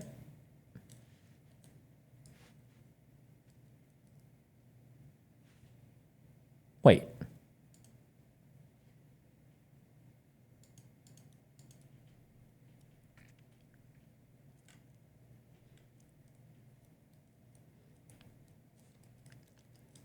Filipino? Oh, come on. Oh, come on. Here, I dispute the premise that Congress was specifically concerned about any particular subject or any particular viewpoint. It wanted to close off the capability of a foreign government. But in any event, it's very hard to engage in counter speech when you don't know because someone is secretly manipulating the platform behind the scenes. And in particular, what the PRC has the capability to do is simply silence American voices. The same thing is true of all the domestic. The biggest accusation of foreign actors right now is on fucking Twitter, is on X. Well, that's a huge concern right now. If anything, I want one of the justices to bring this. If anything, you're creating a bad environment by, and I can already see this happening, by banning TikTok because of Chinese influence, going, look, the government fixed foreign influence. We don't have to worry about any foreign influence on our social media because the government takes care of us like that. And then you ignore all of the foreign influence happening right now. Behind the scenes. And in particular, what the PRC has the capability to do is simply silence American voices. A newspaper owned by a foreign company and a foreign government? You wouldn't know when it's exercising editorial discretion about this article or that article. Oh, yeah. And this goes to the argument of like, can't we access all these sites in the United States anyway? Like I can go and read Al Jazeera right now. I can go and read RT right now. Or how it's doing it. So maybe we just need to shut down the Oxford University Press in America or You pick it. Any other foreign-owned Politico, I was told today, is owned by Germany. So that would all be okay on your theory, so long as Congress designates that country a foreign adversary? We are not asking the court to articulate bright-line rules to govern all kinds of hypothetical situations. I am testing your argument. Yes, and what I want to acknowledge is that sometimes the court has recognized that a speaker-based preference might reflect a content-based preference. And in the context of ownership of a newspaper, for example, in part because a newspaper is a one-way channel of communication and is generally understood to represent to some extent its publisher's views, maybe the court would more readily infer that a regulation targeting that is actually aiming to target content. But I don't think the court could draw the same conclusion here. I'm not talking about the compelling interest or anything. I'm talking about the tailoring. And you're saying we have no alternative but to stop this speech altogether. We can't rely on disclosure. So remember, the tailoring is we're assuming that we are implicating some fundamental right, I think, because the tailoring question is for at least for intermediate, if not for strict scrutiny. So tailoring is how narrowly focused is the law? Have you at least tried, or do you have a compelling reason to make the law as narrowly focused as possible? Or is this law tailored incorrectly? Is it targeting just one person when it shouldn't be, or is it too broad, or is it right? This is the tailoring question. But you say that wouldn't apply to Politico or to the Oxford University Press because? In the circumstance where you have a newspaper that is understood to reflect its publisher's views, then you might think that disclosure would be a more adequate remedy there because it's not just holding itself out as a forum for speech between other people. I think social media platforms do raise distinct interests in this regard because what people think when they're engaging with TikTok is that it's organically feeding them videos based on the recommendation engine. And if actually China is behind the scenes engaging in this kind of covert operation, it does present a distinct national security risk. Of course, the other big difference with the newspaper is it's not likely to be... Why does she keep going back to this compelling reason?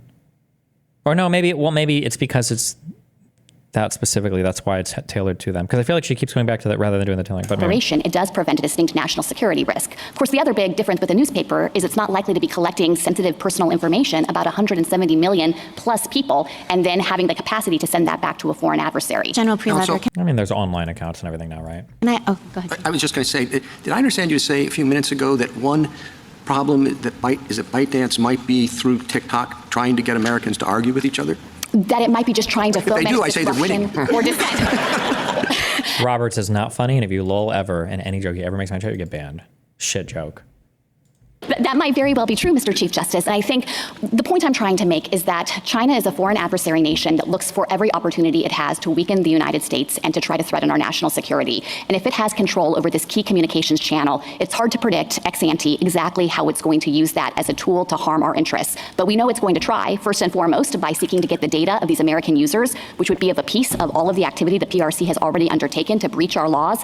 Hack OPM, for example, and exfiltrate the background files and security clearances of 20 million government employees, the breach of Equifax to get sensitive financial data, Anthem to get sensitive healthcare data. We know that the PRC has a voracious appetite to get its hands on as much information about Americans as possible, and that creates a potent weapon here because the PRC could command that ByteDance comply with any request it gives to obtain that data that's in the hands of the U.S. subsidiary. Thank you. Suppose that TikTok had no connection whatsoever with any foreign government. It was owned instead by an immensely, immensely rich multinational corporation, and Congress concluded that this multinational corporation really has it in for the United States and is going to use this extremely popular platform to do everything it can to undermine the United States in all the ways in which you think that TikTok may pursue at the direction of the PRC. Would that be the same case? I think there would be a first-order question of whether the multinational corporation itself has First Amendment rights. All right, it's an American corporation. So if it were an American corporation, I think that, and Congress disagreed with the viewpoints or content the corporation would display, obviously that's a direct regulation of protected speech and it would trigger strict scrutiny. I think that's different in kind from what Congress was worried about here, which was not regulating speech as such, but instead regulating foreign adversary control. So your argument depends on the fact that what is at bottom here is not content or viewpoint moderation, but it's about corporate structure and ownership, right? Is the People's Republic of China using TikTok. That's what your argument depends on. If this were an American corporation, it'd be an entirely different thing. Exactly. And the reason we know the statute is different is because all of the same speech that's happening on TikTok could happen post-divestiture. The Act doesn't regulate that at all. So it's not saying you can't have pro-China speech, you can't have anti-American speech. It's not regulating the algorithm. TikTok, if it were able to do so, could use precisely the same algorithm to display the same content by the same users. All the Act is doing is trying to surgically remove the ability of a foreign adversary nation to get our data and to be able to exercise control over the platform. I'm sorry. I just wanted you to respond to Mr. Fisher's argument about the rights of Americans to receive information, say, from the PRC or anyone else, and that even if ByteDance did not itself have First Amendment rights, that Americans would have a First Amendment right to. Is the solicitor lady the prosecutor in this case? She's one of the litigants, so one of the two parties who are fighting each other. The solicitor is a representative of the United States federal government, and they are the defendant in this case because it is TikTok and some guy representing creators who is suing the federal government because they don't think that the DOJ has the right to force them to basically go dark once ByteDance has to divest or whatever. They don't think that law is basically a good law. So it's TikTok and a guy representing creators that's suing the federal government, and then the Solicitor General is the representative of the Department of Justice, part of the federal government, who defends the U.S. federal government in front of the Supreme Court. To receive that information in the Lamont sense. Yes, so I think that Lamont reflected a principle that there can be a right of American listeners to receive information, and if Congress is directly regulating that based on disagreement with the speech that's being sent into this country, that's obviously going to trigger heightened scrutiny under the First Amendment. But here, I think the users have to be asserting a different type of interest, because what Congress was safeguarding against was not the ability of TikTok to continue to operate or the users to post content.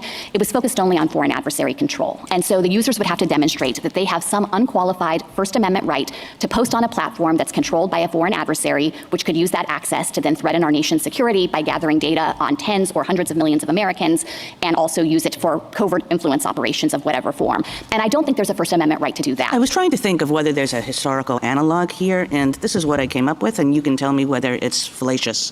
In the mid-20th century, we were very concerned about the Soviet Union and what the Soviet Union was doing in this country.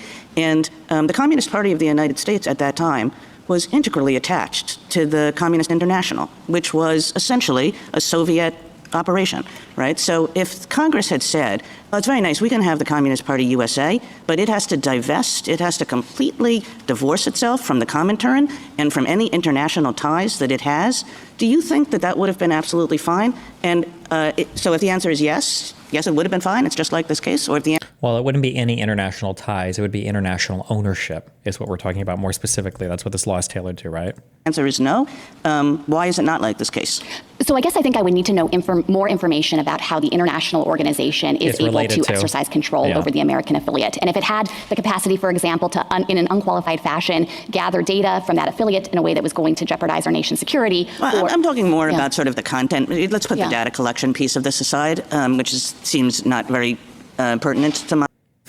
Which is, I think, one of the bigger arguments is the data collection part, or at least the plaintiffs are trying to argue it was. 1950s analog. But, very concerned about the kind of speech that the Communist Party was making in the United States. And it turns out that that content was pretty well scripted someplace else. I think if it was specifically a concern about the content, then and if it was scripted by some other place, because FARA also calls out people that take direction from foreign actors, not just money, right? So FARA would cover this ideally, I think. That would trigger heightened scrutiny under the First Amendment. We're not trying to run away from that principle here. Instead, we're making, I think, a narrower argument. Well, then I think that you're I think you've just given your thing away, because content manipulation is a content-based rationale. We think that this foreign government is going to manipulate content in a way that will that concerns us and may very well affect our national security interests. Well, that's exactly what they thought about content-based rationale, yeah, but the restriction isn't applying to the U.S. company. It's applying to the foreign company that doesn't enjoy the same First Amendment rights that TikTok does, that a U.S. company does, right? Communist Party speech in the 1950s, which was being scripted in large part by international organizations or directly by the Soviet Union. I disagree that the concern with covert content manipulation is itself content-based or that it looks anything like the kinds of laws this court has previously said are content-based. The court most recently in City of Austin said you only have a content-based law when Congress is setting out to discriminate against particular subject matters or particular viewpoints. So it's not enough that the law is regulating in the space that involves content in some way. You have to have this motive by Congress to actually want to suppress speech on certain topics or certain viewpoints. Here, Congress just wants to cut the PRC out of the equation altogether. And yeah, she's going to say TikTok can do the exact same thing it's doing now, the same algorithm, the same everything. They just don't want ByteDance involved. Together, and all of the same speech could continue to happen on the platform. Yeah. It's like patching up a backdoor vulnerability that the PRC has that we can't totally see around all the corners to imagine how it could use it against our interests, but we know the PRC will do whatever it can to try. And I think that is different in kind from imputing to Congress some motive to specifically get more speech on certain topics or with certain viewpoints. This law was passed by broad bipartisan majorities in both houses of Congress, and our legislators Jeez, fuck this person. This is like the person that comes to speech class like fucking super amped up, and you're like, bro, slow the fuck down. Wait, how fast is this person talking? I only have him on 1.25. On certain topics or with certain viewpoints. This law was passed by broad bipartisan majorities in both houses of Congress, and our legislators don't always agree on everything. I think it's unlikely that all of them had exactly the same views about what's good content on TikTok or what are good viewpoints. They weren't united on that. What they were united around was the idea that it is a grave threat to our nation if the PRC can itself behind the scenes be controlling how this platform operates. Why doesn't this act classify on the basis of speaker? I do think that when it comes to the PRC and ByteDance, you could treat this as a speaker-based restriction. And aren't speaker-based restrictions almost always viewpoint-based restrictions, content-based restrictions? The court has said it depends. It hasn't applied an inflexible rule that any time you are regulating certain speakers, you are invariably regulating based on content. And so the court has said it warrants closer consideration. And here, if you look at the U.S. speakers, TikTok US and the users, none of them are being regulated in a way that suggests it's disagreement with their content. It's all about what our foreign adversary is doing. It's hard for me to. Fuck, this is a really hard one, actually. Jesus. She's winning me back. I don't know. This is a really rough one. For me to think of situations, maybe they exist where a classification based on speaker is not viewpoint or content-based restrictions. I mean, that somebody says, Joe can't talk anymore. We're going to shut Joe up. And we don't know what he's going to say tomorrow or 2 weeks from now. We don't know what he's going to discuss, but whatever he says is bad because Joe is a bad person. I mean, that's viewpoint and content-based, isn't it? I think when it comes to a foreign adversary, it's not right to view it that way. And the reason for that, again, is this is a sophisticated adversary nation, and we can't just simplistically say, oh, what the PRC is going to want is to see more pro-China content on this app. As Chief Judge Srinivasan observed, there are various ways that the PRC could try to create some kind of false flag operation and actually promote anti-China content, not to dictate how Americans should think about things, but simply to create some trumped-up justification for a military or economic action that the foreign adversary wants to take against us. And I don't think a concern with trying to ward off that capability. Why is that viewpoint or content still? We don't know what the content's going to be, but we know Joe is bad. Because I think the better classification is to recognize that what we're trying to prevent is not the specific subject matter, the specific viewpoints, but the technical capability of a foreign adversary nation to use a communications channel against this. I guess I'm just struggling how covert content manipulation isn't content-based restriction.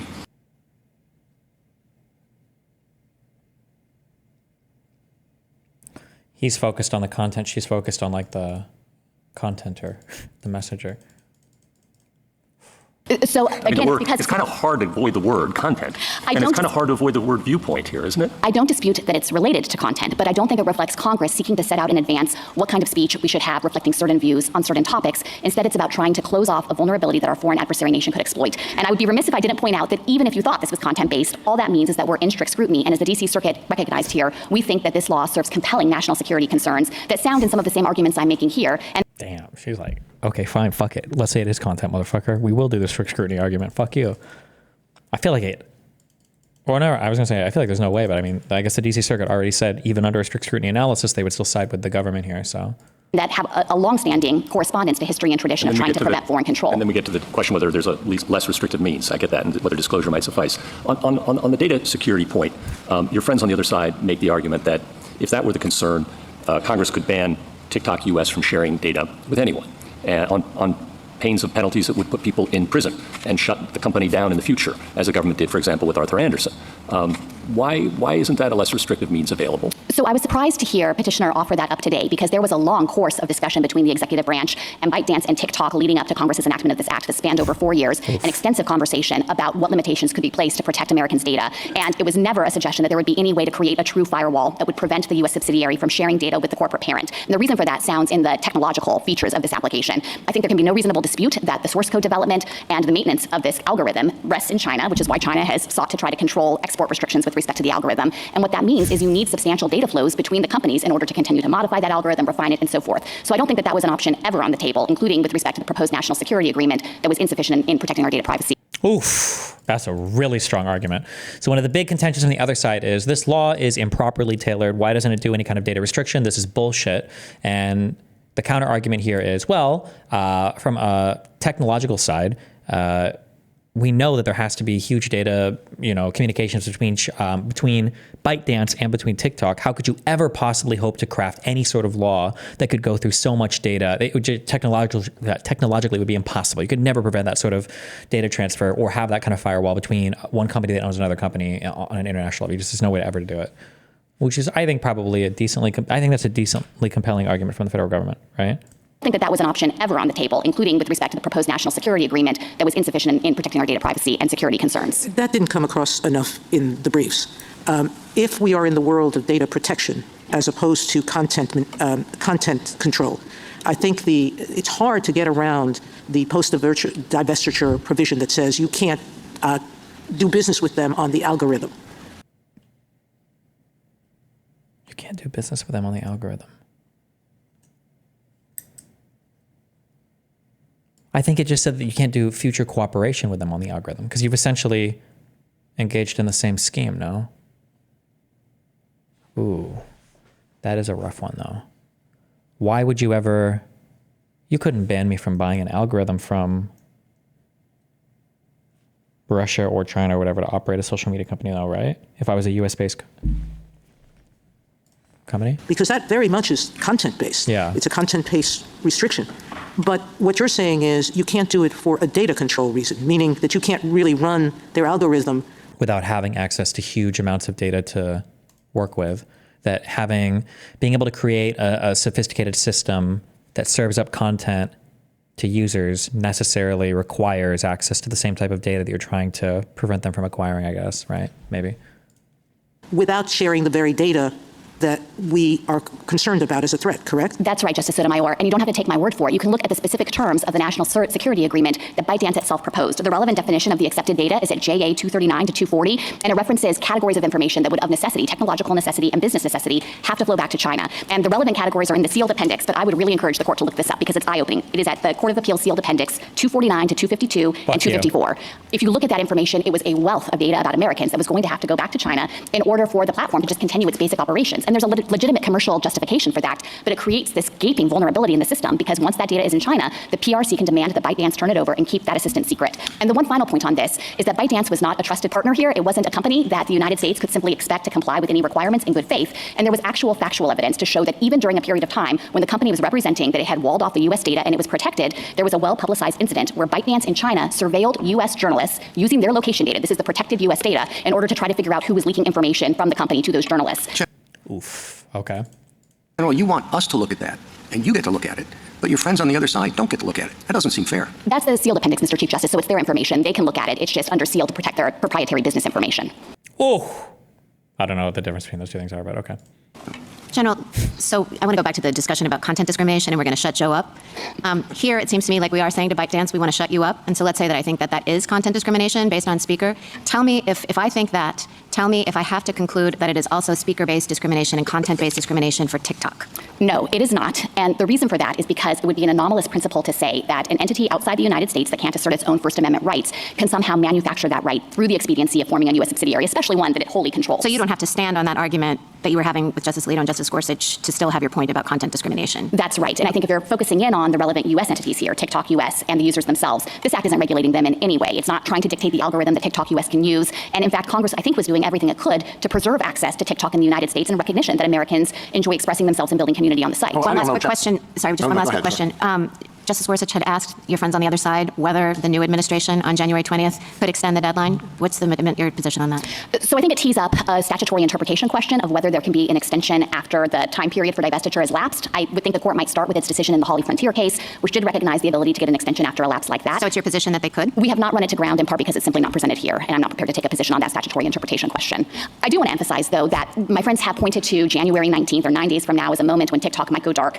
At the outset, of course, Congress was hoping to prompt a divestiture, but I think the more important thing to focus on now is that even if that were to happen, Congress specifically anticipated it and provided authority to lift these restrictions as soon as there's a qualified divestiture. And the reason for that is because foreign adversaries do not willingly give up their control over this mass communications channel in the United States. And I think Congress expected we might see something like a game of chicken, ByteDance saying, we can't do it, China will never let us do it. But when push comes to shove and these restrictions take... Oh, and once the divestiture happens, Congress let it...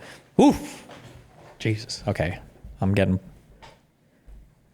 49-51 in TikTok's favor. 51-49 in TikTok's favor, okay? Unless one of these guys rattles her with an argument. Effect, I think it will fundamentally change the landscape with respect to what ByteDance is willing to consider. And it might be just the jolt that Congress expected the company would need to actually move forward with the divestiture process. So it's not irrevocable. That's an interesting point, and I hope Mr. Francisco or Mr. Fisher, whoever's delivering the rebuttal, will address it. So if we were to affirm and TikTok were forced to cease operations on January 19th, you say that there could be divestiture after that point, and TikTok could again begin to operate the way, continue to operate. That's exactly right. There's nothing permanent or irrevocable that happens on January 19th. And I think that Congress might have thought that we get in a situation here where a foreign adversary is doing whatever it can to just not comply. It's hoping the United States is going to blink first through our court system or through the executive branch getting cold feet about enforcing the law. But Congress set a deadline, and I think it thought that deadline would have a forcing function.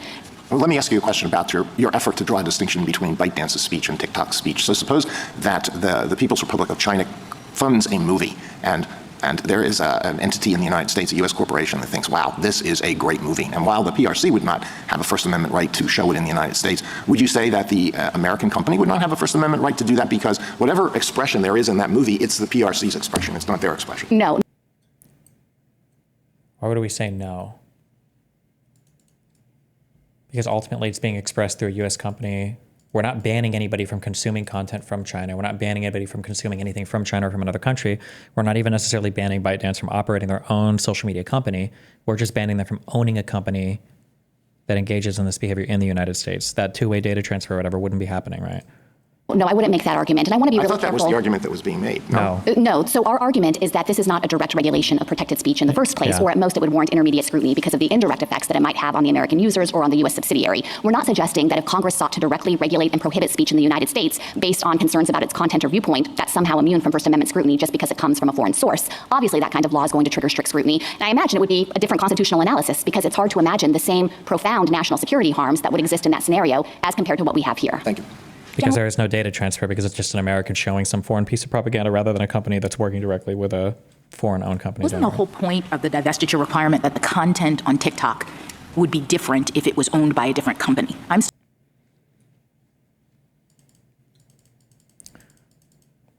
She's going to say, no, the content doesn't fucking matter. It's not about the content. They're more sophisticated than that.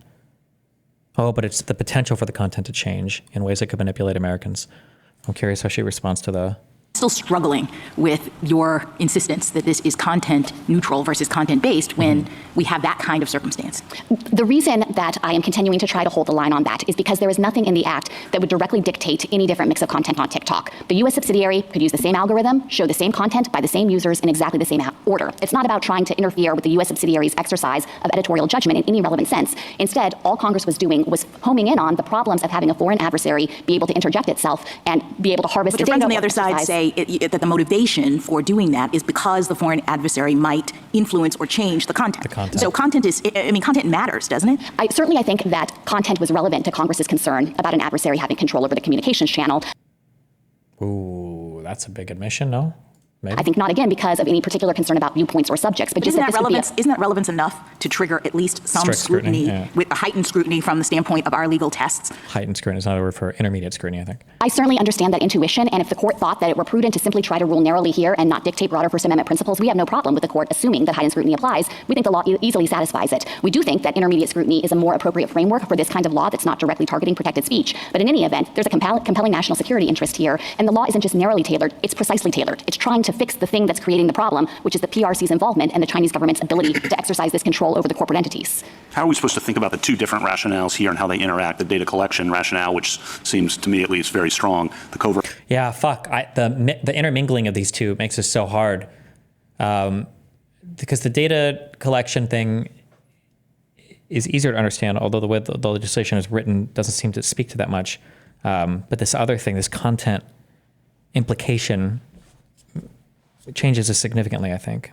Content manipulation rationale, as the hypotheticals have illustrated, raise much more challenging questions for you about how far that goes. And if that alone, if you didn't have the data collection piece, you only had the covert content manipulation. Listen, it ain't our law. We're just the federal government, okay? We didn't pass this shit. We just have to defend it. The fuck you want me to say?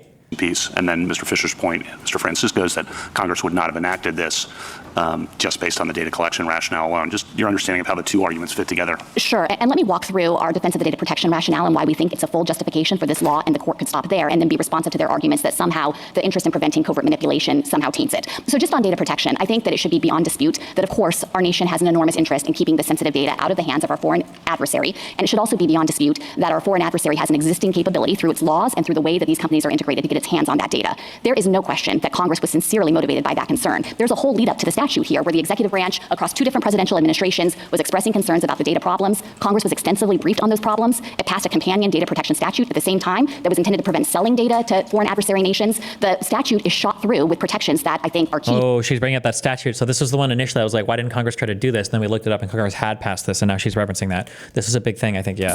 There's a whole lead up to the statute here where the executive branch across 2 different presidential administrations was expressing concerns about the data problems. Congress was extensively briefed on those problems. It passed a companion data protection statute at the same time that was intended to prevent selling data to foreign adversary nations. The statute is shot through with protections that I think are key to this concern about closing off the vulnerability of access to the data. So that's a sincere justification for Congress's desire here to act. We think it's a compelling interest and it's narrowly tailored. Then you get to the question of what to do about the fact that there's also this interest in covert content manipulation. And in the First Amendment context, this court in cases like Heffron has made clear that once you have a justification that satisfies the First Amendment, you don't need to go further and look at other justifications to decide whether they would independently satisfy First Amendment scrutiny. So I think it's not necessary for the court to go on and probe whether it thinks that covert content manipulation itself independently justifies the law. Now, my friends say that's all fine and good, but they think covert content manipulation is just per se illegitimate. And I honestly don't understand how that argument could carry the day. Because just imagine if Congress passed a law that said the PRC can't covertly manipulate TikTok. Obviously, that law is not going to violate any constitutional principle. It's a laudable goal, I think, for our legislature to protect us from. Wait, what word? Obviously, that law is not going to violate any constitutional principle. It's a laudable goal, I think, for. Oh, a laudable goal. For our legislature to protect us from foreign adversary interference like that. And so there's nothing that's inherently impermissible about wanting to guard against that risk. Maybe you could say that it sweeps in too much protected speech in the way it's operationalized in the act here, but there's certainly no fundamental taint or anything akin to racial discrimination to call into question whether Congress could seek to vindicate that as one of many interests. So I guess to just kind of bring it all together, what I would say to the court is they have basically acknowledged that data protection is a compelling interest. That was Congress's real interest. It provides a sufficient basis on its own to uphold this law. The court could say just that and affirm. Jesus. Okay. I don't know how we do that unless we accept your argument that the post-divestiture provision that stops them from conferring on the algorithm is not a speech impediment, meaning it's very hard for me to say that it's not to decide that question, that it is a speech impediment, and one that on its face itself has to be analyzed separately from the data. Okay. So, Justice Sotomayor, let me begin by saying, again, that we do think that an interest in preventing any operational agreement between the U.S. subsidiary and ByteDance, which is the relevant provision you're talking about, is justified by data protection alone. And that includes with respect to cooperation on a content recommendation algorithm, specifically because of the concern that it necessitates data flows between the companies. So I think that as a factual matter, that could justify Congress enacting. So it doesn't, so what she's saying is even if this wasn't implicating speech, even if this was just a company that was selling utilities or like energy, or fucking anything that collects data, it doesn't matter that it's speech or not. That's what this is justified on, not the speech provision itself. But to the extent that you think that actually, think that as a factual matter, that could justify Congress enacting. But to the extent that you think that actually the prohibition on coordinating with respect to an algorithm reflects some kind of impermissible content-based problem with the statute has a severability clause, and I certainly don't think that it would give the court a basis to invalidate this law or to stop it from operating with respect to all of the provisions that operate to protect data security. And most of it suggests that that little piece of the law has to be on its own separate from the rest of how the statute operates. How does that affect whether we would apply, because assuming it's data protection, then I would think that strict scrutiny wouldn't necessarily apply. I could understand applying intermediate scrutiny. But how do we do that with respect to this part, the algorithm issue? How do we get to intermediate scrutiny with respect to that? The way you get to intermediate scrutiny there is to recognize that prohibiting foreign adversary control over the operations of the platform, including with respect to the fundamental backbone of the system, is not based on any protected speech or content-based in the relevant sense. I've been thinking of it as akin to something like a piece of software you might have on your phone that would allow the Chinese government to listen in on every American conversation. If Congress wanted to enact a law that patched up that vulnerability and said, you can't use that piece of software or you can't coordinate with Chinese companies with respect to it, clearly we would recognize that closing off that capability of China is a laudable and, in fact, compelling government interest. And I think when it comes to the risks that foreign adversary control pose here, it's similar in kind. It's simply trying to prevent access by the Chinese government to the TikTok system writ large, and that includes through the use of the algorithm. But also the modification of that which would implicate speech, right? I don't know if she's hitting more on the data side here or or if that was an answer to the content or speech side here. But, no, okay.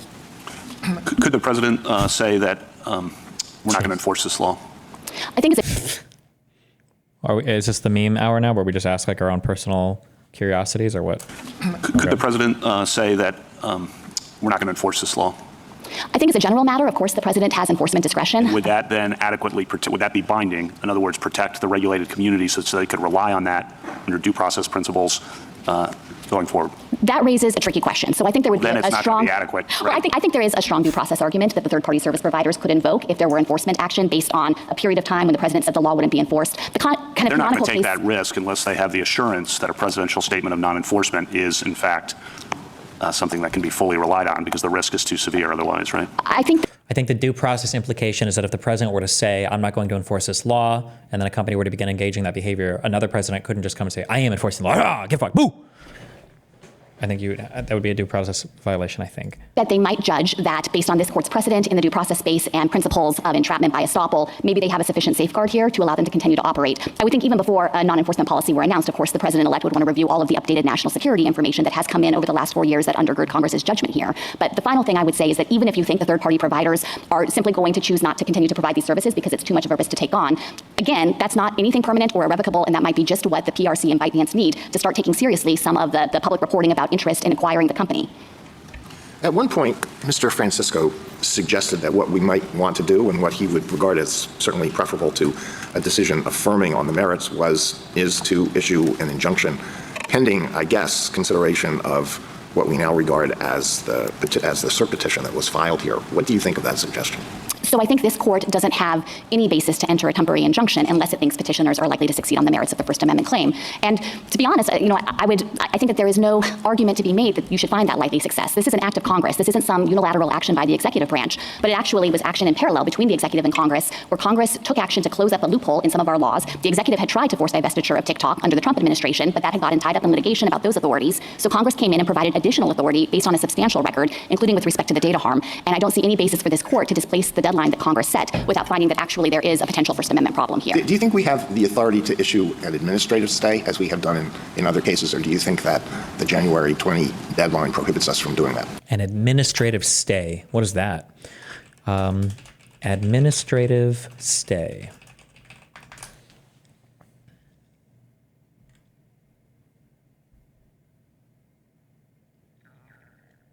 Or is that just a stay, period? Is that just a long...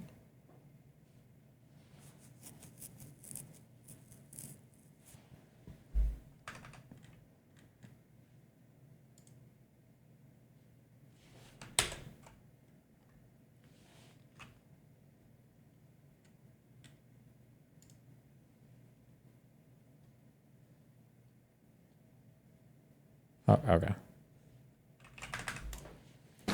I don't think this court has a formal basis to not issue an administrative stay if it believed that that was necessary to assist in the court's own consideration of the case. And I would obviously defer to the court in whether it has a sufficient time to resolve the case. But we are here ready to submit the case today, and I think it is in the interest of Congress's work and our national security to resolve the case and allow the statute to take effect. Can I just test to see whether your recollection of what Mr. Francisco said about a warning is let me test your memory. Jesus.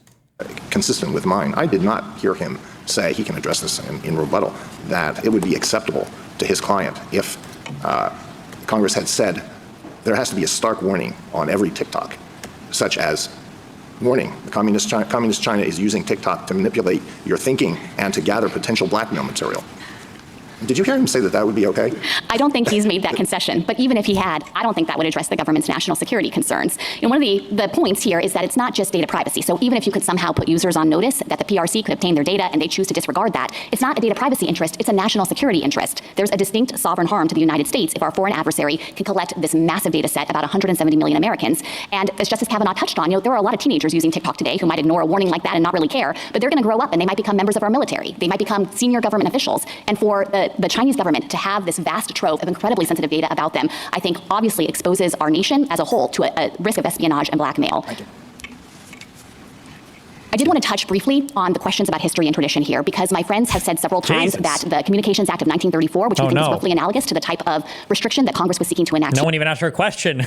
Somebody turn her off. Here is justified entirely by concerns about scarcity, how you can't have sufficient bandwidth. And I, of course, recognize that scarcity is what created the need for a licensing regime in the first place. But I think it's important to clarify the historical record here that in choosing to limit foreign control of radio stations, of broadcast stations, Congress specifically cited a concern about national security. That is written into the statute. National defense was one of the listed purposes of having that kind of restriction. And so I don't think my friends can succeed in being dismissive of that concern about history and tradition and what it shows about the national security judgments that undergird this law. The one other factual point I wanted to make to be responsive to a few points that my friends have touched on relates to whether TikTok US has the ability to alter this algorithm, whether divestiture is feasible, how ByteDance has manipulated the platform in the past. With respect to the algorithm, I think we're simply talking past each other. We don't dispute that TikTok US might engage in some functions in the United States to customize the algorithm for a US audience. The thing we're worried about is happening long before that over in China, where ByteDance is developing the source code, creating the basic backbone and functioning of the system, and is then blasting out the algorithm for use by the various subsidiaries in their home country. So we're not seeking to regulate any activity that TikTok US is engaged in here. Instead, what Congress is doing is trying to close off the vulnerability of PRC access abroad.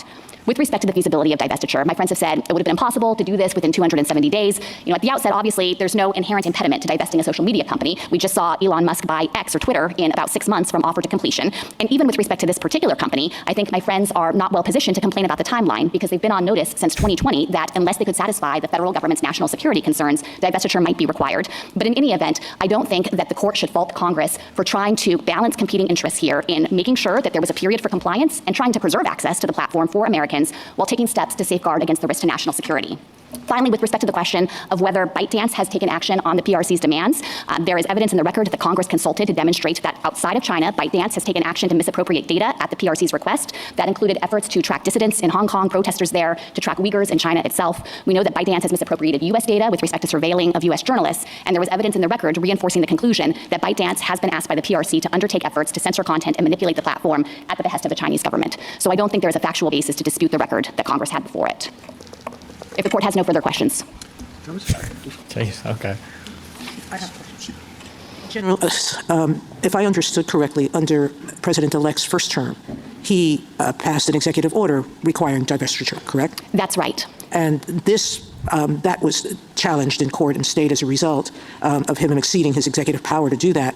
But this bill followed a bipartisan investigation, correct? Yes, that's right. I am a little concerned that a suggestion that the president-elect or anyone else should not enforce the law when a law is in effect and has prohibited a certain action, that a company would choose to ignore enforcement on any assurance other than the change in that law. But putting that aside, on the 19th, if it doesn't shut down, there is a violation of law, correct? Yes. Oh.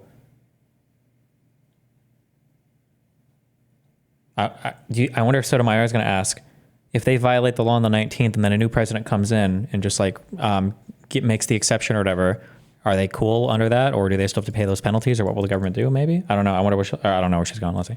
And whatever the new president does doesn't change that reality for these companies. Yeah. So she wants to establish that the federal government has made these arguments before the court because she doesn't want because what she's asking is there are exceptions written into that law that say that the president of the United States could say, oh, no, actually, you know what, this is cool. We did an intra-agency investigation and it's fine. So we're actually not going to hold them liable for anything. And Sotomayor is establishing they have fucked up as of the 19th, and Trump can't come in and undo that, right? That's what she's asking. Yeah? That's right. How long is the statute of limitations in effect? Assuming that they violated it that day and later continue to violate it. But how long does the statute of limitations exist for a civil violation? It would be a 5-year statute of limitations.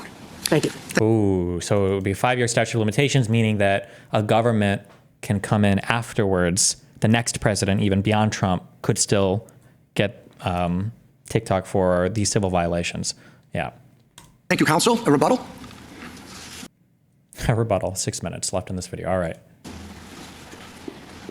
Thank you, Mr. Chief Justice, for points, all of which go to why we think this law would fail, whether you applied intermediate scrutiny or strict scrutiny. I'd like to begin with the least restrictive alternative, simply prohibiting TikTok Incorporated from disseminating any of the sensitive user data to anyone, including ByteDance, under the threat of massive penalties. That is definitely a less restrictive alternative. Now, my friend pointed to the NSA negotiations. Well, the sensitive user data that we're talking about and that were of concern in the NSA negotiations were not the type of technical data that she's talking about. The NSA did allow certain types of non-sensitive technical data to go back and forth, but that wasn't wasn't anybody's concern. And as we say in page 23 of our briefs, they simply cut off the negotiations without ever raising those concerns. But to be clear, if that's a concern, sweep that into the ban too. Put in that non-sensitive technical data into the ban too. We'll deal with that. It's a lot better than simply being forced to shut down. So that is most definitely a less restrictive alternative that would address data security.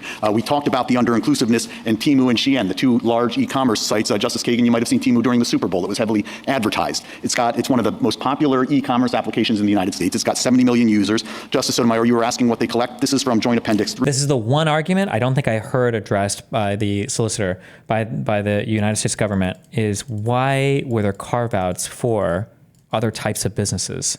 I don't understand that. 339 to 343, the U.S.-China Economic and Security Commission review report. Shein relies on tracking and analyzing user data, draws on customer data and search history with the assistance of artificial intelligence algorithms. It requests users share their data and activity from other apps, including social media. So they apparently go into your social media apps and suck up all of the information.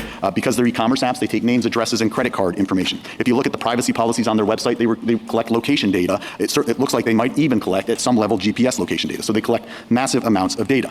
Point 3, their mere covertness argument makes no sense for the reasons that the court explored. If mere covertness were the issue, a disclosure would make perfect sense. Yet they're not concerned about mere covertness. They're concerned, as my friend suggested, with getting Americans to argue with each other. Well, as far as I can tell, that's what news organizations do in this country every single day. That's what we call editorial content. That's what we call content itself. And so it's trained directly on the content. But even if you thought somehow that the mere covertness were the issue, that definitely could be addressed through a risk disclosure. So the data sharing ban, the risk disclosure, those are obvious, less restrictive alternatives. And had the government considered them and rejected them, we would be in a different position. But if you look at this record, those are two less restrictive alternatives that the government did not address at all. Whether you apply strict scrutiny or intermediate scrutiny, that is fatal, because under both standards, restricting speech has to be the last resort, not the first one. And when you fail to consider less restrictive alternatives, you fail under either standard. My final substantive point is we absolutely think this court has the authority to enter an administrative stay. I didn't understand my friend to disagree with that. We think that given the enormity of this decision, given the complexity of this case, it would make perfect sense for this court to enter an administrative stay. I also think you could enter a preliminary injunction. Yes, likelihood of success is one standard. Okay, administrative stay is just a stay. So a stay basically says, whoa, let's chill for a little bit and not have this law come into effect, and let's just wait for a little bit until we sort this shit out, give the court time to make a ruling or whatever. I don't know what the difference is between a stay versus an injunction. Stay versus injunction.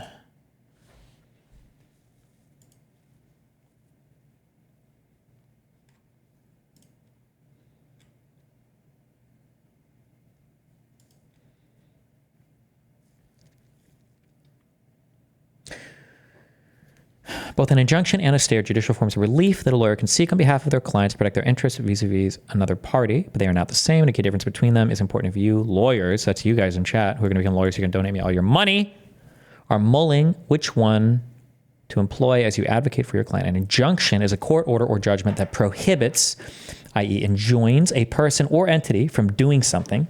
For example, barring a contractor from building a garage in your neighbor's backyard. You can also get an affirmative injunction in which a court commands a person or entity to do something specific. For example, ordering a contractor to clean up the mess it made in your backyard. To get an injunction if requesting a petition or a complaint, or a motion if it is an emergency and you don't have time to amend a petition or a complaint that you already filed. One thing to remember about injunctions is that courts are reluctant to interfere with personal or entity conduct. So you have to show a really good reason why you need the injunction. For example, you're going to suffer irreparable bodily or inequitable financial harm.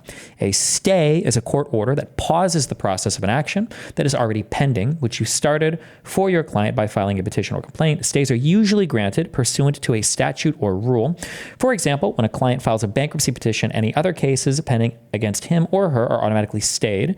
You can also ask the court to stay in action while an appeal is pending or for some other reason that requires a pause in the action while your client and his or her adversary sort issues out. Courts are hesitant to stay in action unless they are required to by a statute or rule, but a good argument sometimes convinces the court to order a stay in other circumstances. Back to my lawyer client's questions. Although I've never seen a case specifically addressing it, my attorney instinct is that a court would never enjoin, that means to block, enjoin a person from commencing an eviction action Again, courts are reluctant to ever enjoin someone from doing something, and they are particularly reluctant when it comes to anything involving a person's right to pursue legal action. What her client could do, however, is wait for the adversary to file a petition for eviction and then ask for a stay to pause the action while her client sorts out other issues. In this case, another action was pending in a different court that would affect the adversary's ability to evict the client. Okay, so the stay would be on the filing of the eviction for the legal action, but an injunction would be, we understand he's already done this and all that, but please stop him from doing this thing. Okay, the distinction between an injunction and a stay may be granular, but it's important not to confuse them. To get the relief your client needs, you need to seek the proper relief, or just file both of them, file all of them, every motion. The machine gun motion. Standard, but you don't have to determine ultimate success. And as you do in other related contexts, like with respect to stays, you often make clear that you are not addressing the merits of the case. I think you could do that here. The bottom line, Your Honor, is this case ultimately boils down to speech. What we're talking about is ideas. And my friends on the other side, when you cut through everything else, are ultimately worried that the ideas that appear on the TikTok platform could in the future somehow manipulate Americans, could somehow persuade them, could somehow get them to think something that they ought not be thinking. Well, that whole notion is at war with the First Amendment. If the First Amendment means anything, it means that the government cannot restrict speech in order to protect us from speech. That's precisely what this law does from beginning to end, whether you look at its text, whether you look at the government's justifications in its brief, where they talk about being worried about speech criticizing our leaders or undermining democracy. It's what you see in the House report, which trains specifically on the dangers of misinformation, disinformation, and propaganda. And it's what you see in this legislative record writ large, which is saturated with objections to TikTok's existing content. We ask that you reverse the court below. Thank you, counsel. The case is submitted. The Honorable Court is now adjourned until Monday next at 10 o'clock. Okay, so after I heard the oral arguments from the defense, or I'm sorry, from the plaintiffs, I wrote,